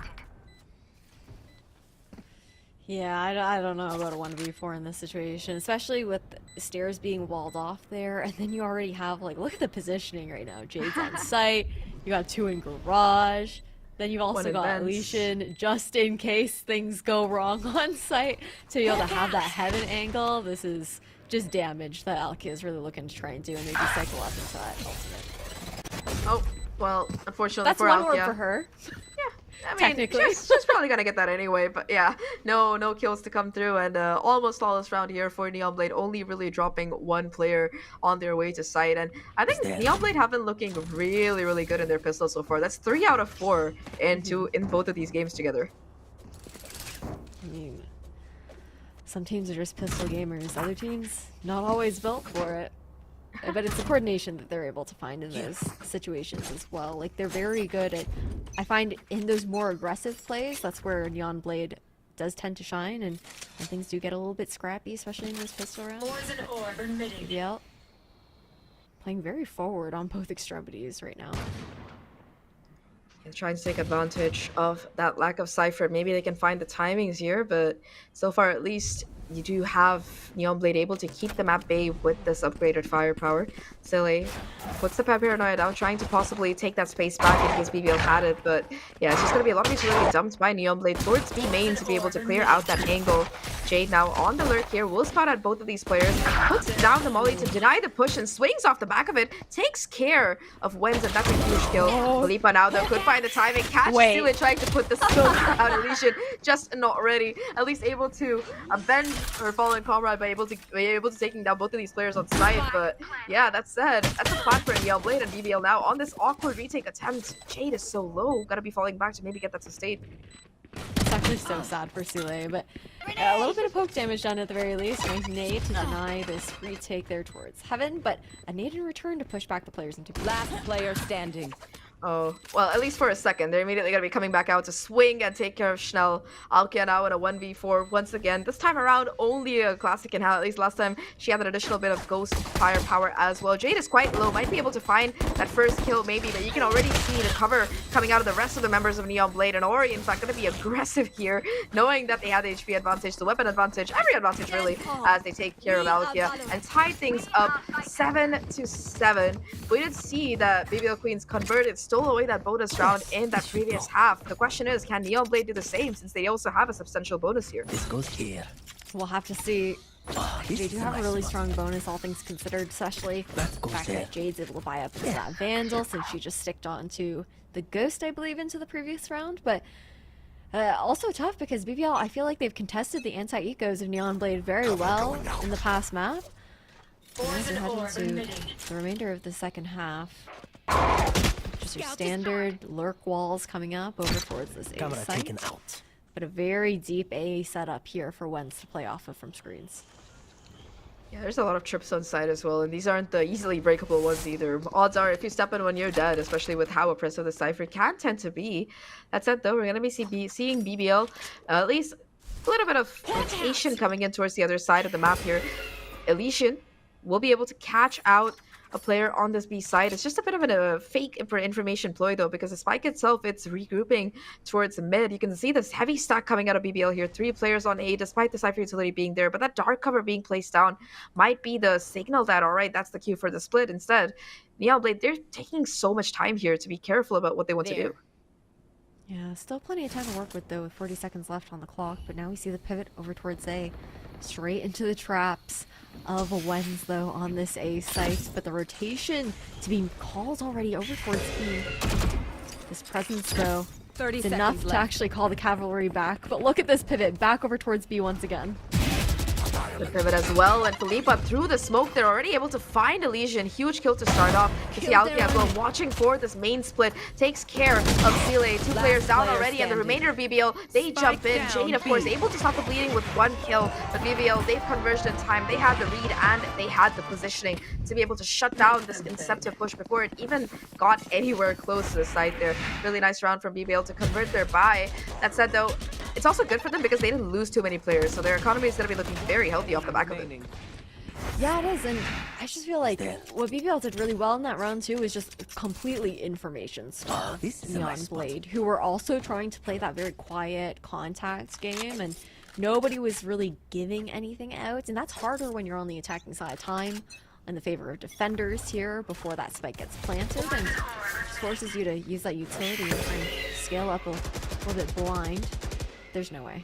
Okay, the orb's up. We cross. It's safe. I was like, I was worried about that one for a second there. Didn't notice that on the minimap, but I was worried as well, but for the spray down because of the just even though the Phantom Vandal mags have been nerfed, you still do see teams going in for those spray downs in hopes of finding a player. We've seen it happen more often than not. That said though, a little bit of a change from BBL here, playing a little bit more aggressively towards this A ramp, looking to hold it down, and it seems like they had the call correct. Philippa made that prediction right, that A was going to be that eventual site hit. You're going to be seeing that poison orb coming through from Neon Blade to try and let them take that site, but instead it's going to be them using it to scale up towards heaven. I don't know if they're going to be ready for this, but they catch Wens off guard. Jade finding not just Wens but also Schnell, 2 huge kills, and with that Cypher utility down, there's no threat left to prevent Neon Blade from taking this A site. that was such a good contact play coming out from Neon Blade. Now 3v5 into the retake. Deep plants here as well. The wall goes up, at least broken right off the gate, forcing out a solo orb early into the post plant. Counter poison orbs come in. Molly as well to clear out the corner. Really nice tech there. Gonna be doing a decent amount of chip damage to Adora, although they're still gonna be able to stay tucked away in that corner, not really forced out by the utility. Might give BBL a false sense of security here, and with the clock ticking down, there's not much that BBL can really do to continue retaking here. Yeah, that's the call. Gotta be holding on to all 3 of these rifles since this was their full buy round, and Neon Blade, they convert their own. So that's going to be a possible 8-8 that we're seeing. And looking at the ultimate economy, Neon Blade, they're starting to charge up all of these. I think they're 1 off of that Viper's Pit for Jade, and we could also see that Showstopper coming into play from Adora the next round or the round after that. And we'll have to see. We haven't seen too much prioritization, I think, when it comes to those ultimate orbs on the side of Neon Blade. But, man, the space that they were able to take over towards A, the read, you had that Trailblazer. It went over towards Vents, completely clearing out mid on the side of Neon Blade. And with BBL, I like the idea of having 2 over towards ramps. If ramps doesn't get pushed the way it was, there is great positioning potential there for BBL, but the read was sublime. Don't give them From ground. Neon Blade this time. They pivot over towards this B site. Heavier stack towards mid here for BBL. Might go for something aggressive. Seems to be the call, especially since they have forced together this round. We haven't really seen BBL getting too aggressive in these initial stages of the round here. That said, though, look at how far ahead they are. That dark cover coming down, though, it's going to be the cue for Jade that something is up here that isn't quite right. They're going to be hearing all of these sound cues as well. Might even be able to catch the rotation on the lurk here. Yeah, the timing, it's going to be huge here. Just a 1-for-1 trade, though, because Philippa was watching the angle. Still, Schnell being taken down. That's a huge amount of utility that's no longer going to be available for BBL on this retake as they reconverge. Cover going out. For retake, Smoke's going out here. BBL, great snake bite trying to be up the team. Finally going to be jumping into sight here. The swing for Sile. Again, it's just going to be a 1-for-1 trade. Ori, though, makes it less even. Adora joining in, and now it's just Philippa in the 1v2. Once again, forced to try and clutch it out, but Ori will not be denied, and that will be Neon Blade stealing the lead away from BBL, and suddenly BBL, they've got to be getting worried here. Ash, remember, this is the map that they have dominated on so far. They've already lost that Sunset. This is their map pick, and for the first time, we're seeing a team overtake them in terms of that scoreboard this year. Yeah, surprised that we're not seeing a timeout being called right now, because Neon Blade, they found 4 rounds so far on the attacking side after just bringing it so close there into the first half as well, with BBL only being able to find one round. They've been playing a lot of these retake protocols, but it hasn't been panning out well for BBL, and I think we are finally starting to see the Sage pick shine. I think there's been so much delay that Ari's been able to provide into the post plants in that kind of case with the barrier orb and the slows. Early information, one flash down here for Akia now. No information for Heaven on the side of BBL either. Normally you see like a Cypher cam set up there, but Finished. Ooh, but Alkia though goes aggressive, able to find the timing and takes out Jade, which means there's going to be no more Viper Spit available unless, of course, we see Ari pull out that Resurrection, that Sage pick, like you mentioned, really coming in clutch here. And in the meantime, Proxima tries to go in for a cheeky flank, but Sele on the lurk will be able to take it down. I mean, just because there's no Cypher, it doesn't mean there's no Lurk Watcher, and Sele says exactly that. Alright, stop, don't even try it. And with that Neon Blade, they have that early pick. They're gonna regroup towards mid here, where there is nobody from Neon Blade, from BBL currently home. No, but I like the play called by Philippa here. Just pushing over in towards B main, looking to maybe catch off a solo or double rotation over towards B main, and having this positioning. It's all about timing. Philippa gets spotted out. Yeah, that's a huge bit of info. Now the crunch is coming in, but it's just the isolated fight here. Already the first one coming through, but the second as well. That is huge right now to start things off. And Wenz now on the lurk will hear the second player as well, but the timing, oh my god, it's just not in favor of Neon Blade. Thank you to Sule, able to at least get out a little bit, but peaks a little bit too early, and Wenz is there for the punish. Now just Legion and Ori left a 2v4 situation. Ori able to get the first Legion with one of their own, and suddenly things swing back in favor of Neon Blade here. Ori so low. Philippa able to get the kill, but not without cost, and it's just going to be Legion in this 1v1. I don't know if they spotted out Philippa's position, and they don't. Philippa with a huge 4K to get BBL this thrifty successfully. Absolutely massive Red Bull clutch towards the end there, and of course that entire round was just Philippa. Like you mentioned, that B main control, that first pick on site, and that crunch, it tried to come in from Neon Blade, but it was just so spread apart that Philippa had the perfect fights to take, and off the back of that, it was just a clean round. I mean, she played her micro perfectly, right? It is the age of fragging IGLs. We saw it for BBL with Vanya last year. Philippa, I had no doubt that she was going to be able to pull that off as well, but you really can't get away with being an IGL who's not going to be putting out those numbers, whether it's in Game Changers, whether it's in the VCT main circuit. But, I mean, man, the positioning was so good. Philippa's 19-9 off that 4K here as well, and timeout to be called because they know that they need to keep this momentum going. I was just gonna say, it's even more cool that Philippa is on the Omen now. It's really bringing back those Vania flashbacks for sure. Like it's the same agent, the same the same IGL role, the same map as well. So there's just a lot of flashbacks that are coming back. And BBL, this is their second time out. Yes, they were able to win that. Yes, and they want to be sure heading forward that we are gonna be seeing that map 3 come up, because I would like to really see Bind in particular, because these two teams, they were in that same group. They have faced off before, where BBL, they found a victory, but it was very close. The last time it went to Bind as well, it was a 13-11 win that BBL locked in. So I think Neon Blade definitely, if it does go to that map 3, are still in this. But BBL, for that, they got a closeout split, and now they do have the weaponry to work with. They have that Viper split on the side of Neon Blade that they might have to get through, but it's not going to be invested towards mid early on like you're used to seeing. Instead, it's going to be Proxima just going in for these jump peaks. Elysian has the Seekers as well later in the round if necessary, and I think ultimate-wise, it's the Neon Blade time to shine here. This could be a huge swing round for them. Ooh, yeah, especially with Proxima going down there. That cycles in even the showstopper into this round here for Neon Blade, and so much delay now taken away here from the likes of BBL. That was all of their mid control down, because Fralkia, sure, she has her kit available, but again, those flashes do not refresh anymore. Yeah, ultimately you want to save them for the retake. Philippa now looking to pull a Sele, getting aggressive towards B main, tucked away into the corner, might have the isolated fight here, and does get the frag, able to get out as well, and possibly go in for a second, although that greed is going to be punished a little bit. Ari picks up the orb, now a couple off of the Resurrection here. It's going to be the showstopper though for Medora to continue taking the space here for Neon Blade all the way into CT. Not going to be finding any of these BBL players though, who have scattered to the 7 wins, and this is such a good ult to come out of Jay, just shutting down Heaven control. Not a Flint has anything to say about it though. A huge spray down and the neural theft off the back of that to discover where exactly this post plan is going to be set up for the Neon Blade side. 3v3 now. Everyone's stuck over towards pillar. a lot to work with here for Schnell. Yeah, that's the flash as well to come through. Elysian, though, off the back of it, this time not finding anything and no more utility available aside from just these frag fights, and that might be enough for Neon Blade here. Both Adora and Elysian go huge to find one apiece. It's just Alkia now, and we've seen her be incredible before, but not this time. Elysian takes care of Alkia to get Neon Blade to double digits first here, 10-9.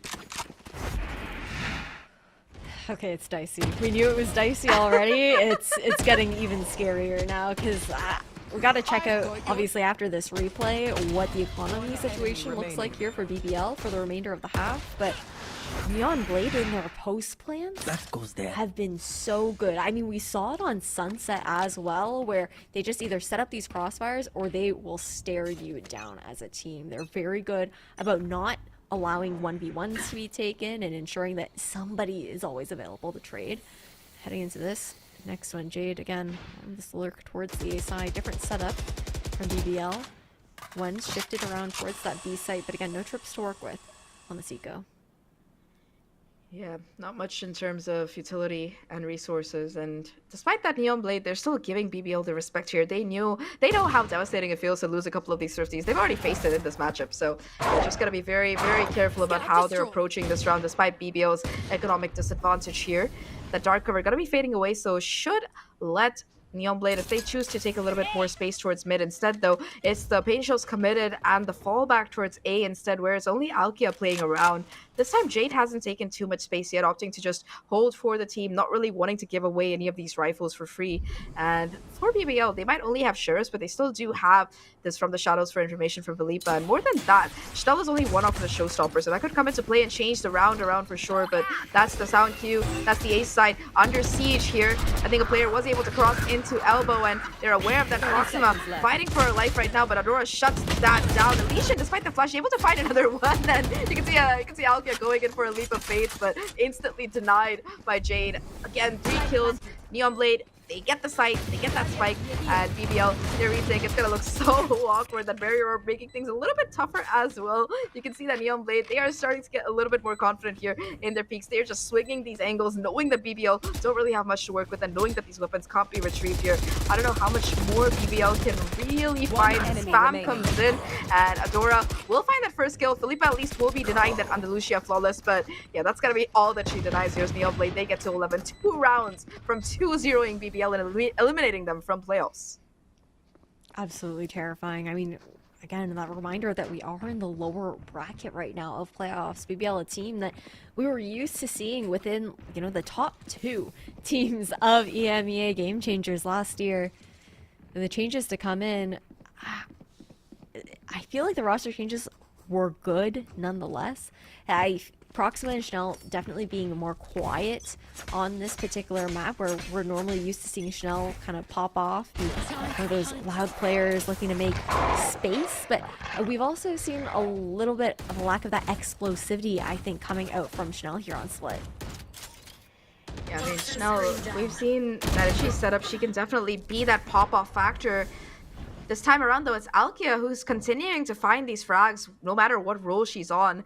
I know a lot of people were skeptical about her switching to that Sky from being that star duelist that she was in the team, but I think a lot of teams do face this in general. They have like these really cracked young players start off on a duelist role, and as they gain experience, they switch more towards that flex side.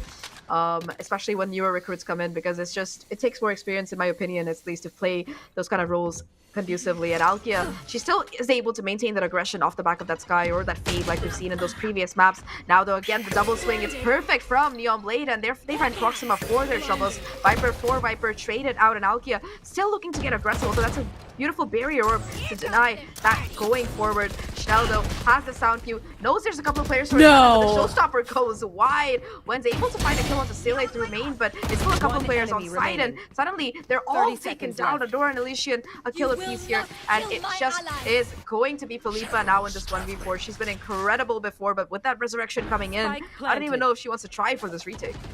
I mean, Philippa's so scary that the res had to come in.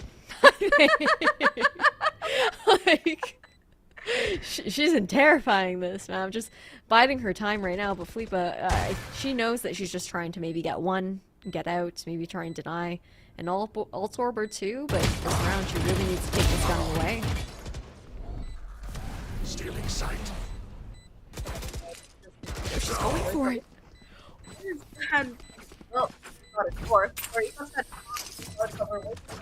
but it will be Neonblade to get to match and series points here, 12-9 Ash, and this was a prediction that I don't think we have talent predictions for this matchup quite yet, but I feel like all of us would have leaned towards BBL coming in with that core from last year, with that experience, and even the new players as well, right? Schnell was on Ascent, Proxima, part of Navi Celestials. All of these players have so much experience, and this new team is styling on them. And especially, I was not considering that split would be something that could slip into Neonblade's hands, especially since BBL have been so dominant at it. But the adaptation out of Neonblade, the comp change, all of it after the game from Falcons yesterday has been really, really good. Now we're looking at a full confrontation towards main here. Schnell, though, at least able to find the first. The stun gonna be there, and the counter spam will take care of that, but it's just a 1-for-1 so far. Duelist for Duelist. Yeah, Duelist for Duelist already making the call for that rotation for the rest of BBL to come over towards the A site. Deep Smoke here once again denied this vision over towards Neonblade. They're just looking to cut that noise, maybe contact up after the smoke fades. Felipe will be watching the cross nonetheless. Elite lurk towards mid. Dark cover got a fade here. Immediately Viper will coming to cross that crossover towards ramps to work out. Felipe puts down another late smoke, but I think she's aware of the possibility of this heaven control being having come through here. That spray down definitely will locate that, and Neonblade now, all of their players kind of clustered around towards the ramp with the exception of Celia here, who is on this late lurk. No, timing.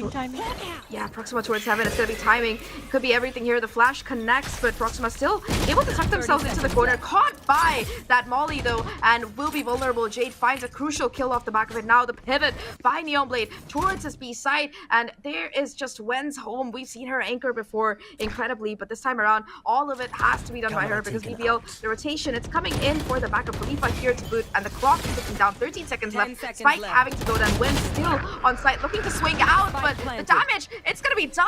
Neonblade, they find the kill, they get the spike down, and it's just Felipe, the IGL, having to be the hero for this team. How much can she do here? They get the first kill, but not even the first kill, sorry. That's Celia with the shorty to shut BBL out, and it's a 2-0 for Neonblade. I think all of us stand corrected here, whether it's as casters, whether it was the analyst desk. Neonblade, they come through, they pull off that 2-0, and they eliminate BBL Queens from playoffs of stage 1 here.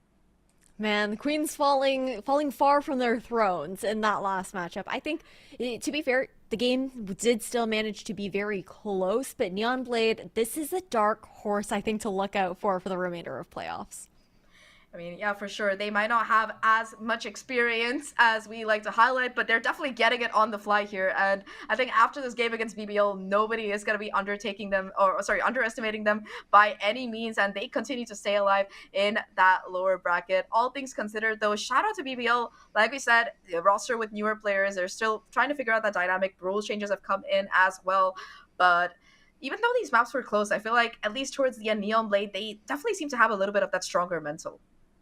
Yeah, they had really great reads, really great mental. But speaking of those shoutouts that you did say, we do also have to shout out over towards those Madrid tickets because VCT Masters, the first one is going to be coming up here. You guys scan up this QR code and secure your seats for the first global event of 2024.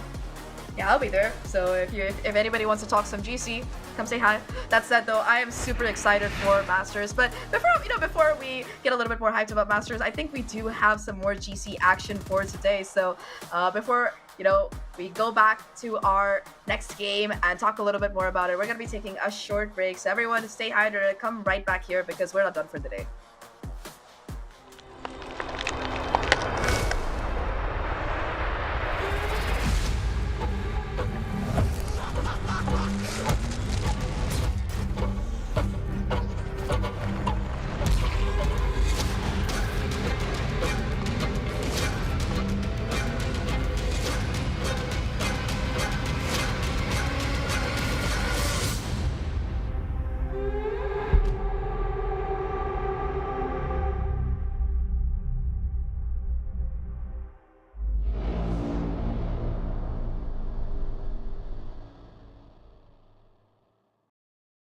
I know a place that will break you into 1,000 pieces.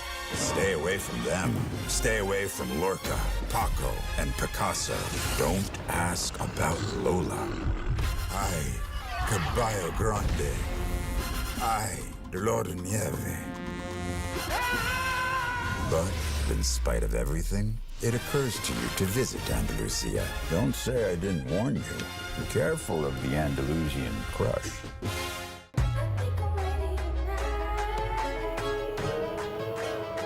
Hey guys, it's Jimmy Lin. In this series, I'm going to walk you through attack on Pearl. Watch out for the stairs, clear this angle. You're going to be able to fight this.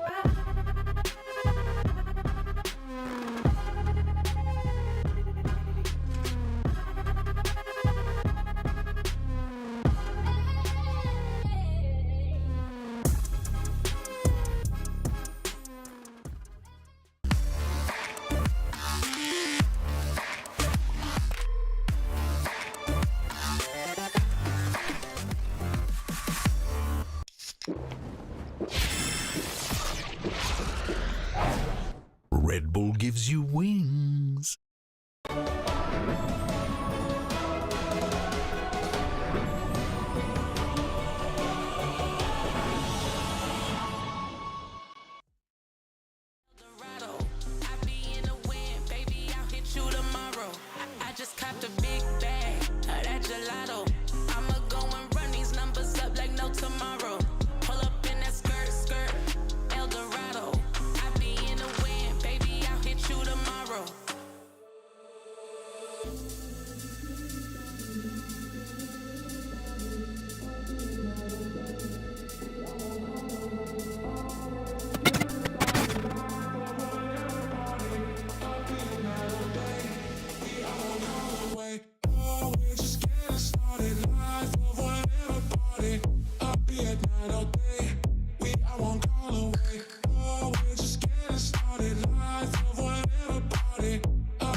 What a fantastic map that was from Neon Blade and Series. They managed to 2-0 BBL and pull off a massive upset. I'm your host, Yingsu, and I'm back here with Kakuka and Pilski, and it's great to see you guys back here with me. Kakuka, what did you make of that map?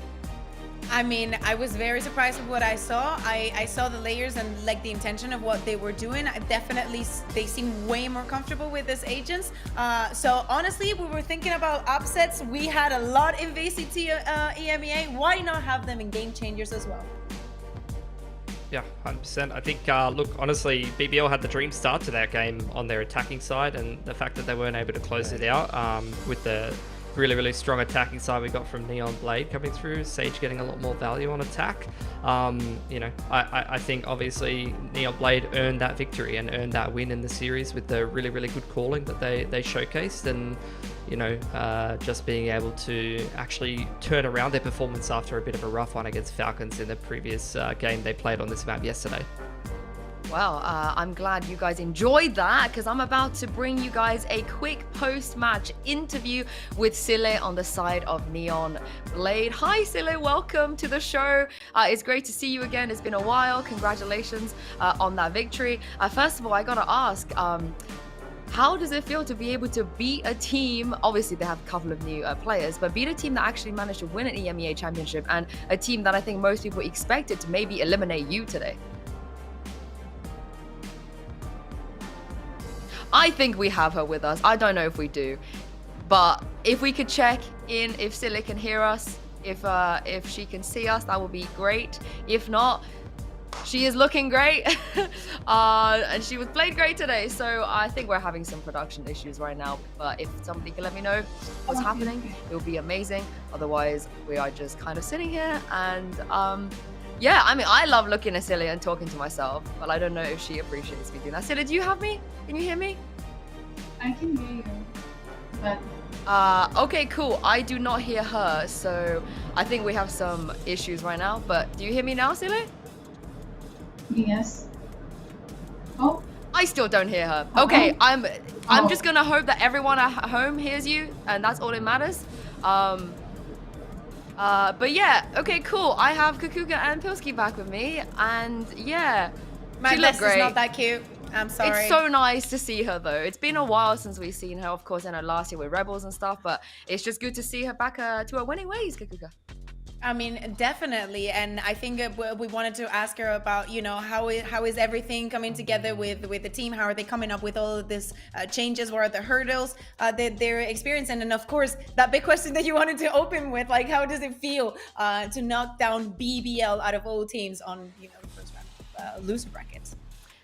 Yeah, and also I kind of wanted to ask her about the Sage, Pilski. Were you sold by in the end? I know you were kind of like, oh, why are they playing the Sage? But now you've seen it. How did you feel about it? I wasn't a fan on defense, to be honest, but the way they were actually able to get into the sites a lot of the time, and then the Sage Wall and the Slow Wall got a lot more value. You know, you chuck at DP Heaven, chuck at screens, things like that, and then layering the Slow Orbs to disrupt the retake. It was actually kind of key to them actually locking down a lot of those post plants. So I felt like, you know, they were able to pivot and get into some of those post plants through some good reading of the rotations and the way that they were kind of calling around the map. You know, I was kind of referring to that calling style, and I felt like in general, when I've watched these teams that Jade seems to be on, they seem to be well organized, and I saw that again today, and I think that was really key for Neon Blade to be able to win this game against BBL, and the Sage kind of fit perfectly into that plan for split attack at least.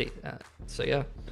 Yeah, of course. We will see Neon Blade again. They live to see another day, and unfortunately, we've had to say goodbye to BBL. For now, of course, just stage one. If there's any team that's going to come back stronger, it is going to be them. We are going to take a quick break here. And yeah, I need to go deal with my cat, so we'll see you on the other side.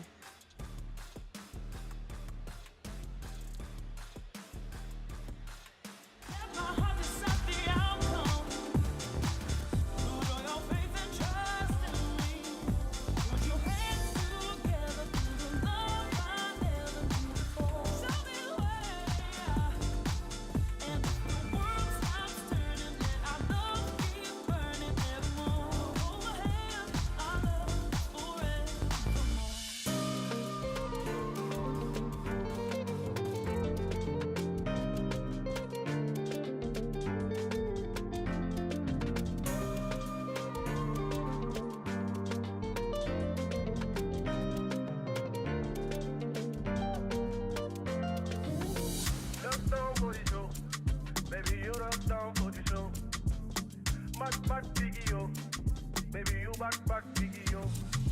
Turn it left, turn it right. Just turn up and dance and you turn up, yeah. Let's turn it right. That's how you turn up and that's how you turn up, yeah.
Well, we've had one elimination match under a belt already. It's time to find out which team between NASR and FOKUS will live to see another day and which one will be eliminated here. Let's start with NASR. Welcome back, by the way, Kakuka and Pilski, because we have to give a bit of an update on what is going on with this team, Kakuka.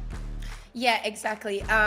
Some people saw it yesterday that Kla was playing instead of Anya. Of course, there is a lot to be said for Kla, and you know, I think that NASR Ignite as a team has had some ups and downs. Definitely, this happening in the middle of the competition is not easy for them. But actually, having Kla out of all the people to cover that spot, I think it's a good, you know, it's definitely up there in the trades. Yeah, I mean, if we take a look at the rest of this roster, you know, if Anya was going to play today, Pilski, we would have been looking at a team that didn't go the same way other teams did in the offseason. They didn't actually make massive changes. The majority, the core, decided to stay together.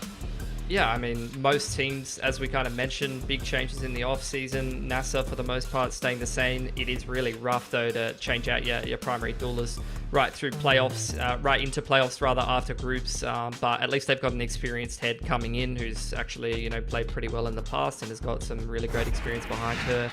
I think at the end of the day, you know, NASR, a team coming through from contenders previously, although they do have an experienced core and they're doing really well in Stage 3 of last season. I'm sure they will be hoping to, you know, continue hitting even higher heights as they head through in towards 2024. And clearly you can see, due to the fact that, you know, minimal roster changes, they're keeping the core of the team the same. They must have at least a decent amount of confidence they can do that. I I mean, this is the thing, right? Narratively, coming into this, you were looking at this roster, they changed one player who was their sub anyway. But then with Anya getting subbed out, we have a tweet here where they explained a little bit from the NASR side as what was going on. It is a little bit more vague, I think. There's a lot of things we don't know going on behind the scenes. But just moving forward in terms of Clark, Camille, and Kakuka, talk me through who she is, why we should still be excited about this roster, and why Clark could potentially, match Anya's firepower. Yeah, exactly. If you don't know the name of Cloud, maybe you were not here 2 or 3 years ago when Game Changers was starting, and there was this magnificent team called 10-Star who won twice in a row 2 series of Game Changers. In fact, I believe the first 2 that we ever had. And Cloud was always the player that everybody talked about. She was so explosive. She was the kind of race player that makes you quit in the middle of a ranked. So even though we know of the potential that Anya has always had, and we can see in the server, Cloud is a very good substitute for it. It is true that last year Gildex had a very quiet year for what they were, but Cloud definitely has what it takes to be playing in this tier. And how big of a change is this, Pilski? How much do you think this would change, or maybe not even change, the identity of NASR? I think, plugging and playing a duelist can be a little easier sometimes. The supporting kind of elements of the team can set her up for success. I thought, Clark, 200 games of Raze, doesn't really play too many other characters that maybe Anya would have been able to fill, but I've actually been noticing more and more that Clark is playing, things like Phoenix, things like Jet, so hoping that she can have expanded that agent pool over a couple of years and potentially fill the role a little bit more closely of what Anya wanted to do. But especially having a Raze specialist on the team is something that, if the other kind of duelists who are not just Raze mains are not used to, you can actually get a lot of cheeky plays out of it. The satchel movement and things that you can do with Raze. Someone that really specializes in that agent can actually win you some big rounds and hit those really crisp timings with the double satchels and the showstoppers as well on the swing rounds. Yeah, let's look at the opponent for today, FOKUS, of course. I mean, if you were there, maybe you would take advantage of the fact that NASR are having adjustments right now, but also Kakuka, they've been on a bit of a bad loss run. It's not looking so great for them. Yeah, exactly. I think that they had a very brilliant kickoff. They only lost 1 match, if I'm not mistaken. But ever since they got into groups, they've only won 3 maps. They barely made it to the playoffs, and now they're here in the loser bracket. They also have, even within themselves, some new faces. And also, I think one of the most important parts is having a new IGL and Nelly coming in and just swapping the structure a bit up. I think that Akio is a brilliant duelist, and I really, really like the combo that she makes with Desi. I think that the way they both initiate fights is definitely a key to the success of this team. But I don't think it's the same, just changing, for example, your duelist. I do agree with Pilski, with what Pilski's saying, as in, if you have to change a player, it's better be the duelist, that someone, as in the initiator, or someone that needs a little bit more time to fit into things. I still think that there is a long way coming for these girls, but they can perfectly take the win today. Yeah, I mean, with that in mind, let's take a look at the map vetoes, because I feel like the first match, there were some mind games thrown in there, some maps we weren't 100% sure was coming up, some we didn't expect, and also some that definitely win along the grains of the sunset we see a million times. So let's take a look at what we're going to see here, Pilski. What would you like to see? I'm keen to see, FOKUS. Obviously, they have a shaky map pool. They've mostly only found success on Lotus and Sunset, as far as I'm seeing. So I want to see them kind of pivot towards those maps as much as they can. Maybe, Breeze, they haven't got many reps on. The rest of the map pool, I'm pretty concerned. So it's good to see them get straight into the Lotus and try to start themselves off on the right foot here. It makes a lot of sense that they want to pick the Lotus. I think it's one of the maps that they've played the most, alongside, I think, Sunset and Bind. They have a lot of reps, but this is the one that they have had the best results. So it makes a lot of sense. I was actually surprised that they decided to ban the Ascent during groups that were mostly banning the Split. I think yesterday they banned Icebox. I think they're trying to think a little bit outside the box. Yeah, seeing the Breeze pick come through. Not really a map that's been played too much by the team, so I'm keen to see what NASR's going to put together on that, Yinsu. Yeah, this is the thing. Another elimination on the line, Pilski. This is where you take some risk. Is this where you bring out the Sage again? I don't know about that, especially not on Breeze. I don't want to be talking about the Sage on Breeze. Can you Numbers imagine? don't lie. Please, yeah, let's not. What do we end up with? My powers of deduction are not doing me any favors. We end up on Icebox. Look, for Focus, they went 1-13 on this map against Falcons Vega. Not such a great performance against G2 either, but those are quite strong teams. I think for the side of NASR, they're 1 from 3 on it. They beat Neon Blade in OT, but also lost to some of the stronger teams in G2 Goes and the Giant X. So not sure what we're going to get from that decider. Both teams really struggling against the top tier of the competition here in Game Changers. I would actually really like to get into those deciders because them being Breeze and Icebox, 2 maps that are known for the very long distance, the very operator heavy, duel heavy, kind of duelist focused maps, I think is going to be very interesting and probably not really working in the favor of NASR, or maybe literally the opposite. You never know. Yeah, I mean, we are going to head into Agent Select very soon for Lotus, and my eyes go towards this sky. You know, the breach, we don't see it all that often, but it's pretty good on this map. But what do you guys make of the sky getting thrown in there? I think, you know, Sky will be an interesting one. I'm obviously looking at the last couple of comps that Focus Sakura have been playing on Lotus. You'd probably expect them to stick to the same comp. They've ran the same comp all the way through groups into, the qualifier straight into groups. As for NASR, they've kind of been shifting around their comp on this map a little bit and playing with it, you know, mixing out Raze for Jet, changing up whether they want to be running Gecko, which is obviously seeing a lot of popularity in the main circuit right now, versus whether they want to be playing Breach. So I sort of more so have my eyes on NASR to see whether they're going to settle on a comp or they're going to keep kind of changing things up. Okay, I mean, it's surprising, right? Because if we do not see change in that composition, it literally looks like a split composition, right? You have the Breach, the Sky, the Cypher, the Omen, and the Raze. But if you were blindfolded, what would you say? What map are you watching? Obviously split. But I think also the way that they interpret the map from what I was seeing yesterday is a lot on the defense, a lot of pushes either onto Rubble or onto C control, like 3-woman pushes just time and time again. But I think those things are very easily countered, right? Because you can literally, if you're on the attacking side, you can literally just hold the default for a second and just invade another side of the map. But they were also pretty ready for that. I think that you have to find the right key to press with them, but it's definitely something that is counterable because it's always the same 1-1-3 or 3-1-1. It's always coming that way, and they're most likely going to be excessively aggressive. Yeah, and it really surprises me that they don't want to touch that Viper. You know, so many teams have found success on this map with the Viper. We've seen what the teams in the main circuit are doing right now, leaning towards the Sky. I personally prefer the Gecko. I feel like it's after the patch. By the way, it's a lurking Sky. Yeah, on that's the attack. On it's- the attack, she lurks. It's I don't know. mind-blowing to me. I like the Gecko, but let's see what we're gonna get here in Agent Select before we head into map. I'm excited, very, very excited to see what we're gonna get. And a Sova. Let's go. Interesting one. more Obviously, useful to break the trips and all that kind of stuff. They are running the info denial of the Viper that we were discussing.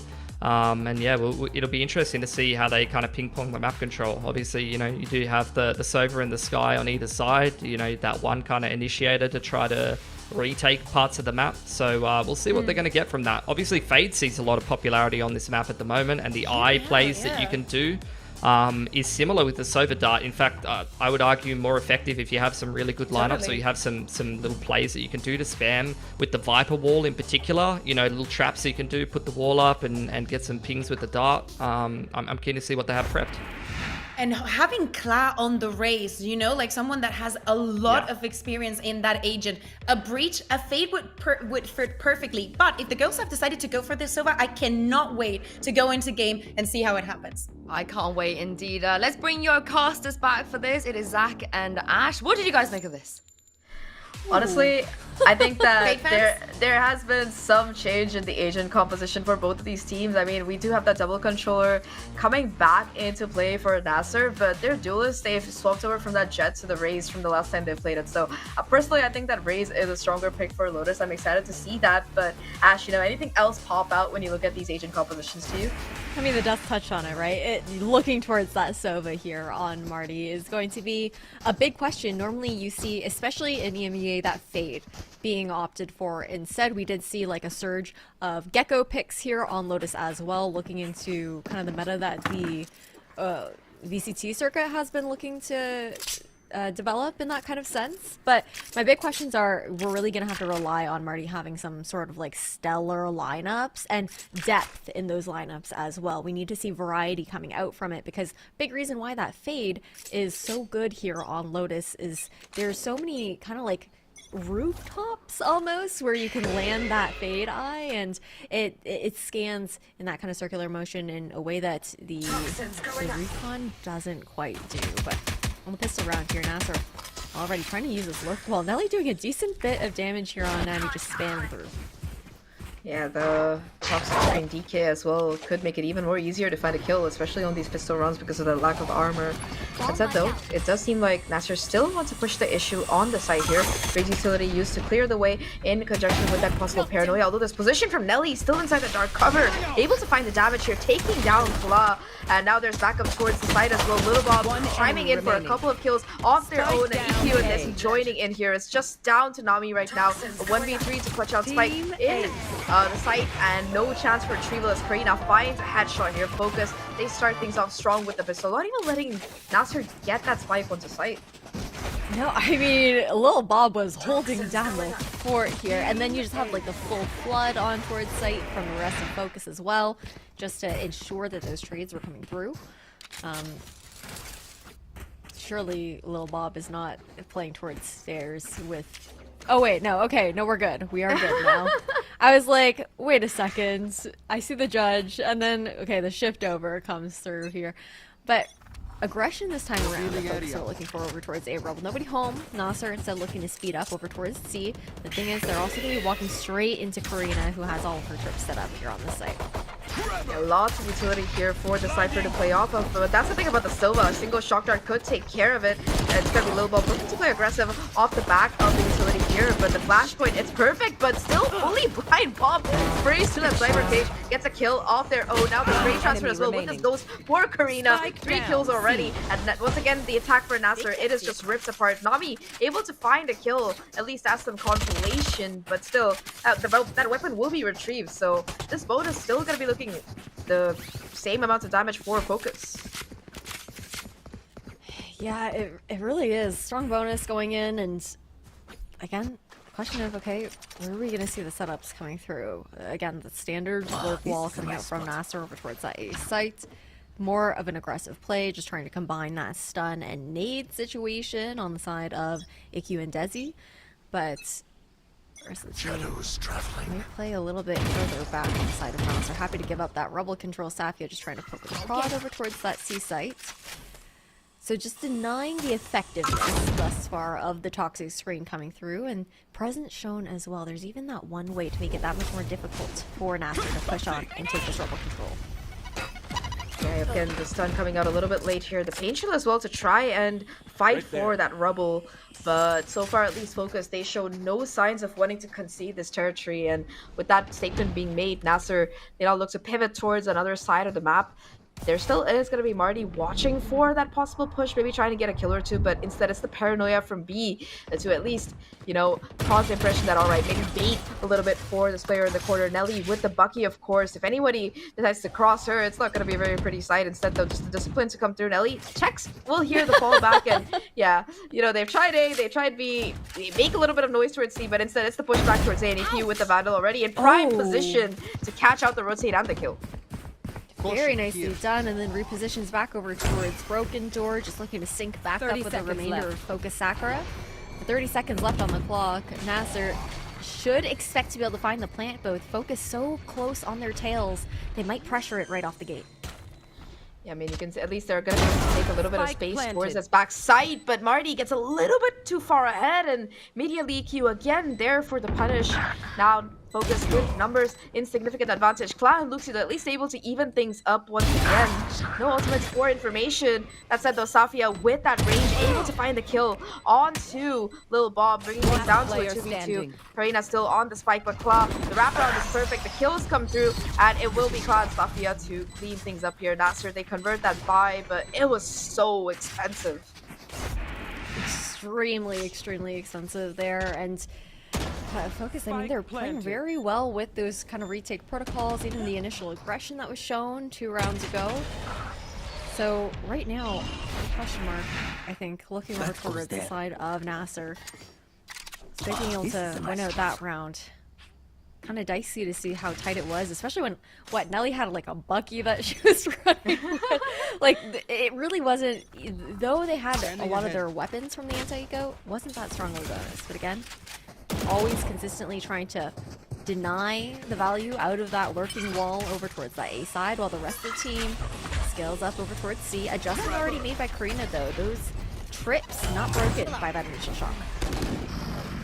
Although they're going to be able to smash on to side the Paradise replay once again coming in this time around. Successful Lil Bob with 3 before Safia finally puts her out of the round. That's a though huge play here. I feel like we haven't really seen these kind of Paradise TPs outside of Split, but it's been really nice to watch on this map here right now, and that's just such a hugely impactful kill. Refrag does come through, but now it's a 2v3 situation for NASR, the spike away from them, and the neural theft to boot. That's just insult to injury.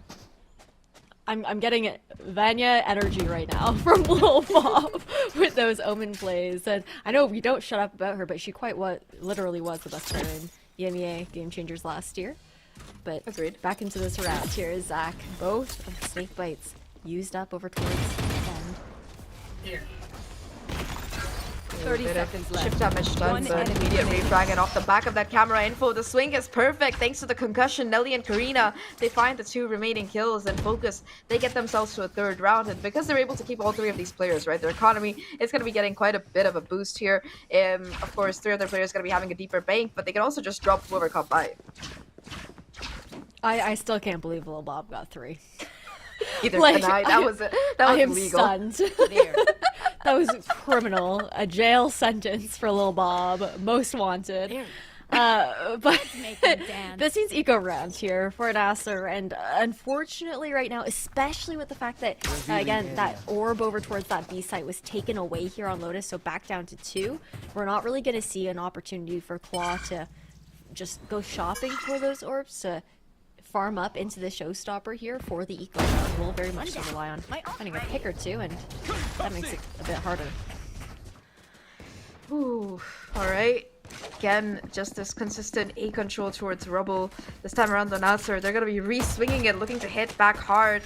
Just Nelly, though, left to kind of anchor down the fort. You can see the rotation coming in, and this time around, that lack of hold on Rubble, it's going to be punished by the site, nevertheless being taken. A Baron utility being put towards Nelly, but is still able to hold on towards the back of site. 33 HP left and still being a menace right now.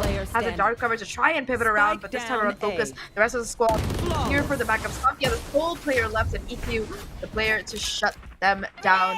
4th round on board for Focus. For Focus right now. It was a little bit of an eco round for NASR, but still, it looks so convincing that Andalusia follows just kill after kill after kill. No, I really thought Nelly was maybe dead after the first one there, but the spray control was king. And she ends up getting away with her life, not even falling to Safia, who is pushing her through that snipe due to the trade coming in from the rest of the team. But now, this is the round to keep our eyes on. NASR need to win this, try and get back into this half, especially with the Rolling Thunder up and 1 away from that showstopper from Claw as well. However, there's also a showstopper for IQ to return in this kind of case, but very slow, measured early rounds here, Zach, so far. And Focus, Nelly has found so much information already outside A, spotting nobody over towards Roll. Yeah, it might be a little bit of a false call though, since NASR, they are changing up the pace here, playing a little bit more slowly. Like you mentioned, huge ultimates available for both teams. Swing round on the line here, especially if Nami can get that Viper's Pit up. It's that retake looking so much harder since there is no Rolling Thunder available for Daisy to counter it. That said though, NASR looking to pivot towards B instead. They do have a Rolling Thunder of their own to try and create some pressure off of, and that seems to be the call here. Luxie waiting for the rest of the squad. It does invest the Rolling Thunder. From the shadows invested though. Wait. Possibly get out and cancel by Little Bob. Okay, that's a little bit too cheeky. EQ with the showstopper at least able to find a kill, but the rest of NASR, they are more than ready to converge on this Focus push through, and yeah, Little Bob probably thought they were safe there for a second, or I don't know, they pressed X by accident, but yeah, that looks a bit awkward.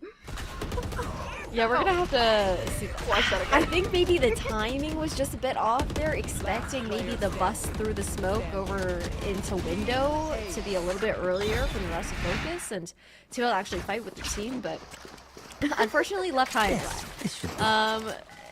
That's also off the back of 2 ultimates being used here on the side of Focus Sakura. Sure, Rolling Thunder expended there for NASR, but it was a 1-for-2 ultimate trade. Then you've also got, again, Claw still has that showstopper online here. A lot of noise to be made over towards the C site. Just trying to bait out maybe some utility, some information. Nelly's, oh, Nelly's all alone. Only one to contest though here in Nami.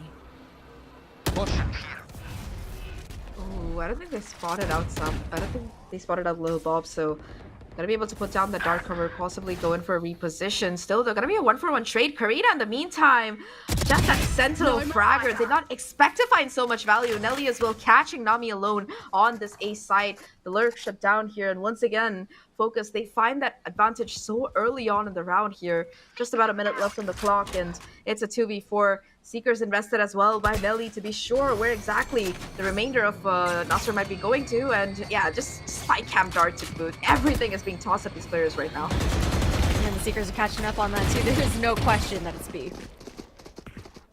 Yeah, the stun. There's so much utility that Focus have, and they're not afraid to use it. Clock burned down to 30 seconds now, left. And possibly a repivot towards B. The aftershock could possibly do a little bit of chip damage, but instead won't really cause that to come through. The tripwire, of course, going to be broken, and we're looking at a full Focus retake there. Planting safe here on the side of NASR as well. Marty has to play a little bit aggressive. Find one, is able to do so. Cover going out. Ooh.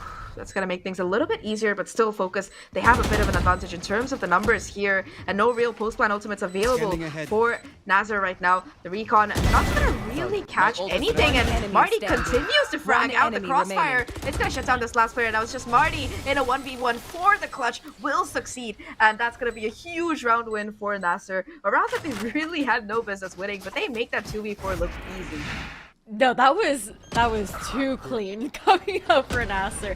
Marty in particular, right? Like all of these headshots coming through, the trades from Safi as well, but it really was key for Marty to actually find that first pick even over towards Waterfall. And if it was a 2v4 with Focus fully flooding site, could have been a completely different story. But this time around, they've been conditioning only Nelly pushing up towards Rubble, but this time we've got 3 players instead.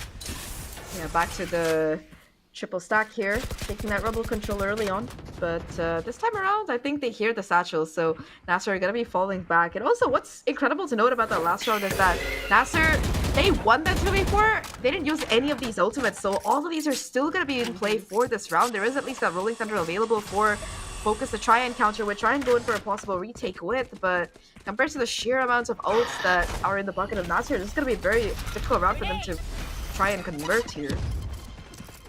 Oh, great need to force off the angle at the very least, but NASR are doing very well to try and draw out some of that utility early on from the side of Focus. Blast packs in now towards Seaside. Yeah, Seaside under siege, showstopper invested, but nobody's home here.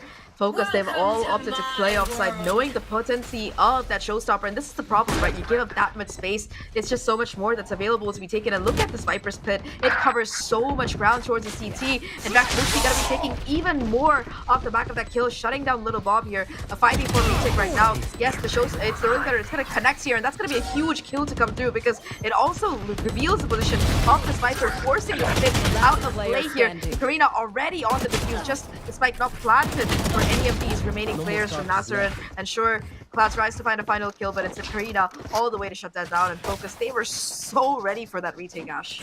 I mean, it was an absolutely stunning retake. I'm surprised, actually, that we saw, okay, the pit goes out from Nami over towards Waterfall, which is great. I mean, it denies so much vision. They have to push in so far on the side of Focus into that retake. But instead, NASR, instead of picking CT to push out and take that extremity back, they end up pushing through Waterfall, and that just leaves CT completely uncontested and nobody even available to even help out Marty there on site. So just small mistakes that we'd like to see remedied into future rounds here. But now already, again, Rubble control, very consistent here for Focus. Sakura denied consistently on the side of NASR. The adjustment from the trips every single time, so much deeper, but so much util to still try and take it down. Yeah, just flashes to trade for flashes, and it seems like everybody on side is blind, at least for a little bit. Remember, for both of these teams, it's a bye, but NASR, they're kind of on their last legs here. Luxie with only a sheriff, I say that, but she's still able to find a headshot. That said, though, they see finally able to trade back their numbers still in favor of NASR, though, and while they have control of the C side, it was all just a dubious fake, because the spike itself, it's down on A here, and Safia will be able to fall back. A little bit damage done by EQ, of course, but the cat's out of the bag, and the rotation finally starting to come in. Look at the amount of space that these players from NASR have. It's a very mixed bag, though. They're very split apart. Split apart, but Nami has so much information she can relay to the rest of the team. Her time. Yeah, she's gonna be hearing this for sure. The flank coming in a little bit late, but still, there's so much time that's ticked away on the spike here. Recon to come through, and that's the Hunter's Fury. The post plant's impeccable for NASR here, and yeah, they give up their life to get half, but they're still full HP, and oh no! Alright, I was gonna say FOKUS were about to defuse the spike, but thankfully Nami swings in time to get that final kill, and yeah, that was such a nice strategy from NASR, right? They know they have these post plant zones, they know that FOKUS tends to rotate and play for the retake, so they just fake it out on C. What a strategy. I mean, really nicely done, especially when you don't have, again, like you said, when you do have the quick rotations on the side of FOKUS that have been conditions, and NASR just being able to get ahead of the read in that kind of sense. But now into an eco round here. NASR full ability to tie things up 5-5 into this round, and nothing to work with to try and even the playing field on the side of FOKUS Sakura as far as that ultimate economy goes. Solo plays over towards that A site instead of pushing up over towards Rubble, though. Now he's gonna be hiding in tree with that Bucky, and it's always this Omen kind of head-to-head over towards B main. Game of chicken, just drawing utility out. I mean, Omen probably is the most fun controller to play just because of how aggressive you can play him. Talking about aggression, though, look at Karina. She's already pushed out of C. She needs to take a little bit more space, but there's still two players lying in wait. The double controller menace here from NASR, able to find a kill and looking to punish a little bit more as FOKUS continue to go forward here. Is he able to find a kill? Although Little Bob at least keeps the trades even and keeps things down to a 3v3. Like you mentioned, this A side, it's all gonna fall into Nelly here. Does have the Bucky in hand, a headshot onto Kla. Absolutely deleted, and you can see the support as well with the dark cover from their teammate, and they're able to pick up a gun. So now Marty as well as Luxie having to play one gun, but already the push is there. Luxie finds both of them, and it's just Nelly in a 1v2. Trailblazer available, but not able to use it in this 1v2 situation, not knowing where Marty is. The high-low as well makes it so difficult. Ooh, the high-low, like you said, looks a little bit high. Caught out by Marty on the low, and that's going to be another round for NASR. Kind of expected this time around, considering the difference in their economy, but overall, like a nice try from FOKUS Sakura. They got aggressive, and they were rewarded for sure. It was a close round. I was actually surprised that after getting those two picks on the flank that FOKUS didn't end up pushing to try and take those weapons, but I guess expected NASR to maybe have doubled back to try and protect them. Unsure about the call in that situation, but now you see, okay, some pings going out here towards B main, expecting this bait B push, maybe the read into exit. Ooh, wow, already with the nasty headshot, a second one as well. This one wasn't a wallbang like that first, but still huge opening picks for NASR to start things off. And, you know, they're a team that tends to maybe start off a little bit slow, but Claw has been looking better and better. Momentum is slowly but surely building up. FOKUS still looking to push on the site. This time around, the double peek works out and they take care of Nami. 4v3 and immediate pivot from the side of NASR. Revealing area. Yeah, Karina's alone on site, not in a spot where she can really get out either. They know that as well. Rolling Thunder are going to be used to try and concuss her to take her. That Karina, though, still with the wide swing, finds a kill onto Luxie. I do not know how she did that, but yeah, kill is going to be a kill. Claw to trade out one off the showstopper now. 2v3 situation for FOKUS as that spike goes down, and they're looking to retake all the way from CT. Timing could be everything, and Claws is not perfect enough, they see, for a crucial trade, and that's going to get the Rolling Thunder online. Rolling Thunder online, but unsure if site is clear or not. Stun going to be used to kick things off, but what would be absolutely nice? Ultimate there for main. Not going to be the case. Doesn't hit. Paranoia as well does catch a player, I think, and it's just gonna be the solo swing to come out. Nelly though still takes care of Marty, so it's a 1v1 there. Now it's a 1v2. The spray down comes in, the double swing as well, and Focus, they're able to convert off the back of that numbers advantage they had. Diffuse to come through at a 6th round for Focus here, but honestly, I feel like that was just a little bit misplayed there by NASR in that post plant. They had a 3v2, and you could see that a lot of the time, all these fights were just 1v1. Round before the switch. I think maybe a little bit too much confidence is reporting, but it's also Claw, right? So you're expecting her to push into some of those extremities in that kind of sense. This kill was insane though. Karina was like, I'm just gonna get ahead of the Rolling Thunder and get my one and get out. Yeah, I mean, if that Rolling Thunder is coming at you, you know it. There's nowhere to go, like you said. You gotta make the most of it. And Karina, of course, the fact that she was able to find a kill at all there is just crazy. Cloud now has the showstopper though off the back of that round, and we might be seeing a very quick hit possibly coming in. Instead though, it's just going to be once again this consistent fight for rebel control and a counter showstopper as well for EQ. This looks terrifying.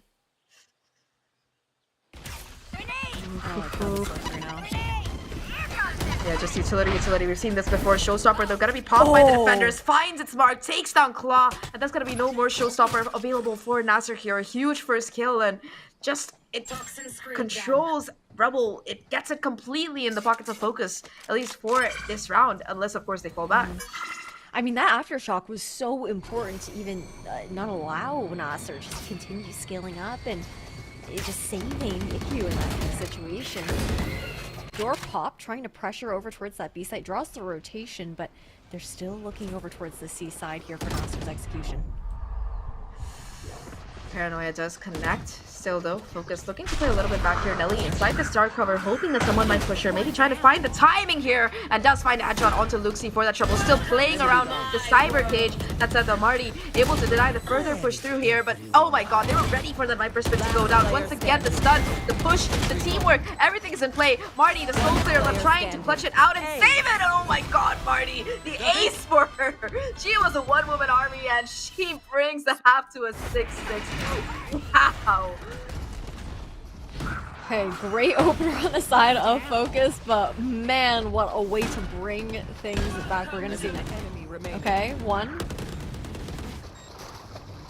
Last player standing. Oh, the quick swap as well, knowing that she didn't really have the time for the reload. Yeah, Marty saves that round for NASR. That was a round that, honestly, NASR had no business winning. Focus seems to hold all the cards, but yeah, just awkward spacing, no trades to come through from them, and, well, yeah, this is what you're gonna see. Marty, you don't give her shots like that.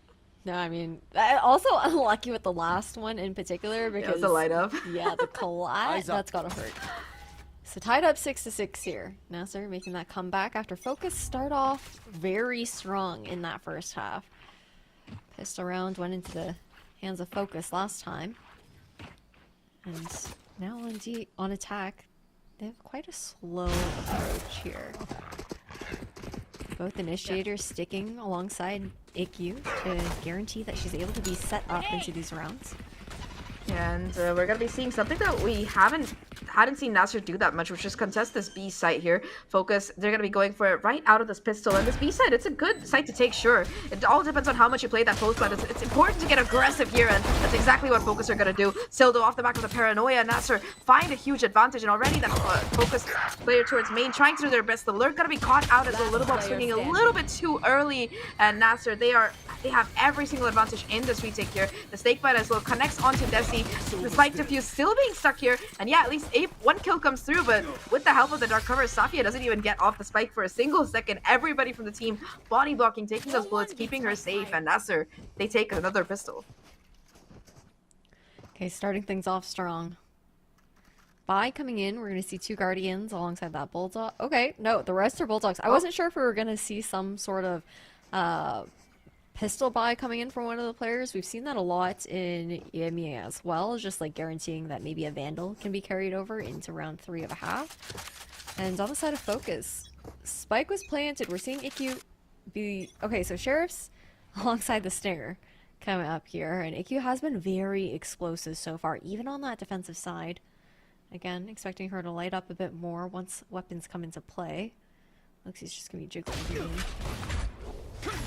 Yeah, and a little bit of chip damage done here to Luxi, who does get the information. Counter stun to come out here. That's going to deny this push even more.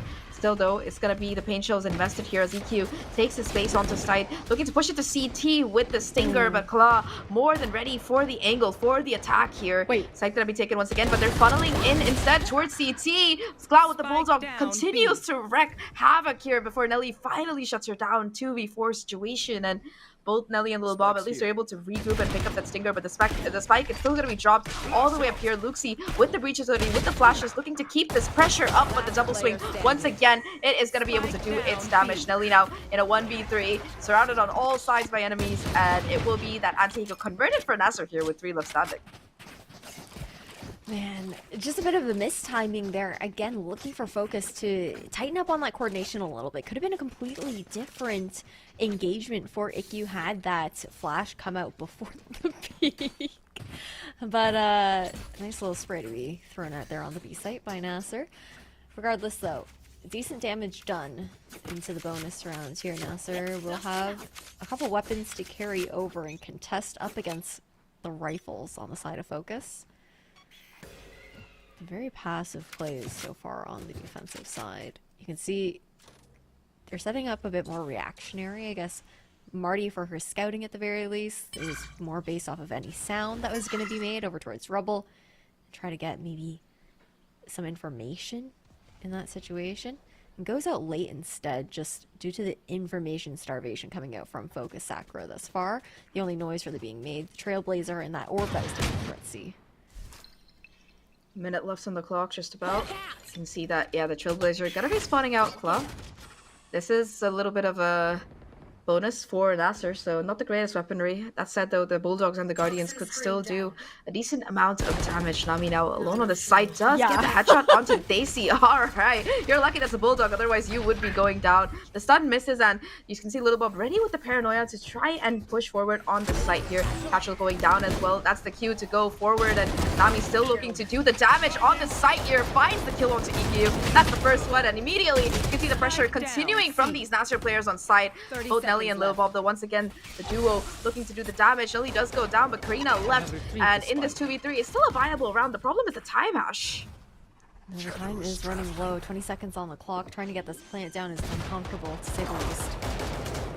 Yeah, Karina just gonna be able to stick it, though. Cover given by Lil Bob, but the price of that is the HP, and oh my god, Cloud just goes running at Karina with the Sheriff, gets the headshot. It's Lil Bob with 34 HP to try and clutch it out here. One bullet from any gun will take care of Lil Bob, and it has to be played perfectly. The wraparound coming through, the expectation there, but the shot still connects, and now a 1v1 here. Omen versus Omen. Safia, here's the TP, not sure about where. The fake is perfect, and Lil Bob has to push forward. They don't know if the spike is being stuck, and oh my god, Safia with the jump shot with the Guardian. Thankfully, Lil Bob was low, no need for a headshot, and it's going to be the bonus retake to work out for NASR. Very, very nicely done. The second half is looking really good for NASR so far. The default protocols and just the retake protocols coming in as well, as long as on top of that the general stall, but the fact that Nami finds 2 there on site is absolutely insane, especially with that early damage that she was even able to pump out in that seat choke. The dark cover made it so unfortunate. I feel like if Lil Bob had kind of believed a little bit, could have maybe tried to play the patience game. But yeah, they were low, the spike was ticking, and with that dark cover down, anything could have been going on there. So can't really do anything. You can't even afford to spray when you have a Vandal and you're that low, because they're just going to chase those tracers back to you. Now though, for Focus, bit of a half buy here. Economy in a rough spot since that was their full buy that they just lost. And they have a Spectre as well as a Stinger to work with here. Nelly one off of the Seekers if necessary, but that's it. I don't think we're going to be really seeing too many ultimates invested in this run just because it's an eco. No, extremely unlikely. That recon. Okay, lineups all the way from the A site over towards C. I see you, Marty. We were questioning the Sova, but she's showing that she's got those lineups that we were talking about, the depth in them as well. Wasn't spotted. No, this is a really nice spot, but also difficult. Marty is on an island at the very least. She still has opportunity to get out. She hears enough, but distraction game being played here over towards that C site too. Yeah, we saw a similar ploy coming out from the NASR side. They pressure that CZ rotated towards A, but instead it's just going to be a push onto this A side here.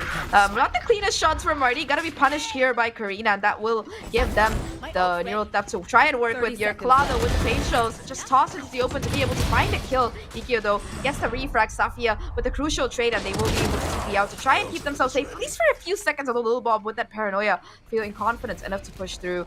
Numbers now in favor of NASR here, but look at the chip damage taken by Bob. Lil Bob, I don't know if there's going to be a heal to come through any second, and now they just have to play this close plant. Already though, it's going to be EQ to find the kill onto Luxie. Just Nami in a 1v3, able to get it down to just one player left, and I don't know if they know where Lil Bob is. They heard that from the shadows come through on the ult, but Bob still going to be there on site, ready for the swing, and Nami is so low here.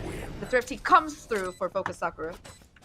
Really nicely done. I think that lurk from Karina was really important that you had pointed out there, because you saw some of the baiting that was being done with a presence over at root. Like, they saw IQ so far back and they're like, there's no way you would expect that Karina's like literally right around the corner about to swing you, and being able to get that initial pick on Marty was just everything that opened up that A site to begin with. And with how close all of these rounds have been as well, despite the fact that NASR has found 3 rounds in a row, they're now forced into an eco round, half by coming through.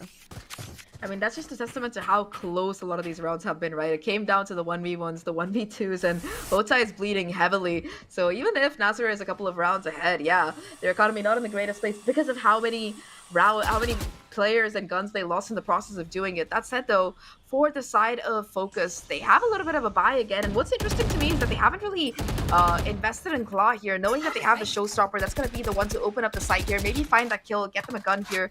It's going to be huge to maybe get that kill on the retake. That said, though, like you mentioned, economy not in the greatest spot. They're waiting for that lineup again for Marty to they're just ready to break staring out it. the corner. But again, that conditioning was done. We saw that no space was taken over towards Rubble thanks to Nelly scouting that out earlier on, and running the double initiator here means that Desi does have these lads available even though Nellies are all used up. Whew. A lot of chip damage once again. This guy coming through here for the heal, and now EQ with the showstopper going forth here, looking to do the damage. Catches Marty off guard though. I don't know if they were saying something to the team or just not ready or didn't hear the sound cue, but yeah, Marty goes down. A huge opening kill to find the site and get the neural theft online. Gonna be revealing the position of these remaining players as well. Of course, that flashpoint forced a couple of these players back from Focus, but still this elevated angle being held is going to do so much damage. EQ and Daisy both finding the kills. Nami, of course, tucked away with this judge, trying to go forward and find some damage, but instead it's going to be EQ to take them down. Safia now in a 1v4, 11 HP left. What can she find? What can she do? The save calls should be coming through here, since this was that hero rifle, but instead I think they're just trying to find a couple of exits here with 11 HP though. Yeah, not happening. Focus, they bring the gap to 1. Hey, clean take thus far. You're doing something wrong. Do wonder. Okay, yes, the tech pause is gonna come. I was a bit there. confused about Marty as well. I don't think she moved at all that round. So hopefully we'll figure out what ends up happening here. But we're just taking a peek into this replay right now, Zach. I mean, I don't know. I feel like both teams are doing very well to trade back and forth. I feel like on the side of Focus, the eyes are very much so on IQ to be able to make that space, something that she's been doing very consistently for the team with those satchels in towards sight, and the follow-ups have been better. We saw that adjustment coming out where the spacing has tightened up as the series has gone on. Yeah, I mean, for sure. I think that Focus Sakura as well, they've been really looking convincing in the way they're able to just not just take the site but also follow up off the back of it. So many of these times you see them getting a little bit more aggressive, I would say, fighting for a little bit more of that control, and a lot of the time they're rewarded for it. NASR as well, they've been quick to adapt in a lot of these rounds. One thing that I'm seeing missing from NASR is kind of the aggression that we saw coming out of Focus's side. So many of the times they would be taking that control onto A consistently. We saw it in the first half, pushing through on C as well, and I feel like for NASR they're being a little bit more passive, just opting to play in for the retake. And while it worked for those first couple of rounds, Focus, they've been able to regroup here, so NASR might have to rethink their strategy. Yeah, I think that's a really good shout. Just like that lack of proactivity on the defense right now. And to be fair, when Marty has been online, we have seen the recon lineups coming out, right? Like to get that information on the other side of the map from where she's playing. However, at the same time, a recon is only going to do so much unless you're planning on swinging off of it. Like if you're just kind of cycling it for information and whatnot, it's like, okay, that's not bad. It can lead to like a good like mid-round call and whatnot, but they're also not like pressuring enough where Focus have a lot of utility. Even when Nellie's just conditioning all of her Sky util over towards A and Rubble, they're not being forced to use anything to really like clear out early consistently, and can kind of just save it to like dump whoever's on site and then even save furthermore into post-plant situations. Yeah, that's the consequence when you play so passively. Like, I mean, if you looked at that first half, there was just a full-on utility barrage coming through on that A Rubble. You saw the Aftershock, the flashes, the paranoias, the smokes, I don't know, so much shock darts, whatever you want to throw in the mix. It was there to try and contest that. And that made the site takes for NASR a little bit more difficult because they didn't have that amount of utility to dump. But Focus, on the other hand, they're able to save all of it, and they're realizing it. They realize, all right, look, NASR, yeah, they put out some recons, they used like some flashes, but they're not really pushing. They're not really looking for that early pressure like we were, so let's just try and go in for these 5 people hits. And odds are, more often than not in these last couple of rounds, Focus, because they've been able to find so many of those early kills, they've been rewarded with a really successful post plant. And I think that NASR in particular this round, yes, they have the Viper split to defensively shut down a lane, they have that showstopper for that retake, and especially since Daisy does have that Rolling Thunder, they're probably looking to play off the back of that. I think that for Focus Sakura though, they're doing the right things. NASR, they're the ones kind of on the back foot here, having to suss out what exactly Focus are going to be bringing to the table next. Because yes, they do still have a lead here, 9-8, but Focus in these last couple of rounds, they've been looking very, very strong. Because now the rounds that NASR win, the rounds that NASR won, they were like what, 1v1s, 1v2s, very, very close. But Focus, the last couple of rounds, they've had at least 3 players left standing, so that's huge. I think they've also kind of taken note on the side of Focus that A does tend to be a bit of the weaker sites. I think that NASR has very strong retake protocols over on C, even just general stall, because you'll have Lil Bob helping out Karina. Karina has like adjusted her, wait, no, okay, whoa. Other way around there. But I think we do have... I would be shocked too, don't worry, Ash. Anyways, we're gonna figure out what is going on right now. It looks like we just had a rollback. Yeah, because okay, Marty did see AFK, so yeah, a little bit of a rollback on that previous round. NASR no longer with the 1-round lead, but a 2-round lead here, and I think that yeah, everything's gonna be reset. Economy as well as a bunch of other stuff. Ideally, I think we did see that neural theft we didn't really get to see that neural theft being used by Karina properly, so I am hoping we get to see that and EQ's showstopper coming out in full force this round, like we did see in that previous time. And for NASR, at least, hopefully they fixed their disconnection issues. Yeah, we have some info from production that we are waiting for that round rollback, and as always, the Valorant client, well, it's very fun to play on, not the easiest to deal with sometimes in these techie situations. All good, all good. I mean, we got time to kill here, Zach. We're here for the day. But at the very least, that is nice for NASR to be able to kind of just like regroup in that situation. It's always frustrating to deal with those tech issues, but then that's also the other layer that adds on to that as well, right? Zach, like, sure, sucks for Focus because they're like, okay, we won the round, now that round's being taken back from them. But then at the same time, when you're the person like looking towards Marty who is dealing with the tech issues, that can also really mess with your mental. Like, it can get a little bit tilting, a little bit jolting in that kind of regard, and that can also bleed into your gameplay. However, we have seen Marty be very consistent, even when things like that have happened in the past. So it's something where I hope that this tech pause doesn't affect them too much, like, and build up any of that kind of like frustration.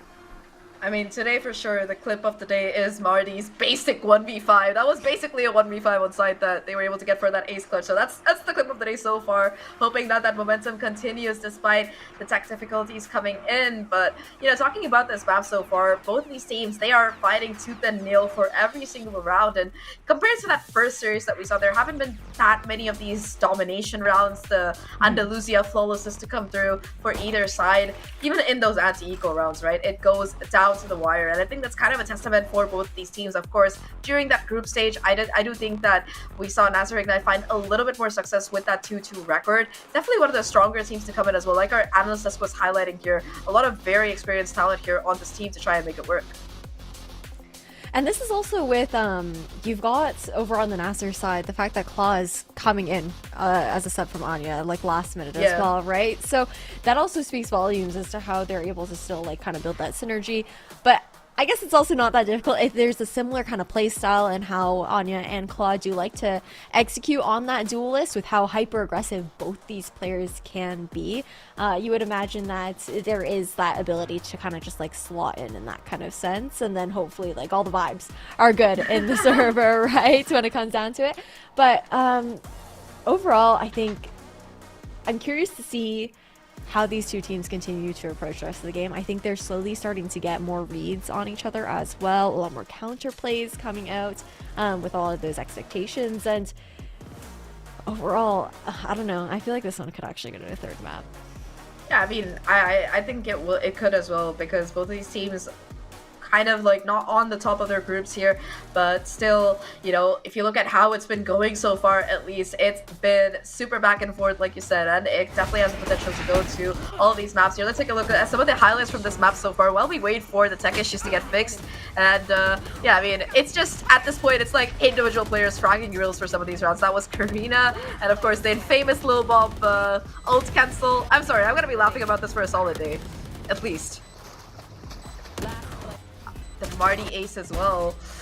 Ooh, some of these rounds have been just so strong here from both of these teams.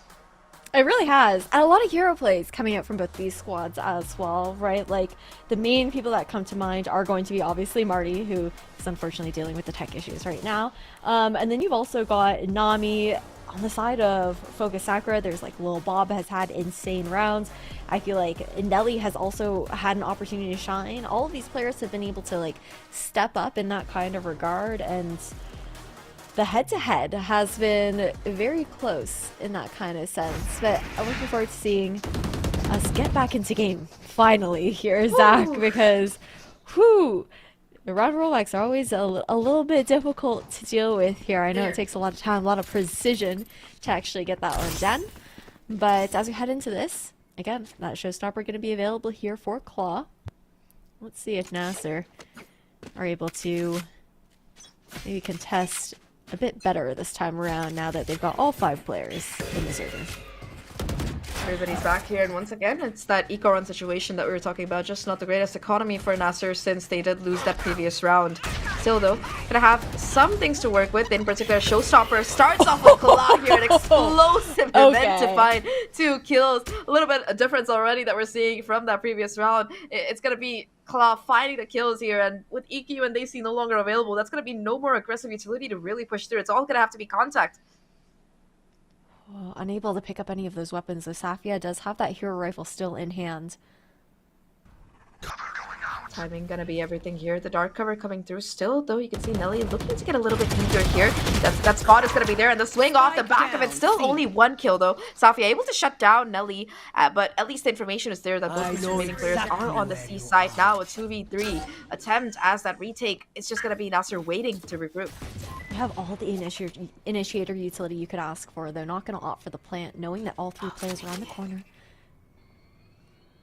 Big 3. It's all in it, but Nami though has the position, but not the headshot. And Lil Bob takes care of that. Still, this crossover could be watched here on the rotation. It's going to be a pivot towards A side, but Luxie is going to be hearing all of this information. Still able to watch towards his B presence, and you can see that there's going to be a reflank from Marty and main as well. They're able to pick up this rifle, and they isolate the kill. Take down Karina. It's just going to be Lil Bob now, having to clutch it out on a 1v2. 8 seconds left. They get the spike down. Aftershock not going to really hit them, but I don't know how they're going to really play this out. Looking to go a bit aggressive possibly. Still a flashpoint available for Luxie, although it doesn't quite connect here, and Bob just trying to play around with the time here. Knows that odds are these players are going to be together, and that's the information garnered. The stun is perfect, but it's a little bit late here. It's still going to be enough for Luxie to swing and get that kill. For a second it looked like Bob, they were going to be able to do it, but no, Luxie says, you're not going to be taking down my teammate for free, and that's the Thrifty, the change of fates happening after that rollback for NASR. Yo, Nasser said, okay, if we're rolling back the round, we're not losing it. Like, we are not losing it. What an opening here, though, from Claw. The set play.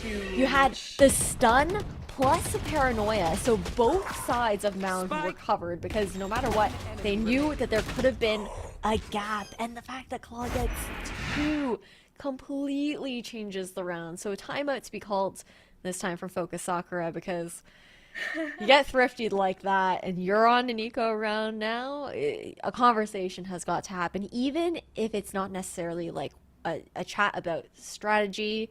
Sometimes you just need to like kind of touch base with your team, reset, and call back to whoever the rock on the team is emotionally to be able to kind of like bring that energy back into focus. Yeah, 10-7, Nasr double digits here, and like you mentioned, that showstopper was huge, but I think for me the biggest play that kind of made the round work was Marty just being able to pick up that rifle, right?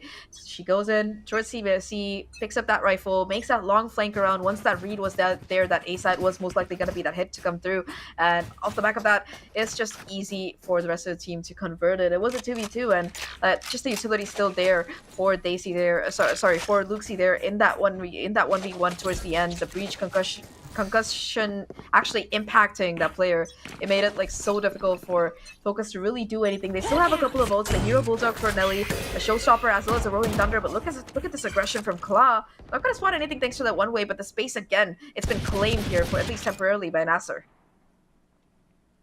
That pressure, so nice. So much respect being paid as well to this dark cover, despite having the blinds available here on the side of Focus Sakura.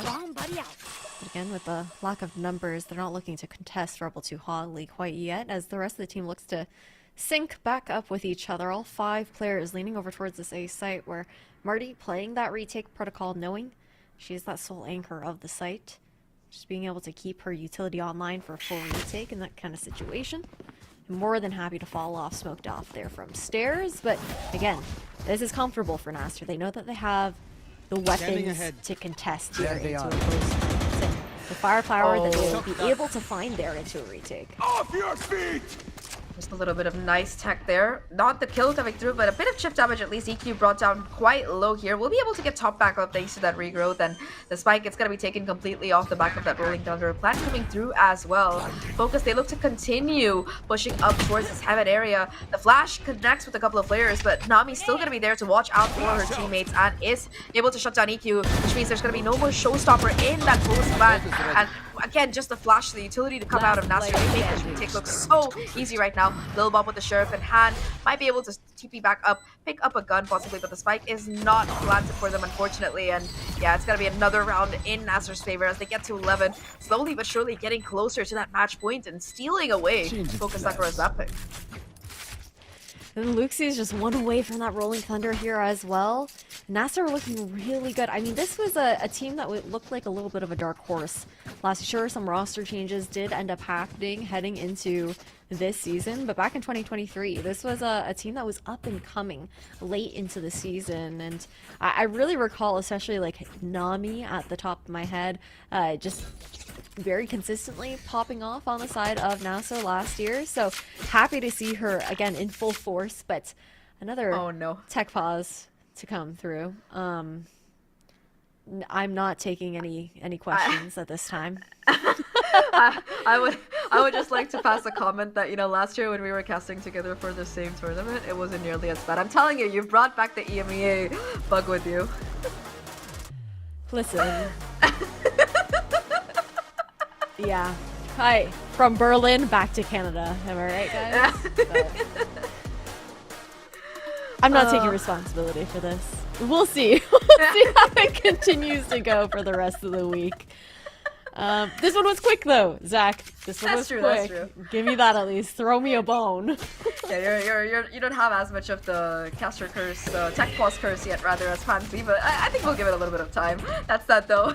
Focus Sakura back into this, the last round that they really have to swing back in, and they have the showstopper with which they can pressure. They also do have the From the Shadows for quick rotation if necessary. That said though, early C pressure, not going to be really finding too much value, which might cause a pivot over towards B instead. NASR have historically left this side a little bit more open towards that B take. Luxie there for that early information though will spot out the Raze, and it seems like they still want to try and play at least a little bit aggressive, spam for spam, neither side quite connecting, and that's about 40 seconds already burnt on the clock here. You're just very patient right now. Over towards Aftershock, over towards the window of these sites. And the rotation over towards C as well. Maybe I'd like to see Focus speed up the tempo a little bit. Again, there's no Cypher to kind of punish them, but Nami has also been respected heavily with her Viper use. Now though, it's gonna be the ultimate / paranoia combo. Nami already has fallen back quite a bit, so not gonna be taking too much. Does take a little bit of chip from the nade, but that's about it. Hunter Spirit now invested towards the site here, not quite catching out anything, so that's an ultimate that Focus no longer really have to worry about. Look at this though, Luxie up close and personal, dodges the flash, takes down EQ, and the Rolling Thunder like you brought into play, Ash. It's gonna be coming through, denying that spike plants, and off the back of it, the satchel as well from Claw, keeping the pressure up. It's just gonna be Karina left right now in a 1v4 spike on site. No time left. Has to concede this match point to the NASR squad, and Focus Sakura, they just cannot do anything thanks to the onslaught of NASR. They were so quick and they're still on the hunt. They don't want to let the gun remain in the hands of Karina, and they will succeed. Point. I mean, they have money to play with too, right? So match point here, Light Shield buy to come out for the majority of Focus, and when you're looking at that ultimate economy, the only thing that we could really consider into this round is going to be Nelly's Seekers here on that Sky pick. 2 away from that, but aware of the fact that they might try go shopping for those orbs. NASR look to contest A much more aggressively than they have in the past. It's been a very consistent solo anchor from Marty. Instead, now Claw satcheled all the way up here, but nobody home so far. Focus playing very far back. Not just that, there's a defensive Viper's Pit as well put down right in the beginning of the round here by Nami, so the C side as well is gonna be a little bit more difficult to approach. Usually, you know, you see teams, they see this ult and immediately they're just like, yeah, no, we don't want to fight this. You can keep the site, especially on Lotus when you have 3 sites to work around with. It's a good factor. That said though, such a nice set play there. Beautiful paranoia, and Luxie capitalizing fully, able to shut down Nelly of a huge opener, and those are the Seekers taken offline now. That's such a huge kill. No, that is absolutely massive, especially with that pit online, right? That's a big counter to that. Now, running over towards this A site here, NASR, they have the read, they expect it, knowing that pit is online and that ultimate is no longer available in Nelly to contest. Just to execute on their side, and yeah, like you said, NASR, they expect this A push. You can see that they're playing a little bit far back. They want to deny Focus from taking too much space, but they're willing to let that spike at least go down.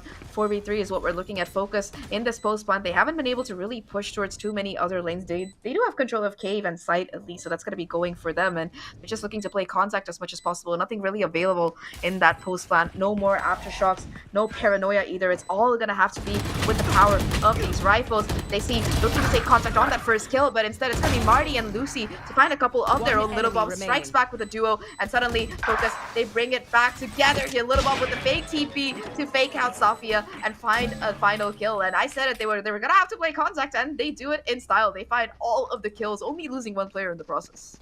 And the contact play is really nice as well, considering that, again, NASR, they don't have the Cypher that you have to worry about. There's no trips that's going to signal kind of like your location and whatnot. Nothing that you have to worry about walking into in that kind of regard. Of course, it can be frustrating to play up against some of the trap plays that we've seen coming out from NASR, especially with, you know, paranoias coming in from Safia, Luxie throwing out those fault lines, and then the rest of the team just trying to frag off of them in that kind of sense. But now NASR to take the time out. They want to close this out as early as possible, right? Because we cannot forget, again, this is Focus's map pick, and 4 rounds for them to try and take it to overtime, but only 1 for NASR to take us to the second map. And when it comes down to Breeze, I'm a little bit interested and nervous, to be honest, about how that's going to go. We have, I believe, Focus runs like a very standard comp on that map, like the very typical like meta comp that's been meta since forever, Jets, except you swap out Sova, Viper, Cypher. Yeah, Timber, exactly. If you're lucky, I know what you mean. but NASR, they throw in the Gecko. So that can get a little bit fun. That could get maybe a little bit frustrating for FOKUS. Who knows if they've really had that scrim time up against Geckos in the server in that kind of sense. But now into this round, we gotta focus back into the fact that, again, we are at match point. FOKUS are looking to claw back here on their map pick. Nelly cycles up into those Seekers here. So available for the execution, and again, it's going to be back to the setup that we saw previously from NASR with Marty, again, that solo player over towards that A site. FOKUS are so patient, expecting NASR to maybe shift gears and go for a bit more of that aggression. Yeah, but NASR, they're not biting here. They know that their retake protocols are strong. They know that they have the Seekers. That the Seekers are probably going to be used by FOKUS here for the attack. And while neither side has those retake ults, you know, Luxie is only a couple off that Rolling Thunder, so definitely viable coming in later. That said, though, now it's going to be the Seekers popped here. Will give away the indication that, alright, there's at least a couple of players towards this A site, but the remainder, they go towards B instead. So at this point, FOKUS know that Marty's alone on site, and Marty tries to go for a cheeky peek. They're immediately going to be punished, though. Just like at FOKUS, they have a site again for free. Look at this upper angle here for Sakia, though. Whew. Only able to get one, but Luxie there for the refrag, so numbers still even here. 3v3 situation. Luxie one off of that Rolling Thunder. Claw gets a bit greedy, however, and that's the punish. 13 seconds left right now, and the flank there from Little Bob spots out the position of Luxie, who's trying to spam it down desperately, and somehow Karina takes her out, and it's all up to Nami. Nothing being risked here. Nami with the swing through that cage, tries to find the kill, but the Neural Theft already had revealed her position, and yeah, off the back of that, another round FOKUS. They keep it together, 9-12. Keeping things close, again, knowing and trying to exploit the weaknesses of NASR Ignite. Knowing that Marty's going to be solo on that A site. Alright. And, okay. How many has it been, Zach? It's 3 just for this map, but I think this map we can excuse you, because it's not really your fault if it's a team having the difficulty, you know? Fair enough, fair enough. I mean, I think we had like what, 1 or 2 last series as well, but they weren't as long as the back one. But overall, I mean, it's okay. I think give yourself some more time in EMEA. I'm sure they'll get longer. I don't want to hear that. This is not the. You know what? Actually, thank you, because I can't say it or else I'm gonna jinx myself. So, all right, no comments, but I'm pretty sure I caught your mind voice. I hope for that too. That said, though, 9-12 here. Once again, economy, the cycle is shifting, and it's gonna be NASR Ignite kind of on the bottom foot. 2 sheriffs in hands, a couple of pistols. I mean, yeah, we could see a possible hero rifle coming in, but looking at the buy here, not the greatest economy, and they probably want to try and preserve it to make sure they can buy for these last couple of rounds. And I mean, look at what they have. They have this Rolling Thunder, of course, still in Luxie's possession. Didn't really have a chance to use it in that previous round, but look at FOKUS Sakura, right? They're also charging up this next cycle of bolts. The Showstopper half the way there. Destiny 1 away from their own Rolling Thunder. So I think this next cycle of ults here, especially the round after this eco from NASR, could be that major swing round that decides whether we're seeing overtime or a NASR victory. Yeah, I wouldn't be too surprised if we see NASR even maybe going for a bit of aggression here on this eco round, just going for a bit of that ebb and flow, maybe even trying to farm up one of these ultimate orbs, especially towards that C side. But overall, we are still dealing with some technical difficulties right now, so we're going to toss to a quick break, and we will be right back.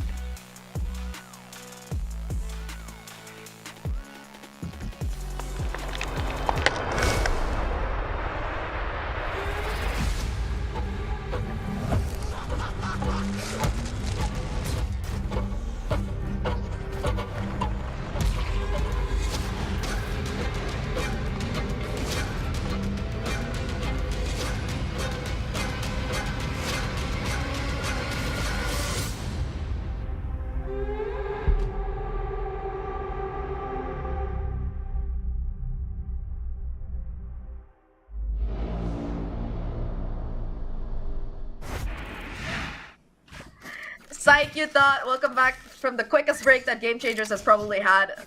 at least in the duration that Game Changers EMEA has been going on. I'm still Zach, and with me is Ash, and we're going to be heading right back into the action here. Already a bit of proactive aggression coming out of the NASR side despite this lower buy. And oh my god, look at this A push. 3 players from NASR just contesting this trouble, not explosively but quietly. Nelly holding on, trying to find the kill here, but a triple peek might be enough to shut them down. Swinging off the back of the utility though, that's gonna confirm this kill. EQ gets shut down, but it's just a 1-for-1 trade. They see now we'll have that Rolling Thunder online. The hot is on though. Nelly caught by these 3 players. So much utility being spammed at them right now, and unfortunately the 3-player stack is just too much to contend with NASR. They find another kill, 4v3. 4v3, pick up some rifles on top of that, and then you've also got a Rolling Thunder here. I mean, Desi has one of her own as well.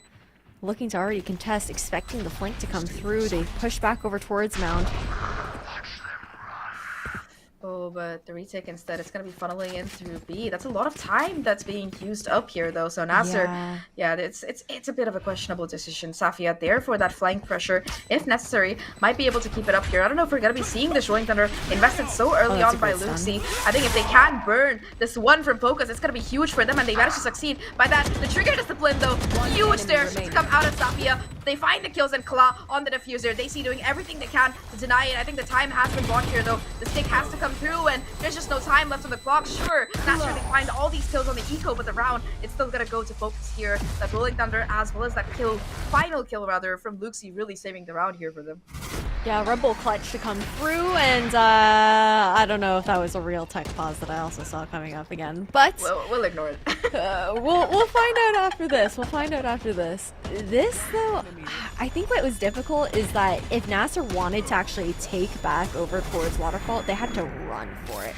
But it was the fact that they were just not confident in knowing if Waterfall had been pushed, if CT had been pushed on the side of FOKUS, and that lack of information was what changed the entire pace of that retake.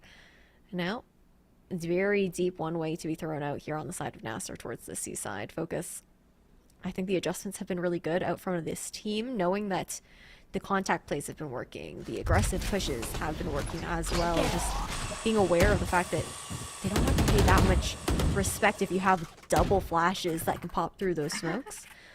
But look at this gamble stack coming out from NASR right now. Everyone pulled over towards that C side, aside from, again, Marty, that solo anchor towards A, and FOKUS. They continue to pressure towards that C site and then slowly contact their way back over towards that A side. This time around, the Trailblazers are going to be invested as well, just to be sure that nobody's been able to take that rebel control like we saw in that previous round here. NASR, though, this time around have an early rotation coming in. It's just not Marty, but also Nami there for the backup on this side. Will have the snake bites available as well to find some pressure off of, but EQ, though, Satchel's all the way forward, takes care of Nami there. Still, though, Marty able to find that trade 1-for-1. The paranoia connects, but the swing through is there. Safia here to save their teammate. The flash is perfect. Safia just finding all of these kills. They see now once again having to save the day here. Does have control of the spike with the showstopper from Kla. It's gonna be the final nail in the coffin here, and it's not gonna be the showstopper. It's gonna be the shock dart. Marty would probably have it end no other way. And NASR Ignite, they take away FOKUS Sakura's map pick here, 13-10. It got a little bit close. It got a little bit dicey, but towards the end, everybody was just dialed in. Hey, I mean, what a way for Marty to end it as well. The one who is unfortunately facing those client-side issues with the tech problems. So hopefully some of that fun with the shock dart kill is able to be carried over into the next map, and NASR can carry forward with that momentum. Because again, this was a map upset here.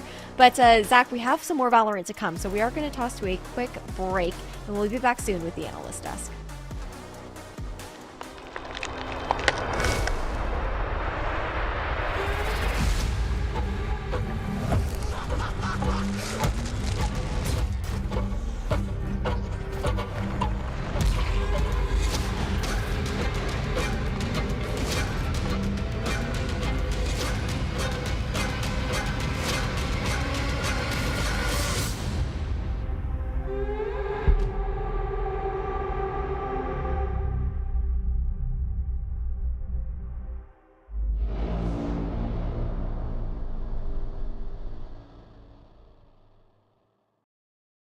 I know a place that will break you into 1,000 pieces.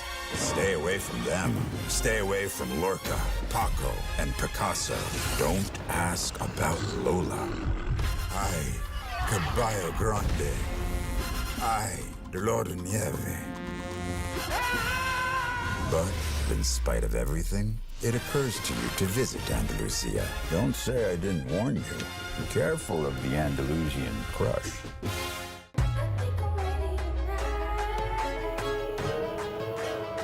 Hey guys, it's Jimmy Lin. In this series, I'm going to walk you through attack on Pearl. Watch out for the stairs, clear this angle. You're going to be able to fight this.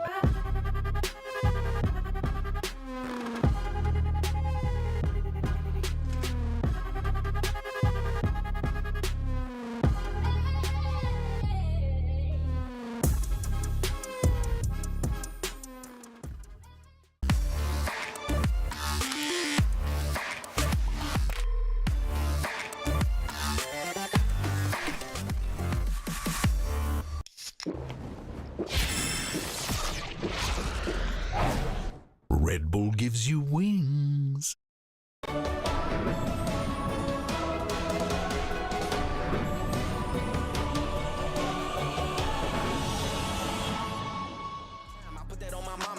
Game recognized, game we good, we ain't gotta play it. I've been in the jump all week, leveled up though.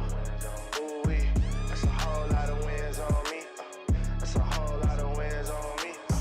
I'm a big dog, no leash. You all bark, no teeth. That's a whole lot of wins on me. That's a whole lot of wins on me. Come through like I'm Dolomite. Hold up, this a holy site. You think you a legend, what they say, I say for sure you right. All I ever know is being OG, I'm a prototype. Cooler than the polo sweater, brighter than the police light. Beast mode, it's a deep grind. Speak gold up at each line. No cheap code, I'm a beast, bro. You a bistro in this E-town. Got big goals and a big dream on the beach shore, taking me time. My whole team lit too tough, we too up like peace signs. I'm real, raised up in the field. Grinding while the sun is on me, I ain't got no chill.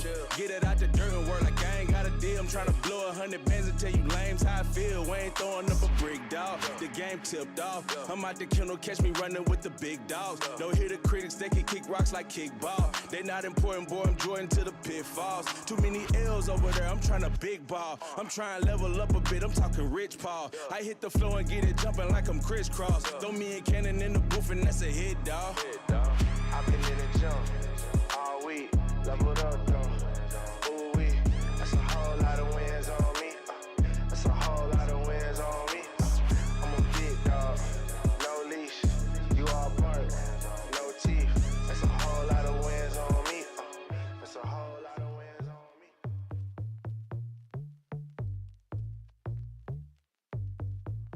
Who do you think that you are? Coming around nose in the air with your fancy car. Ha. You don't think you gotta work hard to see your name on a star on Hollywood Boulevard.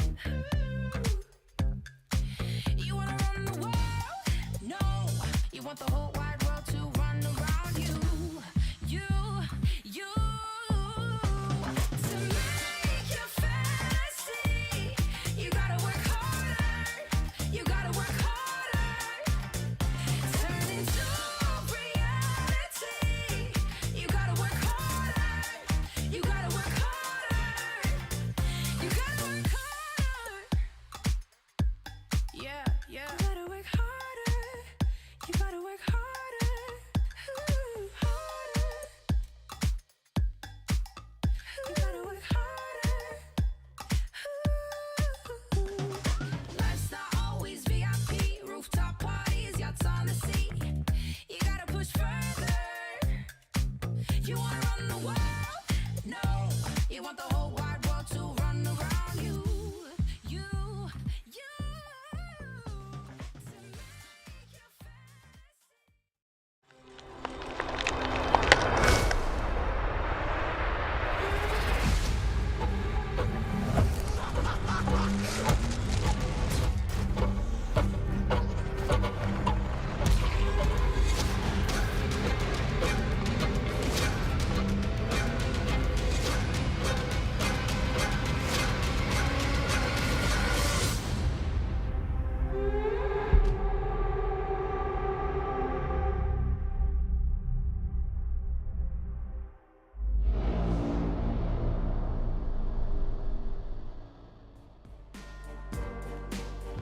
What a start that was from NASR Ignite. I'm your host Yingsu and I'm back here with Kakuka and Pilski. For a second, maybe Kakuka, I thought there was a world we could go to overtime, but after all of the starting and stopping NASR, they actually managed to just close the map out. Yeah, exactly. It wasn't an easy task, but after the first half that they had, and also Marty closing up with that incredible ace that she had, there were very, few chances that you do not have a rest of the map that is that good.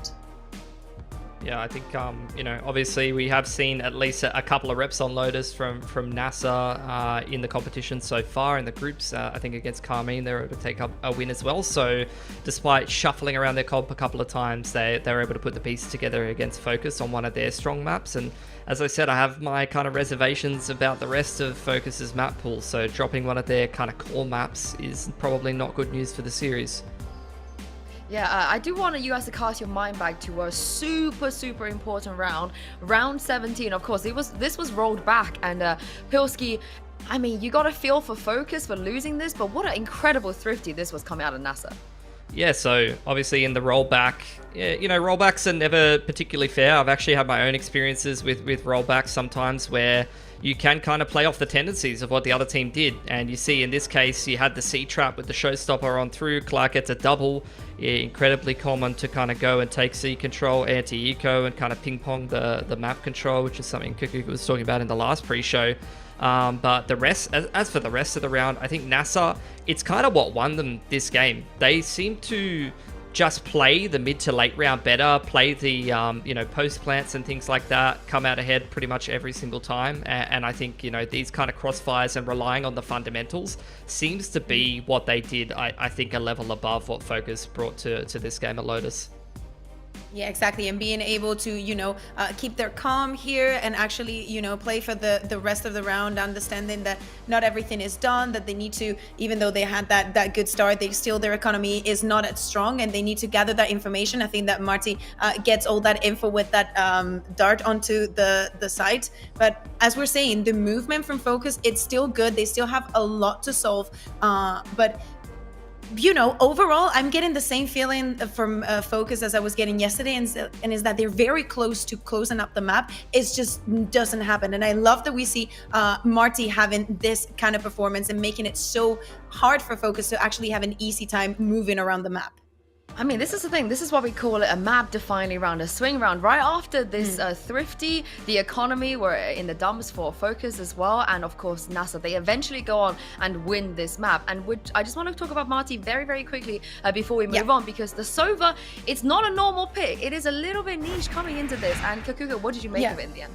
I mean, I think that there were rounds where I wasn't very sure of it. I think that we saw Marty dying at the beginning of the round a couple of times where she was solo defending on A. But there were some very cool lineups to gather the information, not only around Rabble and around A, but also the thing that Sova gives you that Fate cannot give you is having a lineup that, for example, is going to scout C and C mount for you. And I think that we saw it at the beginning of some rounds that she was able to, even though she was on the other side of the map, give that information to the rest of her teammates. It definitely worked, and at the end of the day, I think that she was very comfortable with it. I still think that the drone can give you a little bit of tricky information because it's not very reliable, not as much as the hunt, because they have to break it, or there was a scouted person, but they definitely made it work, so props to them. Yeah, I like the ultimate as well, but let's talk about the next map, because Pilski, this is where things could get interesting. What are you expecting on Breeze? Yeah, I think Breeze is obviously like a map that neither one of these teams has a ton of reps on in this tournament. I think you're seeing Metacomp at the moment from FOKUS, I believe it was, on this map. I'll just double check. Yeah, I mean, they're playing the KO kind of Sova comp. I'm interested to see actually, though, what NASR's going to bring, because obviously they had Anya, who's quite comfortable playing that jet role, and we've seen Clark kind of flex into that jet role or play a couple of different agents that are not raised. She got her comfort pick in the last map. Are they going to be able to have that same level of versatility on Breeze here, playing a jet comp? And they even have a Gecko Sova double initiator. At least that's what they played in the closed quad, which is definitely an interesting one. Yeah, exactly. So the question is that what is Clark going to be doing? Is she just going to fill in the role? It also relies on what the team has prepped, or if they are willing to change something. I think that Clark did a good job last time that she was on Jet yesterday. They didn't manage to win the map, but I do not think that is that jarring as to, let's change everything else, because if you have ever played Jet, you need to know how to play this map. This is the thing, Class, she's such a veteran Raze player. Every time we see her on Raze, we know she's going to be comfortable, she's going to have a lot of impact, but people forget, her Jet's not that bad. Like, she can play Jet, she doesn't just play Raze. Do you think that it would be a good idea, though, for her to just play the Jet? Or maybe Raze somewhere, somehow, could work on Breeze? Hear me out. Give me some Yoru, and I'm in. Give me some Yoru. Yes, I think that she's going to be playing the but I would be very, very happy to see the Yoru, because then the initiating power would be unreal coming from them. Yeah, I mean, Yoru is very popular on this map at the moment. I think it's kind of developed as something to deal with the Cypher in a lot of situations. You have a lot of like cheeky little set plays that you could do with the Gecko Yoru, you know, like the wingman clone into sight and things like that. I don't know if Kla's even got any reps on Yoru though. I think it's probably just going to be Jet, most likely. So I'd expect the Jet. I don't think I want to see Raze on this map. That would probably make me pretty sad. It's definitely got to be Jet or Yoru for me. I'm super down for the Clawroo. If she's gonna do it, if she's gonna whip it out here, I sounds like something that's gonna kill you. I'm down for it. Yeah, and as you can see from the agent select, it is a Jet, and the Gecko's coming back. Yeah, exactly. My eyes also not only go to that initiating power that you were mentioning, and of course everything that Jet can do on this map, which we all know. My eyes, again, I know that I said this in the previous match, but to me, go to Safia and Karina. I think that the Cypher is so valuable here, and I think that Safia was having a really map on Lotus. Well, this is it. Elimination is on the line. Focus, they have to win this map if they don't want to go home today. And I'm going to bring your casters back once again, Zach and Ash, and see if Focus can get themselves back into this game. Thank you very much, Yinsu, and the analyst desk for breaking it down here. Like they mentioned, we have seen the prior team come out for this map for the side of Focus Sakura, but for their opponents here, NASR map up. This is their map pick, and they have never really played this before this year, so complete unknowns heading into this. That said, though, I am happy. Yeah, the Gecko is going to be pretty interesting. I feel like, especially on Breeze, where we haven't actually seen that much Gecko being played on this map across the regions. Mostly seen him kind of diving into the meta over on Lotus, over on maps like Sunset and whatnot. So curious to see how this will end up working out. For that Gecko, because Marty has very consistently been like a set Sova main for quite a while within the Game Changers scene as well. But to kick things off, classic 4-1 split here for Focus. You've got that Cypher lurk towards mid, and this lean over towards the B site where you're actually gonna have the trip does get taken down. That's that advantage that Sova really shining through here, taking care of those pesky trips, but Nelly's still able to find a couple of kills there. You can see Luxie with the shock darts looking to do some more damage, but not quite connecting onto the spike plant. It's going to be planted in the default position. Very safe here. Only one player down though, so this retake is still imminent for the side of Focus. Karina though on the lurk takes care of Luxie, and it's just gonna be Marty left right now for NASR trying to hold it together. Spike is down, so they will have that a little bit of extra money to work with in the next round, but in this 1v3, the isolation has to be perfect, and while Marty does get rewarded with a 1v1 fight, at that point, Lil Bob swings with all the confidence of the world and gets that headshot. So yeah, it's gonna be the first round going in favor of Focus here. The retake not really working out, unfortunately. It is what it is. Pistol round to start things off, and I think difficult too because right off the gate you see that Safia's Cypher setup gets taken out like right away, and then this mid presence is so nice to cut off that rotation, and everyone on NASR kind of gets picked apart here, but again, it's just that pistol round. So anti-eco coming in here for the side of Focus, and they're gonna actually speed things up. B left completely open. Yeah, and the gamble stack, unfortunately, not quite working out here on this A side. You do see that elbow has been pushed here by NASR right now, so they do at least have a bit of information that, all right, everybody has been flooding onto the site here. Of course, as always, Karina going to be hanging back, looking to maintain this crossfire from window. But that said, NASR, they have a lot of space to clean out here already, though. Nami with the ghost that they were able to buy takes care of Karina, and that's the clue that, all right, there's a backstab coming in. Immediate Poison Orb Molly combination to deter the push in from main. But the goal here, at least for the side of NASR, seems to be finding as many kills as possible right now. Ellie's position gets spotted out, gets a kill, immediate trades to come through, and towards the end, it will just be Nami left with a ghost. Is able to at least pick up that Vandal, could deny it going back into the hands of these players on Focus's side, and at this point, it's just how much more can Nami find here. No time left on the clock, and Desi, in fact, able to not just pick up that kill, but also retrieve that Vandal, kind of hand-delivered there. So Focus, they secure their anti-eco, but it was a little bit expensive. Okay, if the timing wasn't right there, I'm pretty sure Desi was done for on that detonation. Luckily, they're able to solidify the round just in the nick of time, but again, expensive round like you had mentioned. However, despite that, due to the buy that we saw previously, we are still going to see the force up into this bonus for some of these players, mainly looking towards Karina, who bought a little lighter in the previous round. So, 3 Vandals to contest. I have questions about Nelly on the Bucky on attack as Sova. Well, let's see how things do pan out. Again, very good at just protocoling the breakage of these trips here from Zafia. Yeah, I would like to see a little bit of a switch up from the side of Focus, from the side of NASR in that aspect. But for now, at least the defense continues to stand strong. Sovajo not able to quite catch out Nami there, and Nami able to just anchor onto site, hunker down, and get a kill for themselves. And in the meantime, Class pushed out so far ahead here, spots out Karina, takes care of the Cypher Lurk. So again, Focus, they don't really have a way to pressure across the rest of the map here. Remember, this might have been a bonus, but they've actually invested a decent amount of money in this. They are going to be able to buy for that next, but at least for NASR, it's important to get as many kills as possible, just and not lose players, just to be sure that their buy continues to be possible for that next. Yeah, I think the play here is to try and re-clear back through mid. But again, look at this 3 stack. If they opt to push through tunnel, you've got Marty watching the cross and 3 on B.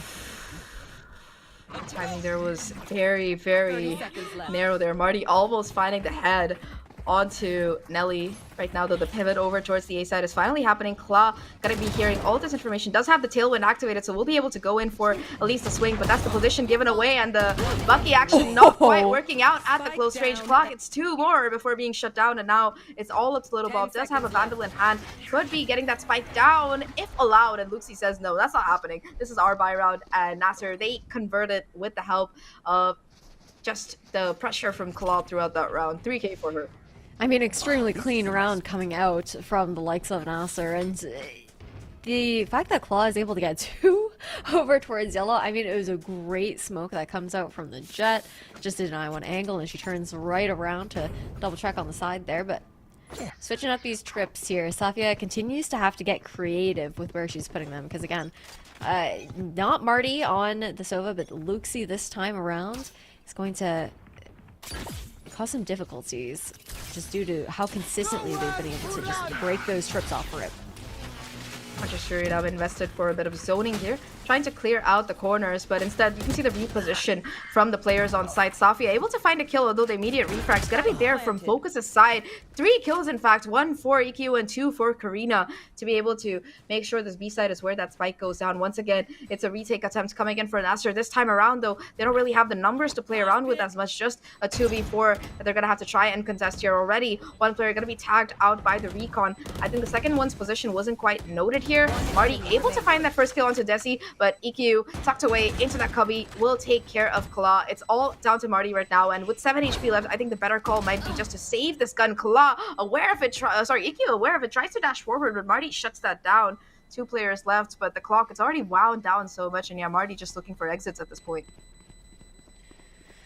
I mean, right now, I feel like the analyst has touched on it a little bit. Focus, they do definitely have some weaknesses in how they play at certain points, but I feel like right now we're seeing the spacing is a lot better on the attack than it previously had been, and it's more so NASR that we're seeing a little bit left to be desired on that kind of front. I feel like this team had a lot more coordination over on Lotus. Sure, there were a lot of hero moments coming out as well, but over on that B site, I feel like all 3 players, despite the stack there, ended up all taking 1v1s, just not even looking to swing with each other over from that half wall. So looking to see those improvements being made round for round here on the side of NASR Ignite. Already mid control here. Focus for the first time. Whoa! Oh, hoo, hoo. No! Oh no. Well, I know unlucky timing there for Nami. Tries to push through the smoke, but immediately able to catch a couple of players. And yeah, while EQ wasn't able to find anything with the blades, they will be able to get the info off this neural theft that, alright, there's a lot of presence towards this B side. Let's try to pivot over towards A instead, especially considering how deep Lil Bob has gotten in towards halls. Gotta be able to watch for a lot of these rotations right now, and will provide a very valuable late lurk into the round here. That said, though, the rest of Focus, they look to just push in through A main, where there still is that Cypher utility. Yeah, just not playing there whatsoever, looking to dodge Desi at any point in time with that 0 point going out. Finds Marty, though, backside. Recon's gonna spot her as well.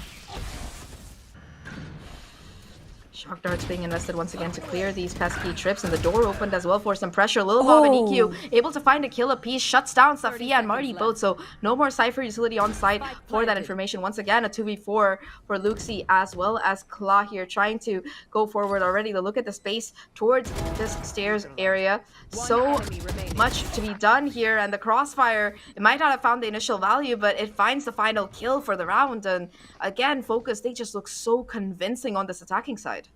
I mean, I think you really got to look towards like even the swings that are coming in here. The team looking much more coordinated than we saw on map 1. Maybe it was just a bit of a slow start and maybe a mental reset too. Again, you have the fact that things were a little bit difficult. NASR still manages to come back there on Lotus despite all of the tech issues that they were the ones to deal with, and now they're on the back foot. A timeout to be called here from the NASR side, and there's really not much for them to do into this round. Sure, Claw has the blades, and you're cycling up to quite a few ultimates here as well, but unless they find something early on, unlikely to see the other ults popped.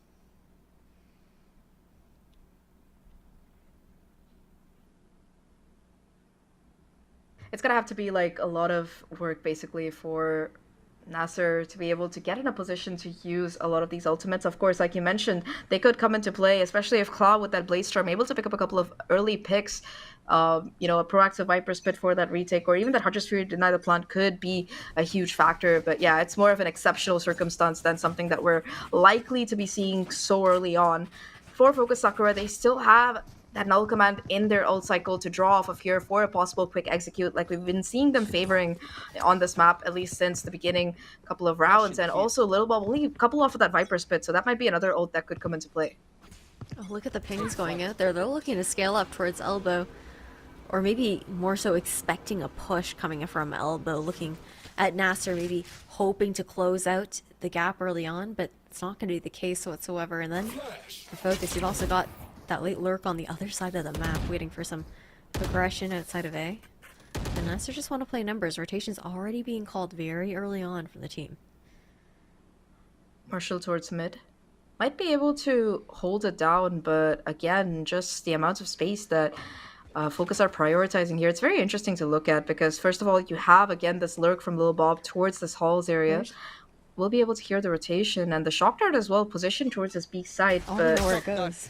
yeah, exactly. I'm kind of curious as well. Probably just looking to take care of any trips on site here. Yeah, you can see where it's going. Yeah, just those default trip plan spots. Instead, though, after investing those shock darts for that appearance of that B split, it's just going to be the push towards A. And there's only Marty once again left here to try and anchor on.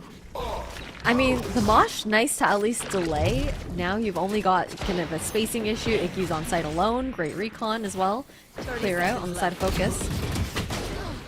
Ooh, disgusting shots though to come in. The Sheriffs as well as that Marshall just coming into play. Marty continuing to hit the shots and make them count. 2 players left standing right now for Focus Sakura. Karina at least able to find one, but yeah, this is that exceptional circumstance they were talking about when you know the clock is tight, when you know that there's 10 seconds left to get that spike plant down. The pressure being kept up here by NASR, and you can see as well that Molly continuing to tick away at Nelly here. Karina, the one forced to do the damage, has to go in for the reload though, and it unfortunately for Nelly, that shot not quite connecting to Safia. Very comfortably gets the tap on that Sheriff headshot, and a very nice retake attempt coming out of NASR. We said it, you know, if they needed to use those ults, if they had a chance, we would see that coming into play, and that's exactly what happens. Okay, the replay is coming in. I was like, okay, I need to see what happened. So Desi peeks through the smoke. They flashed out. behind that toxic screen too, and this just gets deleted right off the gate. Just absolute firepower. Everyone on NASR standing together and shooting and pre-aiming in the same direction made it so difficult to find that backside control. And now, Operator to come out here for Claw. She'll be playing over towards that A site, but again, Focus haven't really gone there into the early round very much, other than those lurks coming out from Lil Bob. And a little gap that's actually left here over towards mid. Able to still peek over top. They do spot out Marty, but not able to do too much damage. Continue to keep up that mid pressure. Spike as well, gotta be positioned there. But yeah, the flash connects. Counter Mosh to come out once again to possibly buy a little bit of denial. And in the meantime, Lil Bob, such a forward angle. This trip, of course, keeping them from going all the way into spawn, but still gotta be getting a lot of info in terms of where everybody's playing. 3 on that A site, 2 anchoring down B. And if you look at the 2 anchoring down B, it's arguably more difficult to get in despite that lower numbers. It really is, but you also have the fact that you've got Lil Bob just cutting off a rotation if anyone goes from bridge to nest right now from that A site. Hunter straight out, gonna be invested by by Luxie, trying to find a kill here, but instead it's gonna be Nami to be able to catch out Desi and find that spike. This lurk could be so huge. Spots out the head, but not able to get that second shot. Claw with the Operator strikes back, and now that lurk has been shut down. On site though, Nami still continuing to be a problem here. Hasn't invested that Viper's Pit yet, doesn't need it though. Just able to continue fragging out and being a menace here. Nelly looking to stop the damage from happening, but instead it's gonna be Nami all the way around, just hunkering down, no way to clear the Viper, and didn't even need the Viper Spin at the end. So a great third round to be coming out of NASR, and I feel like that timeout was kind of the reset that they needed, right? That's 2 consecutive rounds they've managed off the back of it now. It is. I mean, it's Nami's world, and we're just living in it. What a little rat corner that she created for herself over towards the ladder here. Just being able to kind of dip and bob and weave through that smoke, and now a timeout to be called here from Focus, because they did start out 4-1, and NASR just 1 away from tying things back up. I like the idea. I mean, Lil Bob, I feel like the lurks have been really good as far as information for that mid-round calling. I do have questions, though, Zach. We saw some of the mid walls being thrown out by Lil Bob there. And when attacking either site, they don't have any other smokes to work with. We're not running a double controller comp on the side of Focus. Sure, you have cyber cages that you can maybe rely on since Karina has been mostly sticking with the team, but it leaves a lot to be desired as far as like even being able to find cover on some of these sites, depending on the execution. Yeah, I mean, especially if you look at these last couple of rounds where NASR have been quick on the retake, Focus just haven't been able to set themselves up because of that lack of Viper wall, right? There's just been no easy way to fall back, to play from main maybe, try to peek off the back of those flashes. Instead, they've been kind of forced to anchor down on site here. And especially when you're not able to get the site, when you have like a menace like Nami around on that part of the map, it could be very difficult. Now, though, we might be seeing some proactive aggression to come out of NASR here towards A site. The Operator going to be positioned up, not going to be finding anything. And the sound cues towards B, the shock darts as well, once again, might be what they need to confirm that, all right, it's probably going to be a B hit. There's that Viper roll that you're talking about, Ash. It seems like it's actually going to be put in play towards his B site right now, and this time that recon, it's going to catch a couple of players. Ooh, that's a huge bunch of information. Little Bob spotting out the player here, and even being able to get the kill on Tsunami, although the refrag is immediate. The recon, though, still going to be able to catch out Luxie, so no trade potential incoming, and with that numbers advantage, again, you can see how quick Focus are to fall back into that post one.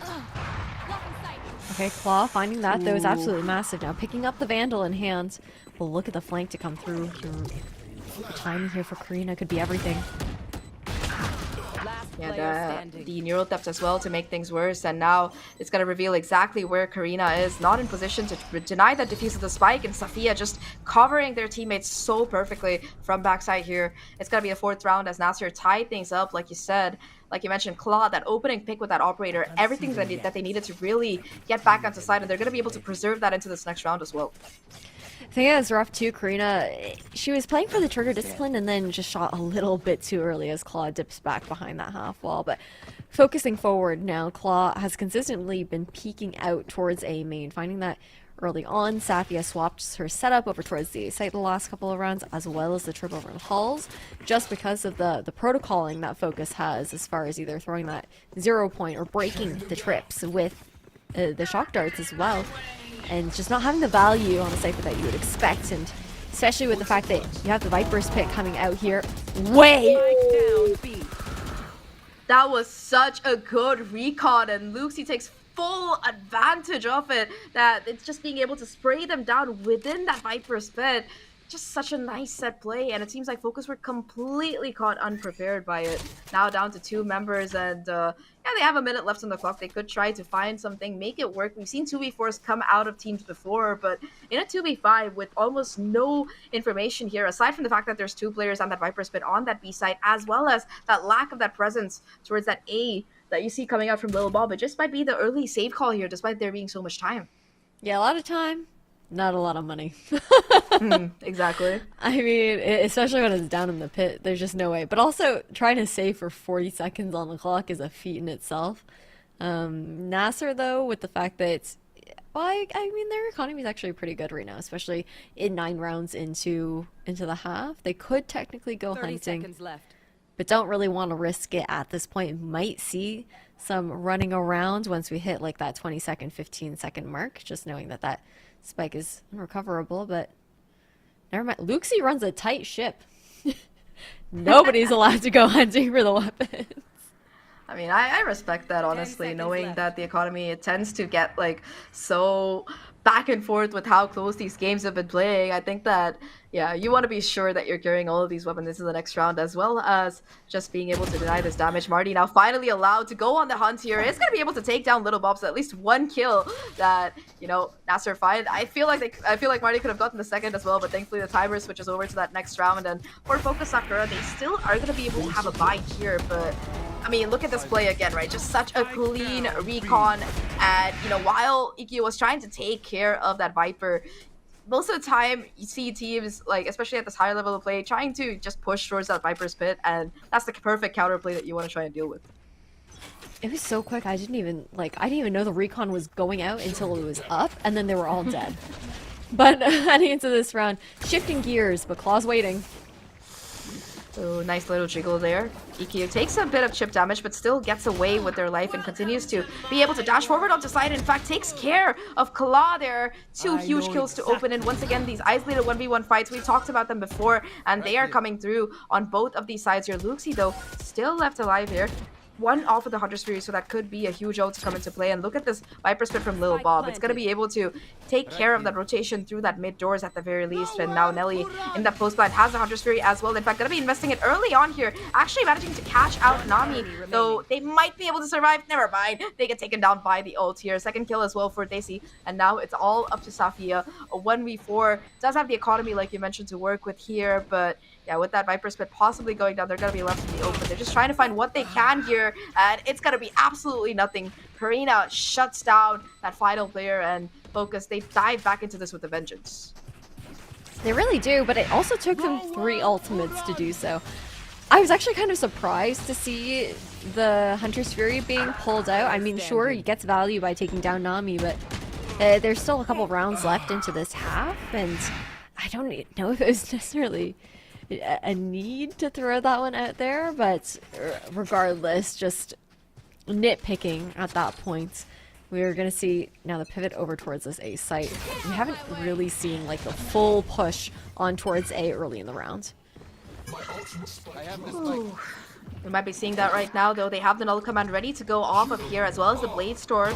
Not the greatest buy, but again, we've just seen the damage that this particular ult can do here. Still, though, this Viper wall letting Marty play around it. Doesn't have the greatest utility, but off the back of that flash, it's gonna be the kills once again coming through for Focus. Hunter's Fury invested now, though, by Luxie to try and find a kill. And in fact, does find 2 huge factors.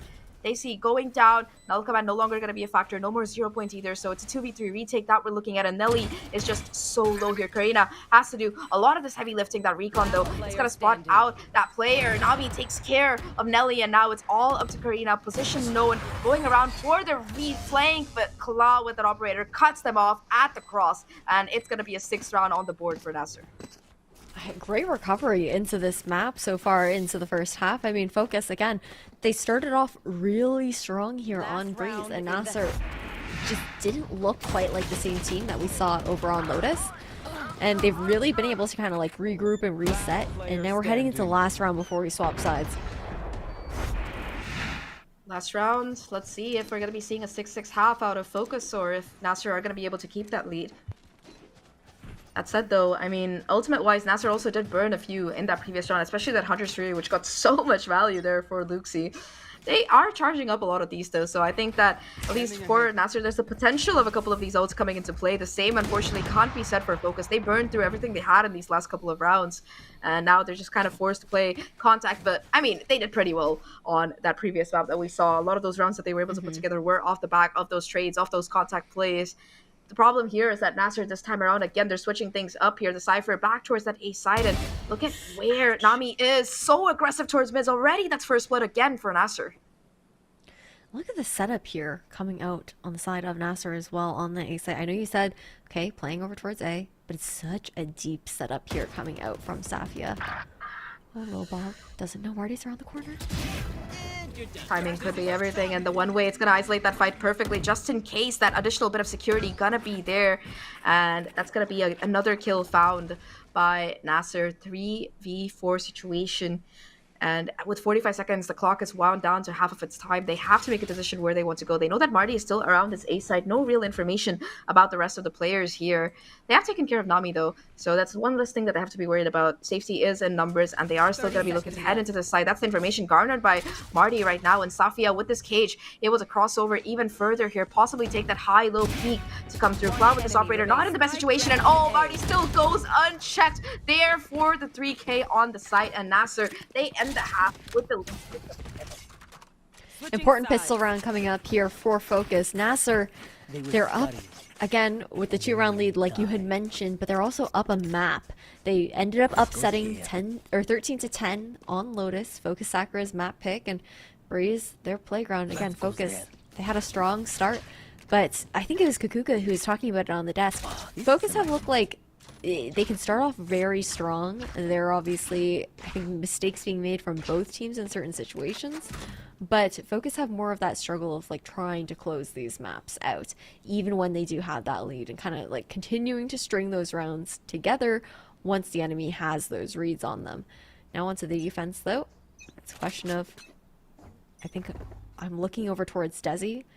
Just, again, the juxtaposition between the KO and the Gecko, and the KO just being able to fully shut down any sort of execution coming from the enemy team, and denying that Viper wall and being used as well. Oh, this time though, the strips don't get quite taken care of, and there's the punishment immediately. Nelly finding a double, as well as Karina through that smoke, able to find a third to boot. A camera tag, insult to injury. The flank, though, it's going to be caught out by Nami here, so at least one kill going in favor right now of NASR, but there's a lot that Lucy has to do on site. Gets the first, the second as well. Absolute insanity here, and suddenly things are back in winnable shape. Sheriff in hand, Nami having to try and isolate these fights here. As a swing comes through the cage, it helps defend, and alright, the Sheriff shots don't quite connect, and Karina finds that final kill here. It looks a little bit shaky. Absolute heroic attempt to come out of Luxie there on site, but in the end, it's still going to be Focus with the superior numbers, retaking it successful. Okay, and the pistol is what we needed to see coming out from the side of Focus.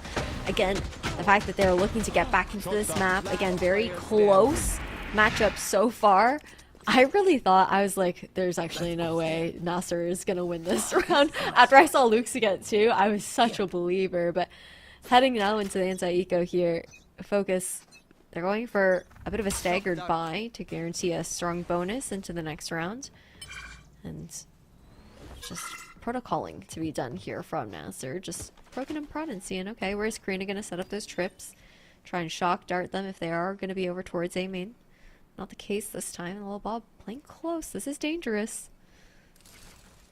I don't know if they have the info quite yet that it's going to be where that push is coming. A beautiful Dizzy, though, to start things off here. Molly, though, cuts off the reaction to come in. Whoa. And Lil Bob able to get away with their life. Covering fire being laid down by teammates as well. And that's enough time for this rotation to have come through here on the side, and I think that NASR realized that. You can see that they're not really pushing the issue much further. They do have a player tucked away into this cubby, though, and I think they were able to retrieve that Dizzy, so possible second flash to come in here and a contact push off the back of that Focus, though, a much heavier presence on the side. 3 players looking to hold it down, and the swing is perfect here for Little Bob. The first to come through, and once again, that Viper will cycle. It's going to be back up here, and Marty kind of struggling to find something. Finally, they're going to be rewarded with that patience. Little Bob on side still being a menace. 15 HP left. How much more can they do here? Yeah, okay. That looked a little bit confusing. Little Bob, though, with the 4th kill to be able to conclude. A possible ace on the line, and yes, they will confirm it. Anti-eagle ace here for Little Bob, getting that Viper split closer to fruition, and overall a very nice anti-eagle to come out of Focus. I mean, it was still decently expensive. Marty's such a rat around these pyramids. Like, I genuinely am just surprised that Lil Bob lived into the late round. I really thought she was maybe done for after getting dizzied and then having to jump away while 2 people were watching her. And she somehow survived. Like, if they had more than pistols right there, it was over. But what a way to bring it back. Looking at this buy though for NASR, it's sorry, for Focus, it's so interesting because even though it's their bonus round, like you mentioned, because they were able to save by only having those couple of pistols carried over, they have the money for this operator online and are going to be investing in it. The problem is that EQ has burned through their tailwind, not going to be able to dash away, but it's not going to matter because they still hop and skip away in time with that free kill. That's going to be Claw taken down, and that's your duelist gone from the mix as well. Safia now looking to take the space, but look at this position by Little Bob. Might not be expected. Okay, never mind. Safia takes care of that, cleans it up, and now we're back to even Stevens. I got a little bit nervous there. It looked like Safia was going to go for like a very soft clear, and I was like, no. But now heading over towards this B site. The thing is, Focus have Karina set up here, so you've got those trips set up, but again, also Luxie available here to try and take those down. Wingman's going to go straight in with that spike. Oh yeah, he should be able to get the plant down. The trip gets instantly broken, so Wingman lives to take another day. That said, the onside is still the Vandal in the hands of Karina, who's still looking down to anchor and find these kills. 2 for the round, maybe 3, but Luxie shuts that down. Now a 2v3 situation. EQ though, still with the operator on this retake, would probably be trying to switch a gun out here. And again, you have like this Luxie towards the corner, Safia this time towards window, and Luxie's timing, it's gonna have to be perfect once again. Just finds that first kill, but it leaves it down to 1v2, and with EQ having that operator, it's going to be very difficult to play this post plant out loud right now. So Safia going for the jump peaks, does spot the operator, half the defuse coming in. It's just being stuck all the way here in the white swing. It's perfect, but the defuse, it still comes through, and that's the round for Focus as they steal that lead back. IQ just getting away by the skin of her teeth as well, saving the operator into this round. And 3 rounds in a row here for Focus Sakura since we've swapped sides. The defense, again, a lot of that attributed to the buy that they were able to find last round. Not expecting, I guess, on the side of NASR for there have been an operator to come into this for such a heavy loadout.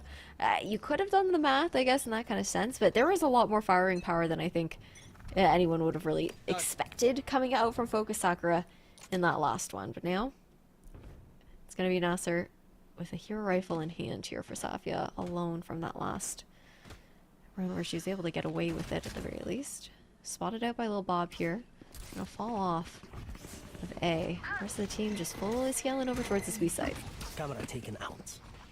Gonna be able to take care of the Cypher utility a little bit better, and more than that, get a tag on the Cypher themselves. So Karina just gonna be running away for their life. That said though, EQ through that Viper spit, I think, able to find a huge kill on Tsunami, and that lurk from Safia gonna be shut down as well. So once again, Focus, it's already an equal round for NASR like you mentioned, but now they have even more of an advantage in this retake. They spawn out class presence to boot. They're gonna be caught by this recon as well as other pieces of utility, and it's gonna be I'm surprised he chose to invest this ultimate in this round here, considering that it was a 3v5 at that point. But I think that Marty was just trying to keep their teammate alive on site. But either way, Thrash is taken care of. That's one less bit of post plants available, and Focus, they get Andalusia flawless here for the retake. 9-7, slowly but surely widening that gap.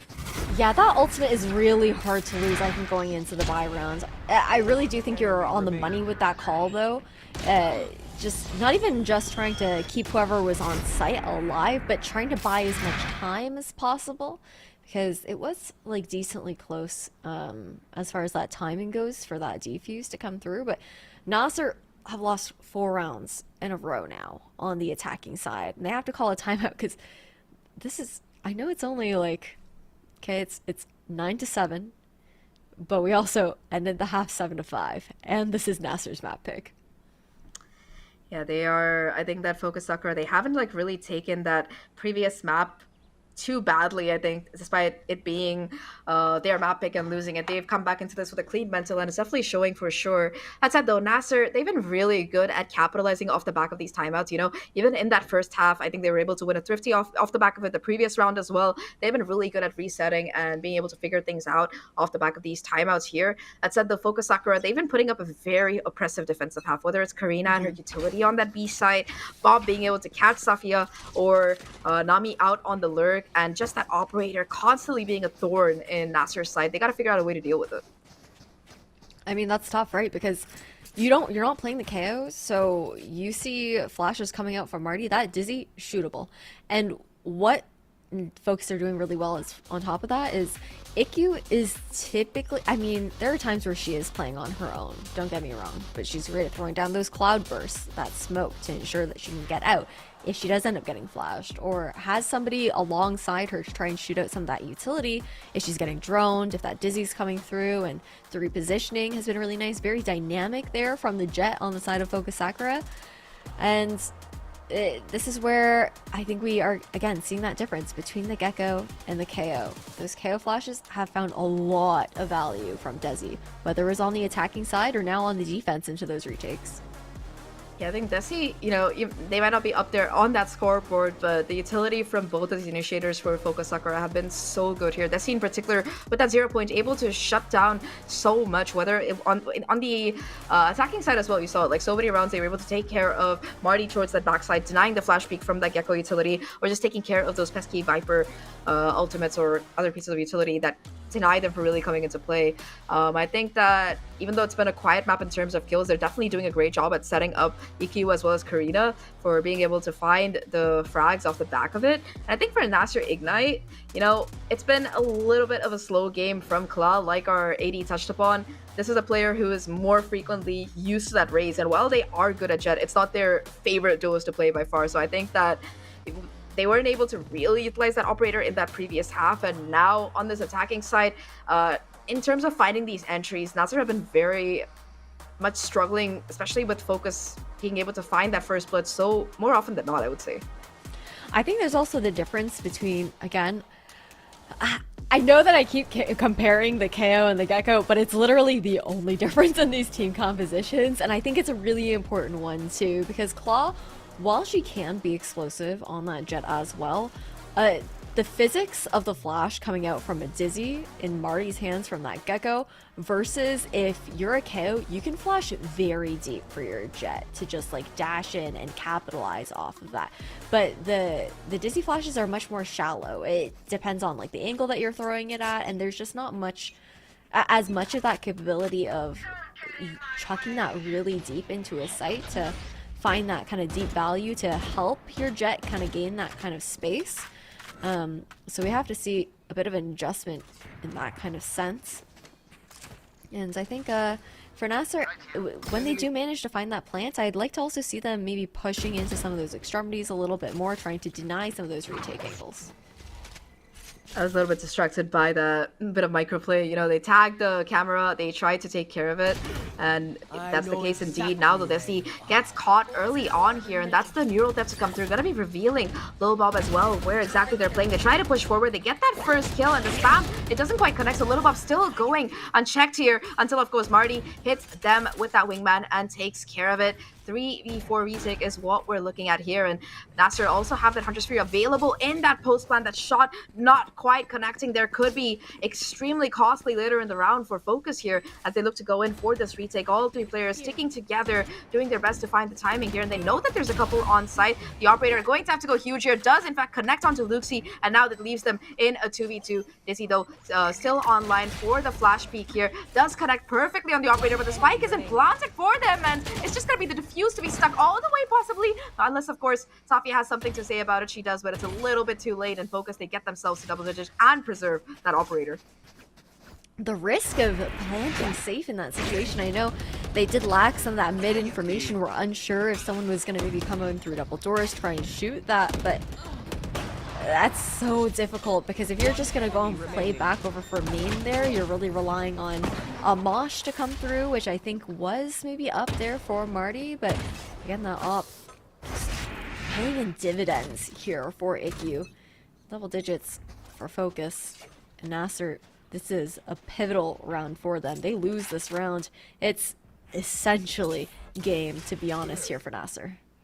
Yeah, last full buy that they can kind of scrape together. They do have that Hunter's Fury that they got from getting that spike down in that last. Luxi possibly could use it to find that early kill here, but I don't know. For the ult economy, this is probably going to be the last cycle that NASR could get online as well. So it's going to be very important to see how they're going to be able to charge them up and play it out. Once again, going in for this mid pressure, this mid push, and you can see the adjustment out of Focus side as well. On this A side, they already have a player waiting from CT here to keep things going, and you see the pivot over towards mid, but again, like that lack of flash just coming back to bite NASR very, very hard right now. A free kill to that operator, and again, just Safia with this lurk. How much further can she go here?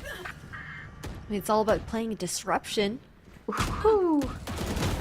Disruption, distraction, pulls the rabbit out of the hat and gets that kill. Desi now the only player kind of left towards side here, surrounded by enemies on all fronts and just fighting for their life to stay around here. Kla and Safia able to narrow it down though, and Safia goes huge, a second kill to boot onto Nelly there. Suddenly this retake, it looks so much more difficult, and Safia still keeping that pressure up. A third kill on the round, and EQ does have the Blade Storm to work with, but it's a 1v4, and with that operator in hand, might be better to just fall a little bit back and find a couple of exits maybe, but save it. Yeah, there's no way you're giving this one up. I mean, economy is good, but it's not that good. Yeah, I to know what you risk mean. it at this point. I like though what NASR did into this round. Just the changes that we saw from them, that lurk coming out from Safia over towards Halls, again, denying one of those points of entry for Focus on that retake, taking more of that backside control there for NASR. And a lot of those pushes towards A previously, it was a lot of that A main control and not a lot of that mid control that was coming through from them. And just knowing that they had seized double doors for themselves, they had poked over towards top mid as well, and knew that no one was like super close to make a rotation in, made that post plant much more comfortable there for NASR. But again, they're going to continue to have to deal with IQ on this operator who has been so good at being dynamic with her positioning. She's in a different spot every single round, making it much more difficult for NASR to read and throw that utility to deny her. Really big gonna be coming out from her now. Does have the tailwind active, but you can see that the NASR, they've kind of realized that there's probably gonna be an adjustment here. Never mind. Claw just goes for the wide swing, does not expect EQ to be holding such a forward position and is gonna be punished.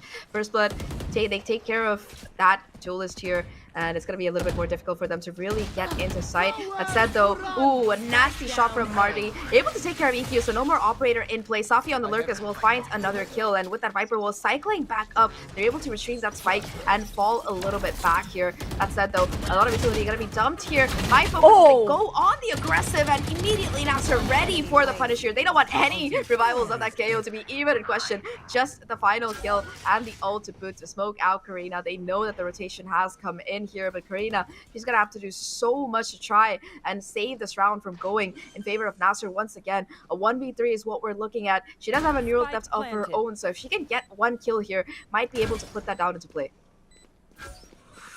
Oh, she's lit up right now by that tracker as well. Not much you can do there, taking out the spag cam dart. But this round essentially done here for Focus.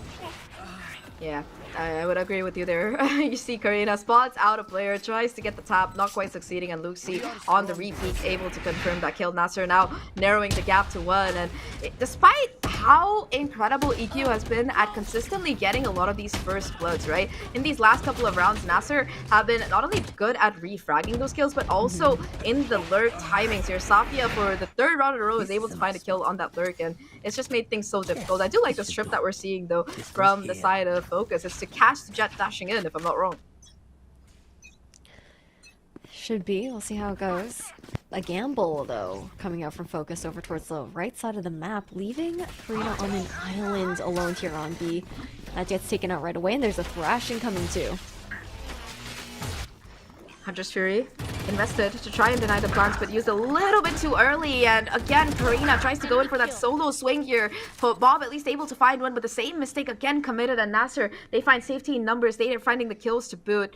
EQ could be the one to break this open though with the Blade Storm. Safia with the angle, ready for the peek, ready for the kill. And now Daisy gonna be trying to do the same thing. Safia delivers the same fate, and it's all up to Nelly. Does have a rifle, 1v4 though. How much can she really find here? Knows Marty's position, but Marty finds the timing, swings with all the confidence in the world, and is rewarded with the kill. That will bring NASR to tie things up at 10-10. Okay. I mean, it was a great timeout from them earlier, right? The fact that they're just able to string together 3 rounds in a row, take that momentum into their hands, and FOKUS Sakura, things get evened up. They're like, okay, no, we need to stop this right now. What's going wrong? What are NASR doing? How are they countering us right now? And what adaptations do we need to make? And I think that, again, what's difficult for FOKUS is if they're not getting that initial op pick, NASR have, again, been really good on those lurks, like you had mentioned, with Safia being able to kind of worm her way around. She's been consistent getting like 2 pieces, 3Ks into these rounds as well. And NASR are playing a lot more confident, a lot more aggressive into their post plan. And again, denying that comfort in FOKUS Sakura on those retake situations, which has been doing absolute wonders for them. But this is also a chance for NASR to have a conversation here, Zach. Let's see if that is going to be the case. I mean, like you mentioned, NASR, they've been really, really good at reorienting themselves off the back of these timeouts. I would say, at least so far, going by the history of timeouts and the round conversions off the back of them, they definitely have a leg up from FOKUS in that aspect. But FOKUS as well, in that previous map, you could see the adjustments that they could come up with after being able to discuss it with the rest of the team. And I think that for FOKUS in particular, this round is going to be very important to win because it's their economy kind of on its last legs here. You can see that, okay, fine, you might be able to buy up rifles maybe for the next, but no more operator is going to be in place. So it's going to be vital that they find the value with it. You can see them getting aggressive proactively this time around. But again, NASR, they know that this mid is looking a little bit weaker here, and they're just looking to optimize that and go for the push off the back of it. That said, though, the operator is still in play. This time around misses, and Claw, quick for the punish, takes care of Desi. Now the crunch coming in. Unfortunately, Safia not going to be able to find that lurk kill this time, and now there's pressure from both sides for NASR, main as well as CT. Spike planted. Oh, no way. Claw turns around and gets that shot on Lil Bob. Absolutely nutty. You're right. That was just dirty there to come out, and it's just a couple of players left. Luxie takes care of Karina. Nelly and EQ, though, still looking to do the damage. Marty on site, bringing it down to a 1v2, and it's all up to Nelly. I think Sovas in general have been incredible across both of these maps, but this time around, Nelly won't be able to do anything, and Nami, with that crossfire, with that angle from doors, will be able to get NASR back into the lead here. 11-10, and FOKUS Sakura right now. I don't think we're going to be seeing an operator from them unless they pull something miraculous together. Well, yeah, they just stole my armor. There you go. You asked. And you deliver. Glass cannon off coming in. It's a big risk, though, at the same time. Exactly. So, no knives to even fall back on here. Difficult here for FOKUS. Again, this swing round is absolutely massive. If NASR can pull this one together and deny even further value from this operator, they should be able to close this out 2-0. It's the hope indeed for NASR, and they're only 2 rounds away from it. Like you mentioned, they already have that leg up on that map, number 1, being able to take Lotus like the way they did, and they continue to keep this mid pressure up here.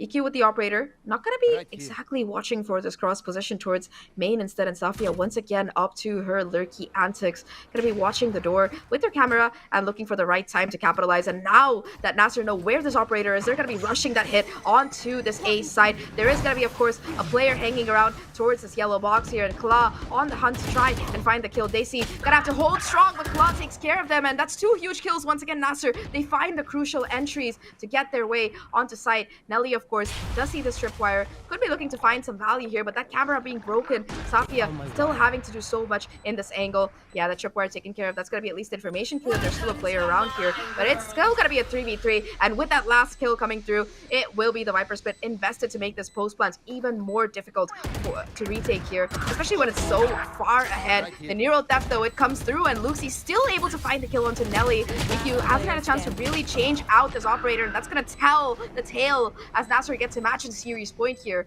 Really, really well done.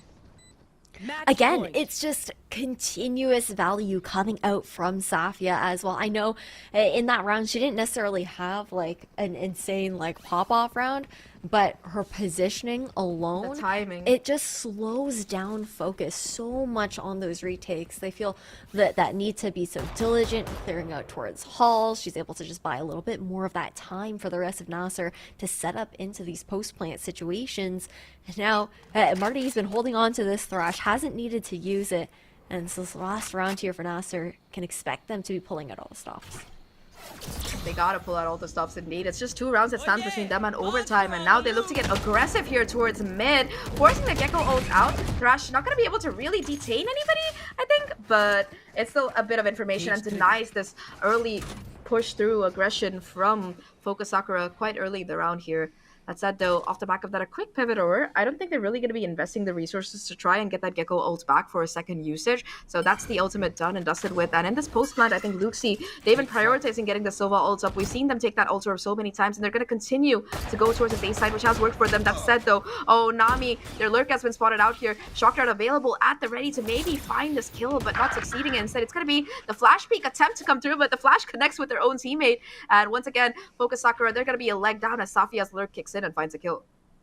Yeah, that's a little bit awkward. But retake protocol over towards this beast. Like, you already see the rotations being pulled, but Safia not in halls this time round, going to try and lurk over towards that tunnel position late into the round into the post plant. 30 seconds left. Nice recon though, but unfortunately not in a position to really get the spam through here. At least might be able to shut down Wingman. Never mind. Wingman able to get through and get that spike down. Good boy. And now it's that 4v5 retake that we've been talking about. No ultimates available to try and make it work out easy. NASR might just have this in the bag if they can play their life, play it properly. Marty already able to find that first kill. That's so for a little bit of additional pressure onto site here, and it's just gonna be one player left alive. They see versus the world. What more can they do?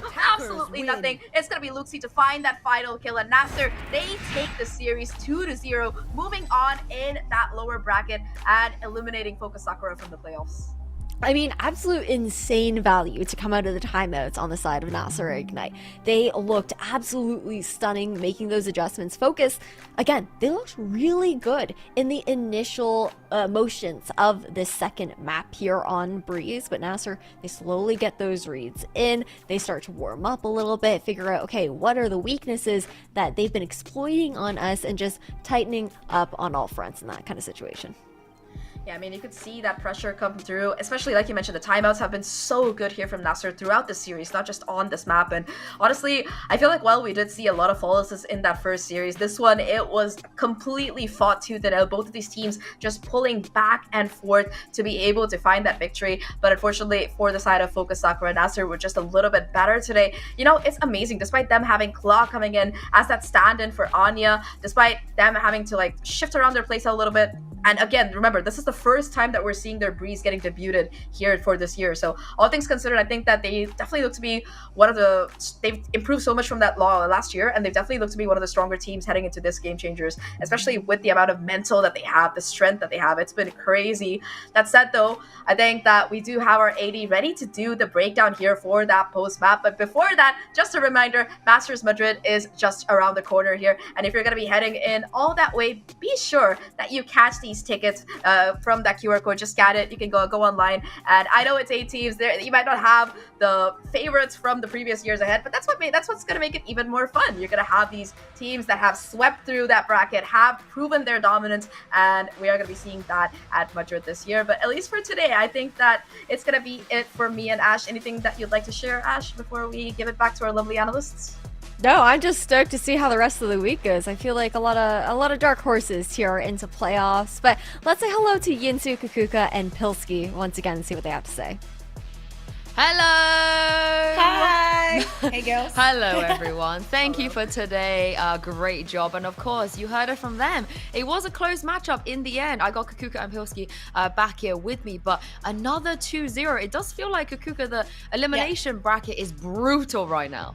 Yeah, exactly. But hear me out. Props to NASR for what they did on that second match. That second map, Breeze was unreal to watch. I actually enjoyed it a lot for myself being a Breeze hater. But First of all, Marty is literally the final boss. Like it had been a while since I saw a Gecko shooting that hard and actually getting so much out of her utility. Even in so many instances when she was by herself, she did so well. At the same time, the effectiveness of those timeouts was unreal. First half, they're 1-4 down.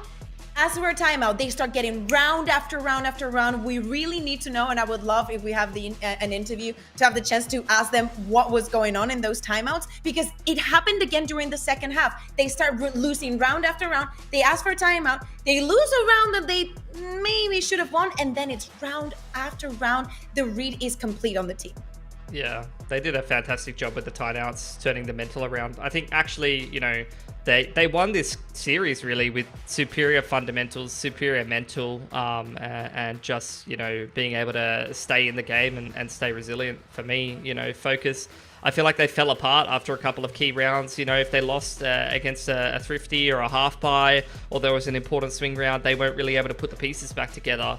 But NASR, it felt like, were, even when they were down and out, you know, they were down quite a few rounds. You know, Focus actually had a pretty well prepared attack side. They had like a trap on elbow. They had a nice little hall split. They had some good strats, and it seemed like they were actually prepared for this Breeze pick. They had a couple of nice setups on defense that put them in a position to win this game of Breeze. But at the end of the day, NASR, again, it was just another timeout and another massive streak of rounds. Sorry. Cat problems. Excuse the cat problems. That was a. It's okay. It's karma. Yeah. Excuse me. He was just way too excited to watch what was going on in this match as well. But with those timeouts, it wasn't just this map. It was the whole series. Even during the tech pauses, every time they came out of a pause, a break, a timeout, anything that was remotely giving them a little bit of edge to think about, they just won the round right after. And that's a huge buff, Pilsky, going into the lower bracket, because if you can win those kind of rounds, it just means that you're super resilient. Yeah, I think so. I think it's good to kind of refocus and be able to come out of those kind of long pauses. And, you know, speaking of that bracket, looking pretty good today. Obviously, crazy that BBL is out already. That's probably the big storyline for me from today. But credit to NASR. I think FOKUS proved to be a difficult team for them to beat at the end of the day, but they still got it across the line. And I'd assume, looking at those upper bracket games, that the next game that they've got coming up for them is not going to be as easy as FOKUS was, and FOKUS wasn't easy in the first place. Yeah, and not only the lower bracket, just look at what we have up there. G2 versus Giant X. Like, I mean, it's been a long time since I haven't seen a game that looks that exciting with all the changes and how different teams are looking. So anything can happen, and I think that today was a proof of that. Yeah, it will be indeed. But obviously, this is the thing. The teams today, BBL, it was a little bit of an upset. But looking at the upper bracket, that's where the big hitters are. If you are down there already, you don't want to be going up against a G2 or a Giant X this early on, Kakuka. So I feel like it's going to get a lot harder for these teams that we saw today. Yeah, exactly. And I feel like also one of the teams that is going a little bit under the radar is Valiant. And again, by just watching their VODs and just seeing some of the things that some players are able to do and how they're merging so well together, I think that we are still in for, I would say, a couple more surprises during the bracket. Yeah, could be the case. Definitely saw them have like quite a competitive and close couple of games in the group stage, and obviously already getting that upset over BBL in that opening game is a nice scalp to take. But I think this is where, heading into the upper bracket, you get a real test playing the top couple of teams. If they make it deep in that bracket, they're going to be playing the top couple of teams in the competition, which is going to be a really good form test for them before they head into that lower bracket for their second chance potentially.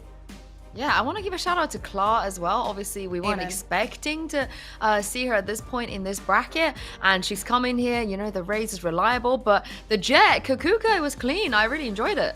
Yeah. We were talking about, you know, we already know that she's good on Raze. It's been, you know, a bit longer since we've seen it that comfortable on the Jet, but especially on this last map, we were talking about how the possibility of having the last two maps being Breeze and Icebox being very focused on those aim duos and the operator. And I feel that both on the side of Kla and EQ as well, I think that the duo was unreal. I think that they both operated super well with the operator.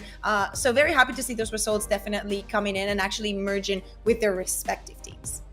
Yeah, I think obviously Jet, very, very, you know, important pick on Breeze, this long-range map. You want the operators to be firing on all the cylinders, but even you had a couple of nice little like knives plays. Like I think Focus on their attack, they had like this elbow trap with the updraft knives as well that they showed. There's a lot of different stuff you can do with Jet on this map.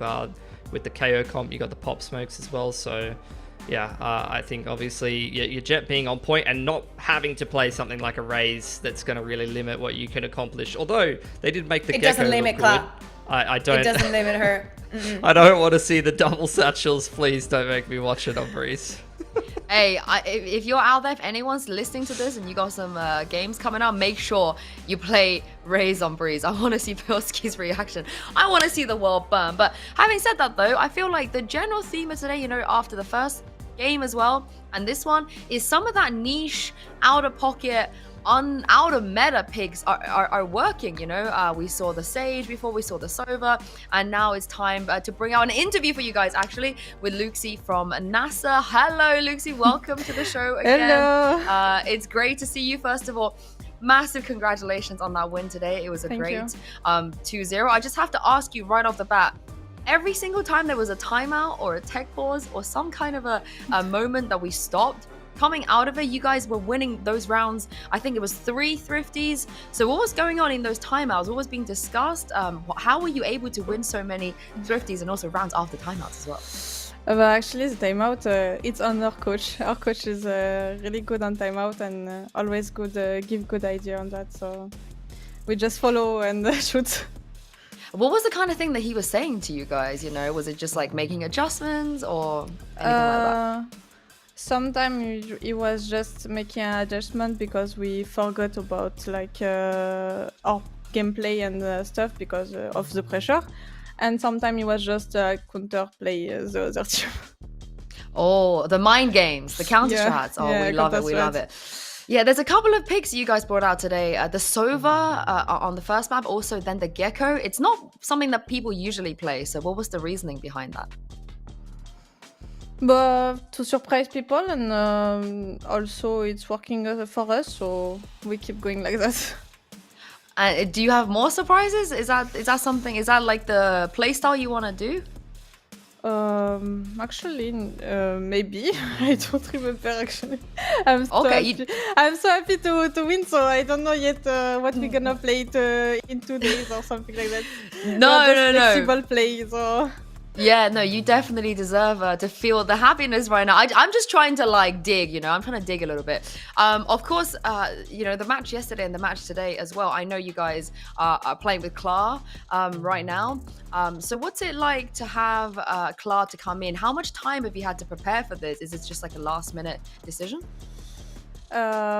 We didn't have a lot of time to play with Klar. We just worked hard on the last weekend, for like the past weekend for sure. We worked really hard to like manage to get all the things ready.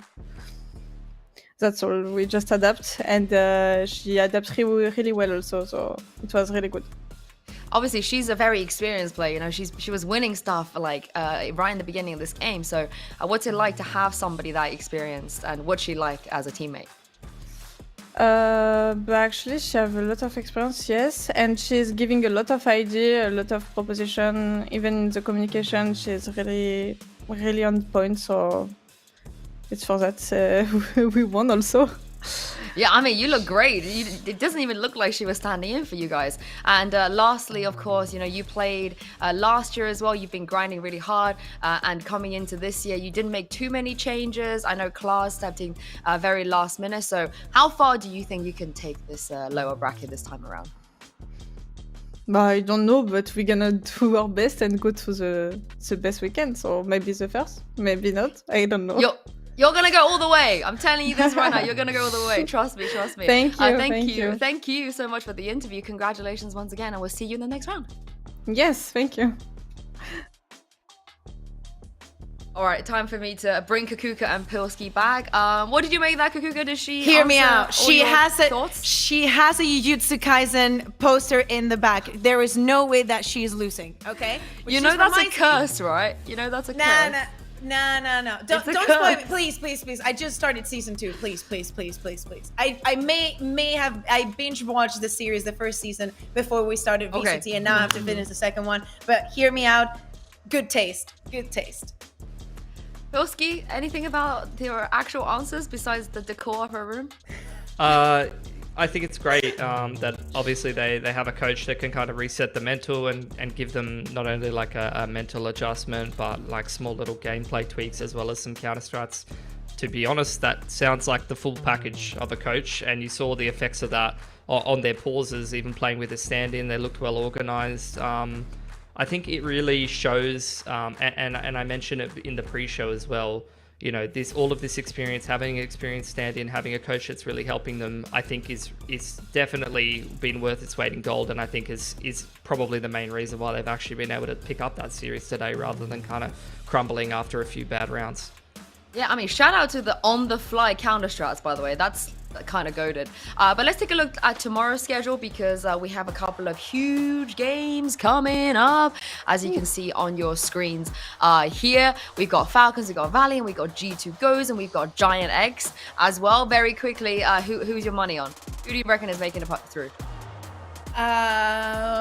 Valiant and Giant X. Oh, Pilski? Oh, I'll go Falcons and Giant X as well. Oh, no one has faith in G2 Goes. I'm gonna go Hear me out. G2. Sue, have you seen their bind comp? I have, and I'm going with G2. Okay, you can come back and thank me for it tomorrow. But that is all the time we have for today. Congratulations to all the teams that made it through. Unfortunately, we had to say goodbye to BBL and Focus, but we're going to be back for more games tomorrow, starting with that Valiant game versus Falcons. Have a good rest, and we'll see you then.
Do you feel what the eyes can't see?